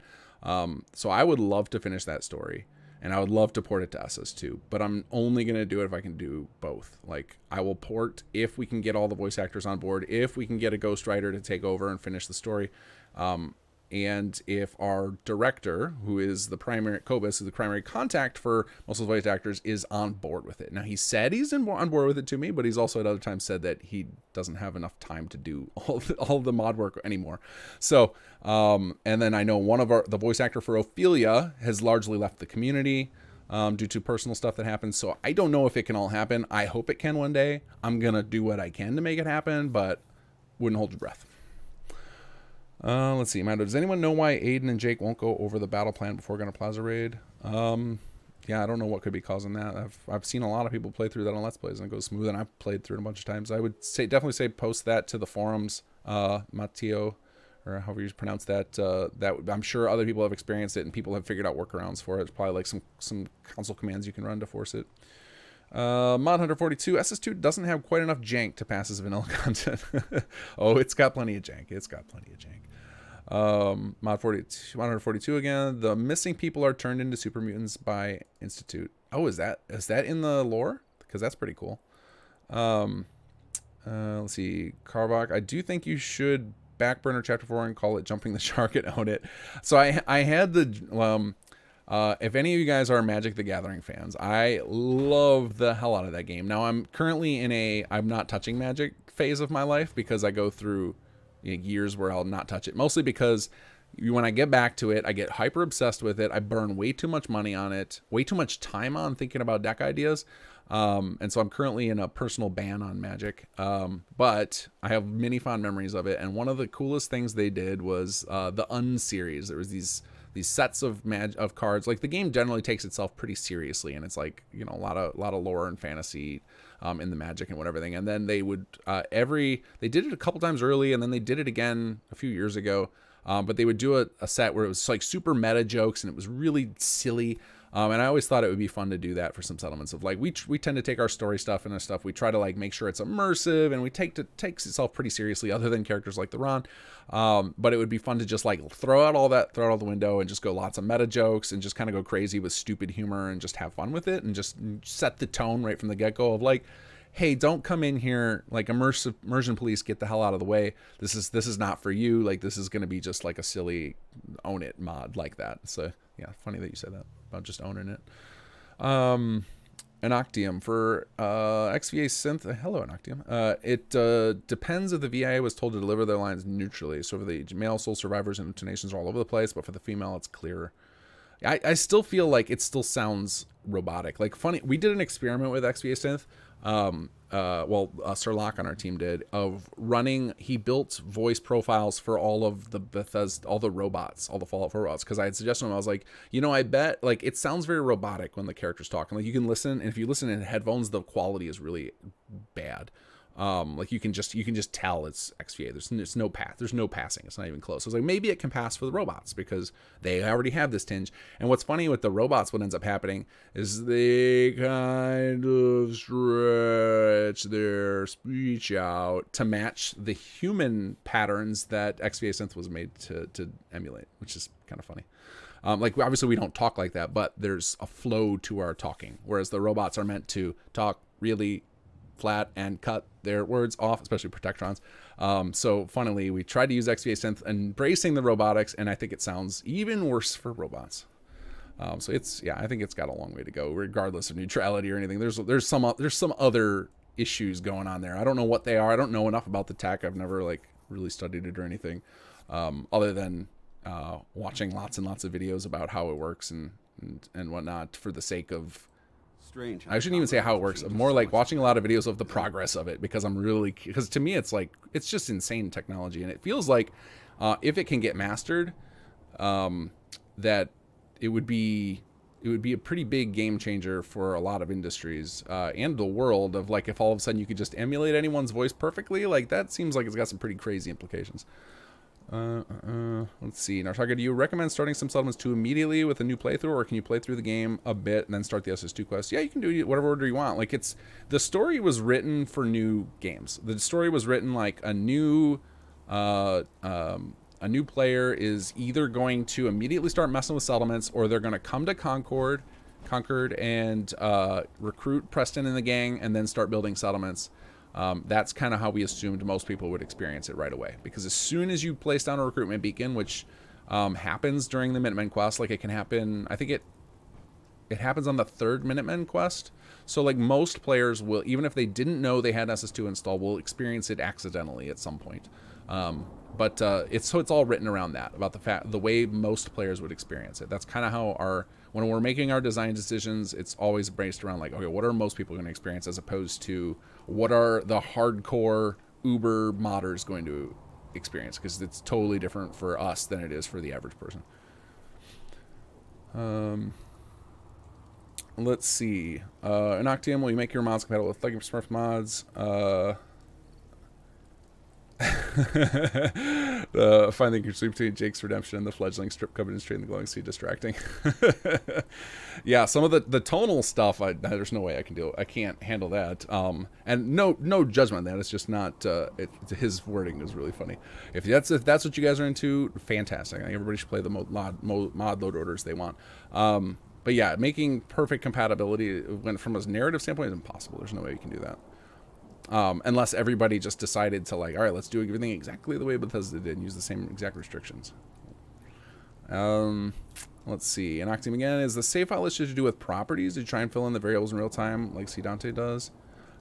Maybe. I don't know. I know we had to deal a lot with script properties. All of our properties are not done in real time like C Dante does. Are you saying that helped with his stuff? Most of our script properties are pre-filled, and that's like, we did, and some of it has to be that way for the way a lot of SS is designed, because a lot of it is about taking forms and swapping them at runtime to get different script properties. Like a building plan is just predefined data that you can swap between. You send that data, and then it's like, oh, it's like a set of new script properties for a plot to work with. So it has to be predefined. It can't be preloaded like that. A lot of systems, there's probably some systems where we could do dynamic script loaded properties, like on our controller quests and everything. I don't know if that would help it or not, because that's probably the minimum amount. Like the majority of our data, our script data, is stored on those records that are kind of swapped around to dynamically swap the script properties for things, like plots or city plans. And that, because that we learned during when we started the city plan contest, that there's the script data limit in the engine. The engine sets aside 64 megs for script data, and if the saved game has more than that, it will not load into the game. And Baka Scrap Heap and Buff Out both eliminate this limitation, or they greatly increase it, like make it so it's quite a bit higher. But that never, back then, even when we were at the limit, like when we figured out the limit, and then I stripped down stuff to put us right at the limit just for testing, it wasn't causing any save file issues. That was never even a concern. Now we're down to I think we have 15 megs of script data, so we use a good chunk of it, but most mods use almost none, so it's pretty hard. Like, unless you're just going ham with city plans, like if you were to install every city plan that existed, you could hit that limit. Otherwise, most people won't ever hit it. But even then, even when people were pushing the limit and getting right close to it, there was never any save file issues. So I don't think it's script data. But I don't know. This save file issue is so weird. I had no clue what's going on with it. Humble Lion, what should I do if ASAM's broke after days of playing? I cannot build anything now. Quests work wonderfully though. It depends on what you mean by broke. That might be a better question for the forums, because you're gonna have to give a lot of detail about that. Yeah, there's a lot of ways they can break in that sense, and then each way they would break, the fix would change. Joshua Arnie, can you explain how the finished mod will be published? SS2 base, Conqueror, SS2 chapter 1 through 3, and Conqueror, etc. I'm on Xbox, and SS2 is the most on the load order. Yeah, so the way, let me think about how to do it. So for chapters 1 through 3, if you playing on an Xbox and you want to play the story, that's it. You're gonna have probably, like, we're going to use up for chapter 3, where you're going to have like maybe 50 megs left over when you install all 3 chapters. And like, that's just nothing else we can do about that. Like voice files and the assets and the character faces, all it takes a lot of space. The world edits we do, like everything takes up space. Once Conqueror comes into play, if we were able to do that, it's probably not going to be possible to have the chapters too. You would probably have to have like SS2 base and Conqueror, and that's it if we end up doing the port and finishing the story. Like, you wouldn't have both, which would work out fine, because one of the things, for those of you who haven't played the Conqueror story or haven't played the SS2 story, spoiler alert, is Aiden is in both. In SS2 he's a friend, and Conqueror he's the main antagonist, so you can't actually do both of the storylines at the same time, and we knew this going in. So there's going to be a moment in chapter 1 we'll inject, if we port this, again, this is all an if, where you'll be put in a position where you have to make a choice between Jake and Jammer. Like, who are you going to join? Because it's like, there's a certain point in Jammer's quest line and in the S2 storyline where if Aiden already knows you from the other one, then his whole relationship would be soiled with you, and we would the writing gymnastics we would have to do and the amount of lines we would have to handle, it would just be a nightmare, and we're just not doing that. That's just not going to be fun. So instead, we're just going to force a choice at some point if we port all this. And I realize I'm probably looking at some of the stuff you guys are posting and chat in between these, like, man, that stuff we talked about like 20 minutes, 30 minutes ago. You guys, I'm probably answering way old questions. Sorry, guys. A1 Racer, can you show the HQ fix in the holotape? A lot of people seem to have the same energy issues. Let me see if I have a save that's in, that is in HQ. I have a lot of saves here.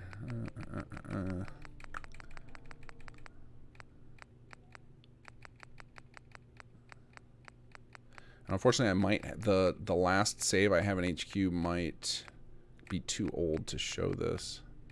All right, here's Meet Staff. Let's see if this one has it. So this is probably from either the release build or like a couple of betas right before it released. But basically, what A1 Racer is talking about is a lot of people are having issues with HQ at the beginning, where they don't have the appropriate amount of energy, which is the kind of a resource you use to determine how much work your staff can do. So basically, the goal of HQ was to simplify the way a settlement works and then open up a whole lot of new possibilities. So one of the biggest pet peeves I have with settlements is running around chasing settlers and assigning them to things. And so this, instead of assigning settlers to things, is you assign them to a department, and then rather than a settler being able to just do one job, they can, depending on their stat, they can do more work in a day. That's kind of the idea. But a lot of people are finding during the tutorial, we arranged so that you get a very specific set of energy based on the stats of everybody. And so if somebody doesn't get assigned to the HQ, because HQ is technically a settlement from the engine's perspective, even though it doesn't act like a settlement in any way, from your perspective.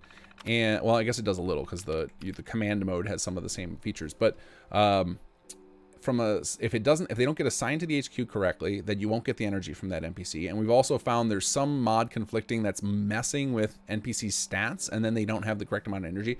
Those issues are those are conflicts. But the energy issue of people's stats being modified, and that's unfortunately just gonna be a pain with the issue with people not getting added to HQ. That tends to be because there was like a burst of script lag, and we actually found out, I had noticed the pattern when looking at a lot of people's save files, but we've had Pra, one of our devs, has kind of confirmed it, and we've got a potential fix coming in the next patch, is that a lot of that script lag comes from the battle on GNN. Is that a lot of the script lag is coming from that, because we took the vanilla Spotlight script and we modified a version of it slightly so that we could manually force it to look at things. And for some reason, that vanilla, the Spotlight script is total jank. I don't know who wrote it at Bethesda, but it feels like somebody who just ham-fisted their way through it and somehow it made it into release. It is a garbage script. And so we used it a bunch, and it created a bunch of script garbage. So we're trying to fix it. I really would love to rewrite that script from scratch, but I just haven't had the time.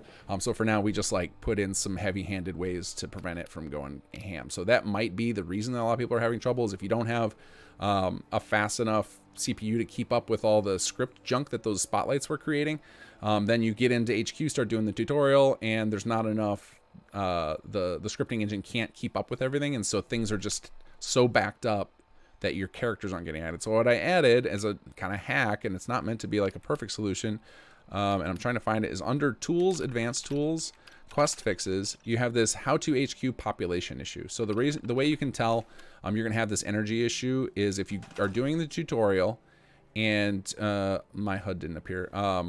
So let's see, and that's probably related to how old. Oh, there it goes. So up at the top left there on our custom HUD, if you don't see 10, you're going to have this energy issue where you're not going to get enough energy. And I have it right now because, or I don't have it right now. I have what looks like it. So if you see up in the top there, it says facilities 47. And a lot of people are reporting that. And usually what that means is something reset Mala's stats. So Mala's supposed to have 15 strength. And what I found in a lot of people's saves who had the 47 energy issue is Mala only had 1 strength. And so then she wasn't providing enough energy to do the 60 required to do one of the quest objectives in HQ. That's the one I keep seeing people getting stuck on. On PC, your solution is to TGM. Put yourself in God mode in the console. You can then build literally everything in HQ with no cost, and you can get right through.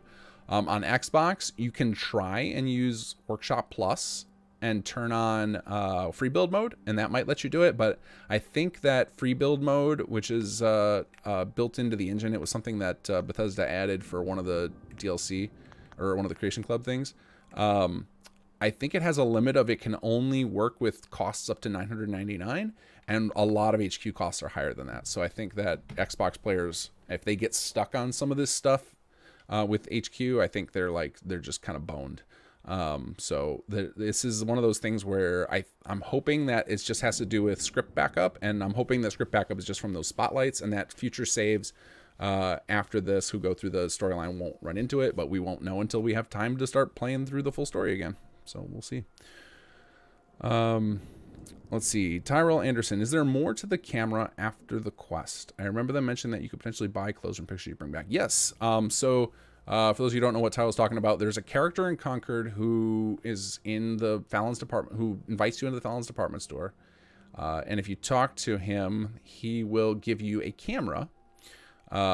and it's based on the Pro Snap camera from '76. A beautiful model and animations that Neher did for it. And he sends you on. He tells you to take a picture of Jake because he likes his clothes, and you bring back the picture, and he will tell you. Or I think he tells you. I don't. It's been a while. I haven't really played through it in ages because that was one of the earlier quests we finished. He will tell you that he can make a copy of that outfit, and then you get to keep the camera. And as of the last patch, apparently I forgot to put an unlock for the crafting the film. You can craft more film, and you can actually, I think you can craft lenses for the camera at a workbench to get a better zoom. And if you take pictures of any NPC, you'll get a picture of them in your inventory, and then you can sell that, or no, you don't sell it, you just give it to Dylan. And then his inventory, he should have any clothing items or any armor objects that the character wore. I think except for the headpiece, I think for some reason helmets don't work. The character will sell you. So we have, I don't know, 100 custom outfits in SS2, like mashups, and a couple that are like full custom, like Jake's outfit and the Nightingale outfit, that you can get access to by using the camera system and giving those to Dylan. So it's like a little Pokemon Snap style thing. Collect them all in outfit form, and you can get mod outfits and vanilla outfits. Like you can get any. It doesn't limit to ours. It does everything. But the reason we were inspired to do that feature is because we have so many custom outfits. We wanted you guys to be able to grab in a unique way. So we didn't want to just copy like Ellie's shop or anything. We were just like, let's come up with a new way to do it. So now you go collect them with the camera. And I'm sure if somebody wanted to, they could take all of our outfits and put them in a chest somewhere, or put them in a vendor container and make that a custom NPC, and I'd be fine. I don't care if people want to find ways to bypass it. I just thought there would be enough people who would enjoy the camera gameplay, because I've always loved those games. They're nice and relaxing. A little different scenario here if you're not stealthing around, because then the NPC you're taking a picture of, if they're not friendly, might try and kill you. But you know, still fun. I think it's a fun gameplay mechanic. Kayu Dong, is there any plan for continuing interviews or podcasts, or to watch those? I would love to bring podcasts back. I just don't have the bandwidth for it right now, so we'll see. Maybe one day. I've always wanted to kind of retool it and do it proper, like actually put it out on multiple platforms, and you know, in an audio only version, so people could listen to it on their commutes or whatever.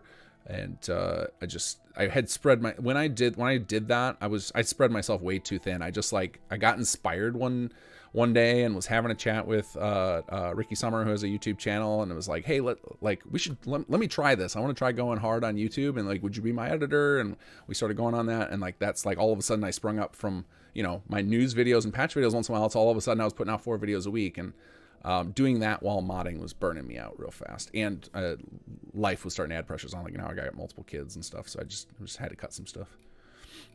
Let's see. Robert Denieri, is there a cap to the amount of transfer that can be transferred? I don't know what that means. If you want to clarify what you mean by transferred, I can answer again. Let's see. Carvot, come on. Jake being a raider would be the best jank turn. Get you to build him an entire army and then turn on you. Oscar Fry, can you please add a small audio file mod to SS2 where the Diamond City guards will say the following to the SS? I used to be a scaver like you. It took me into the face. No, we won't be doing that, but I'm sure somebody could. Carvok, join, Jammer. I think I'm finally catching up. Humble Lion, I already put it on the forums. Haven't gotten much of a response. ASAM say that the build plan has no options on that level. Got to post on the forums. It works on a new save, though. Have you tried the cache reset? Let me see if I have it in here. So if you go into a settlement, it'll probably work in here because from the engine's perspective, we are in a settlement. If you go to Tools, Advanced Tools, Reset Building Plan Caches, go do that. Humble Line, try that and see if it lets you access the building plans again. It takes a little while to run that. So like once you run it, exit the Pip-Boy, then you know go do something else for 15-20 minutes and come back and see if you suddenly have building plans. Joshua Arnie, how long do you plan on doing this Let's Play and potentially a 4th?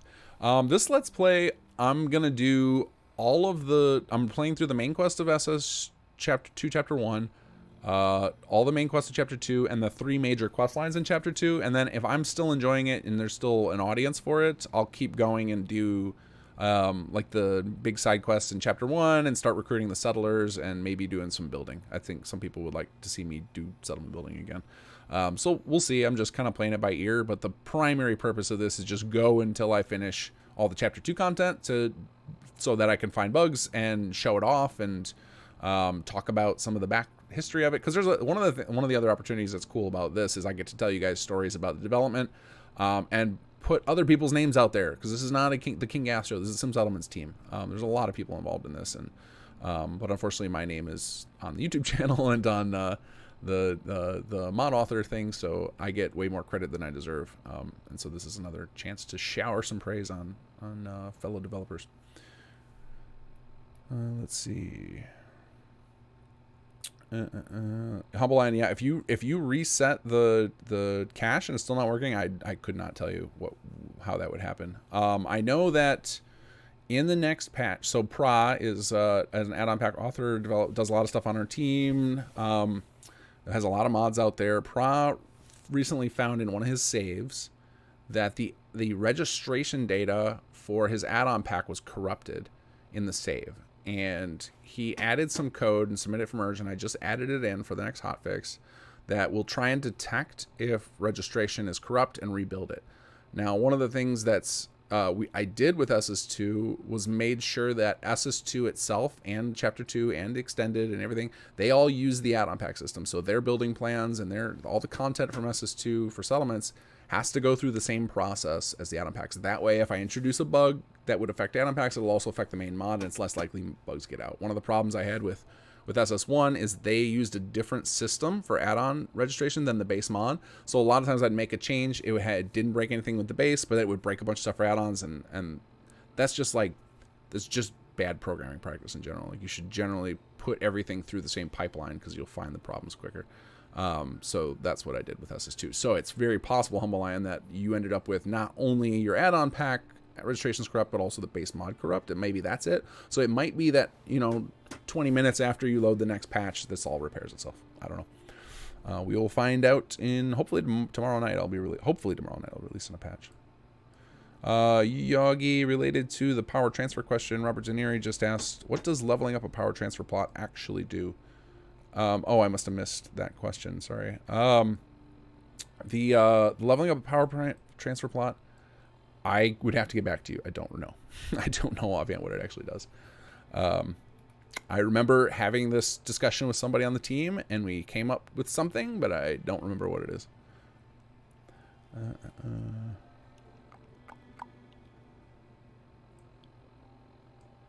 Okay. And this Humble Land stuff's from Chapter 2, or from more Chapter 2 might be the issue. Hope not. Yeah, no, my best bet is that it's some sort of save file corruption that can be repaired. If it's just the issue that Pra discovered was very repairable at runtime, so it's not a huge deal. Wes CW, how large is the team and how many voice actors? The team, here, I will post a link to our credits so you can see. Give me a second. Wiki.simsettlements2.com, go down to the bottom, credits, and you can see how many people have been involved in this. It is pretty wild. And this is like, this page has a tab for each of the, oops, that is my, let's see here, where is my, I cannot find my YouTube channel now. Oh, there it is. There you go.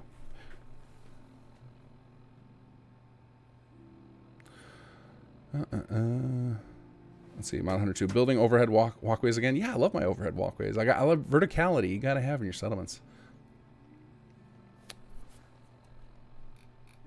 All right, guys, it is getting late, so if anybody's got any more questions, I am happy to answer for a few more minutes. But then I think 1 a.m. is a good bedtime. 4-hour streams seems to be the sweet spot for these.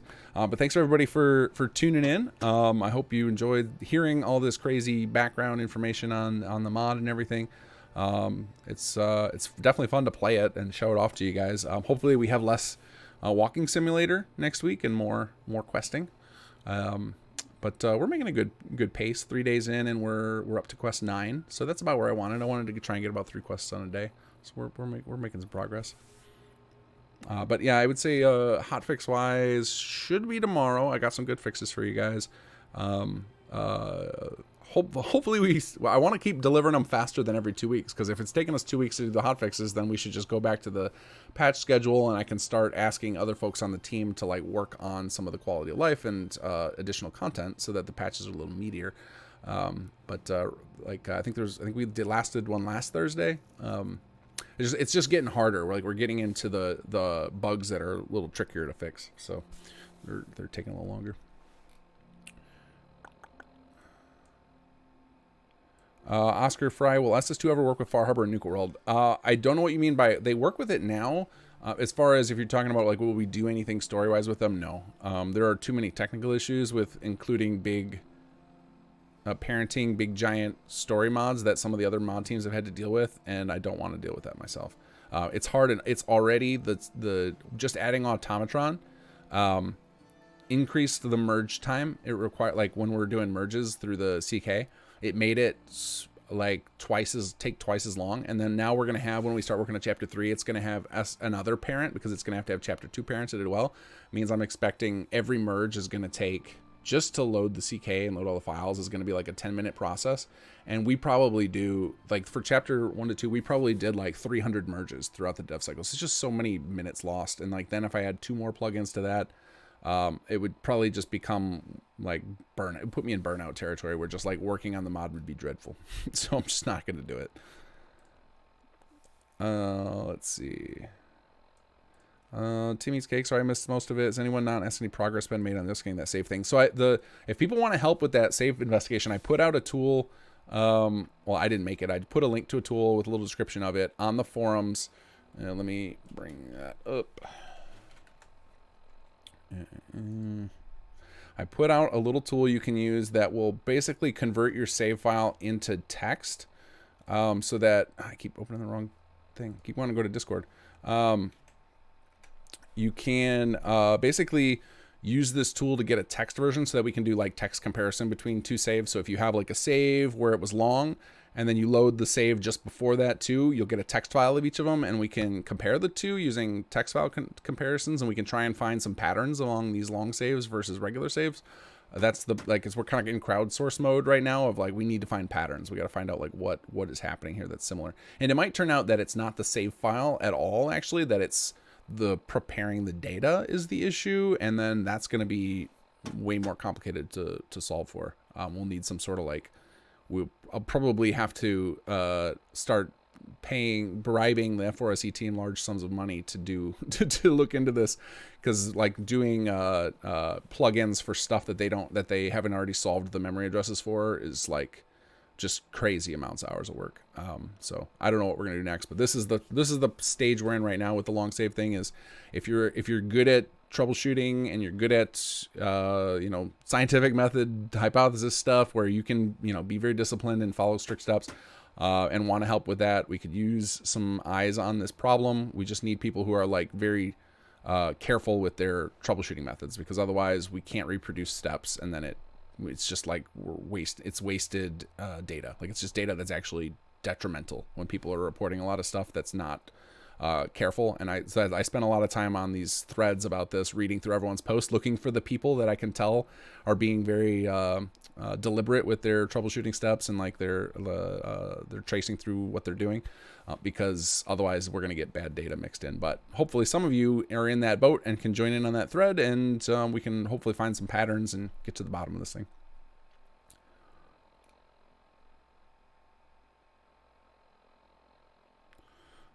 Let's see here.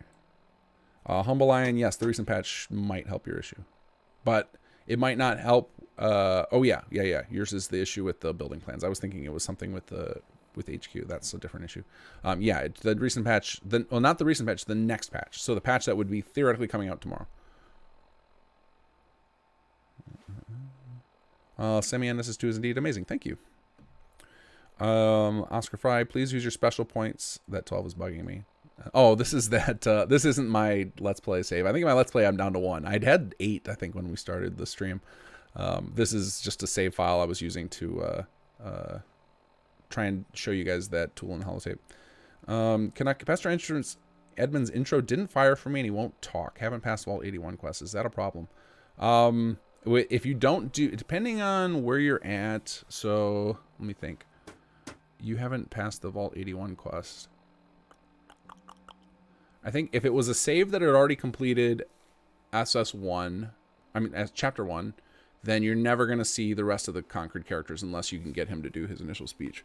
But if you're playing from a save that was fresh, like since Chapter 2 came out, then it's not a big deal. The other characters will start showing up anyway as you complete part of the main quest, as you complete Chapter 1. But I don't know why it doesn't fire for some people. I think we did it on, we did it on stream. It's always worked for me, so I don't know what's going on there. Might be some sort of like, if you do things in a certain order, it breaks, and we just have to figure out what that order is. Maybe I can't imagine it's a conflict. I think it's probably like there's some order you can do things that messes stuff up.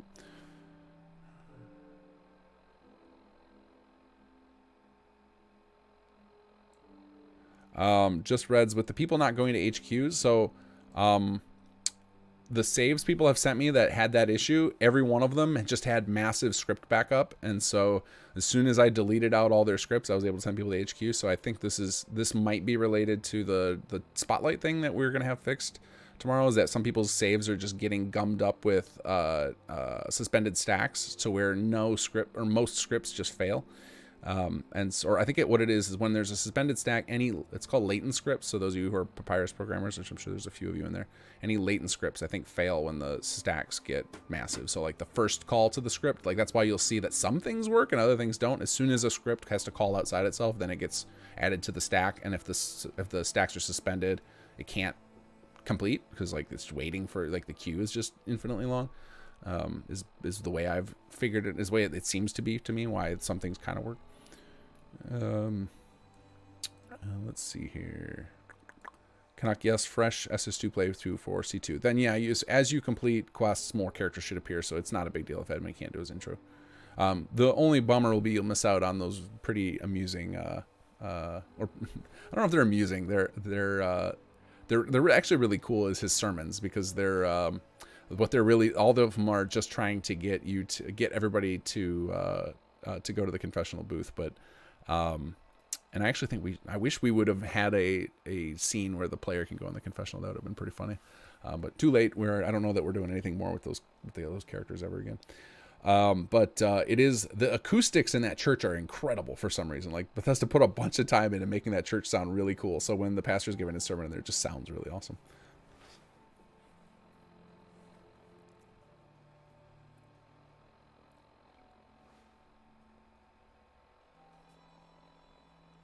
Oscar, before you go, I have one question. Will SS2 ever improve the combat zone? No, I don't think we'll touch the combat zone. For a while, we had this really cool idea for Conqueror that's not going to happen. These are just some ideas.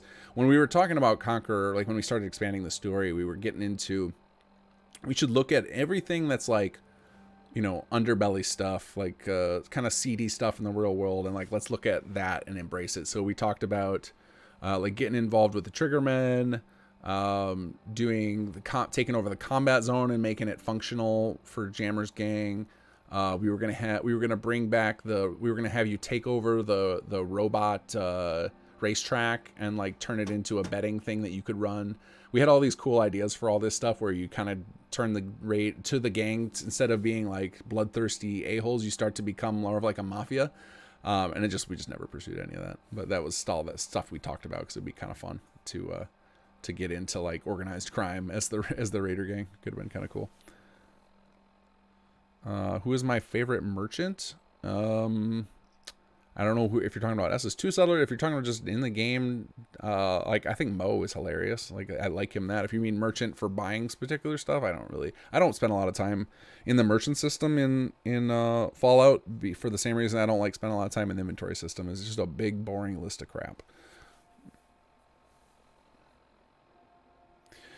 All right, guys. I think I'm gonna take off. It's late. I'm tired. You guys have heard enough of me rambling.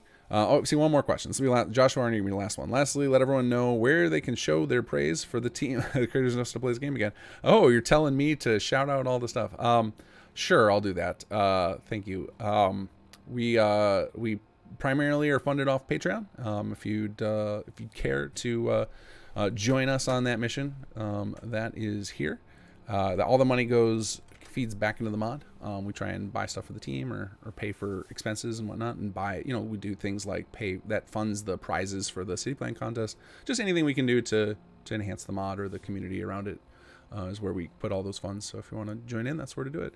And then as far as giving praise, I would say your best bet is join our forums, look at the credits on our site, find the people whose work you were impressed with, and find them on our forums and either send them a DM or tag them in a post, because too much of the credit goes to me, and I would love to see you guys showering praise directly on some of the wonderful artists and designers and writers and coders and animators and 3D modelers and the wolves, as I call them, the folks on the team who just do a little bit of everything. Go shower some praise on those folks if you see their name in the credit on something you love about the mod, because they deserve just as much credit as I get. All right, guys, I'm taking off. Have a good night and enjoy the mods.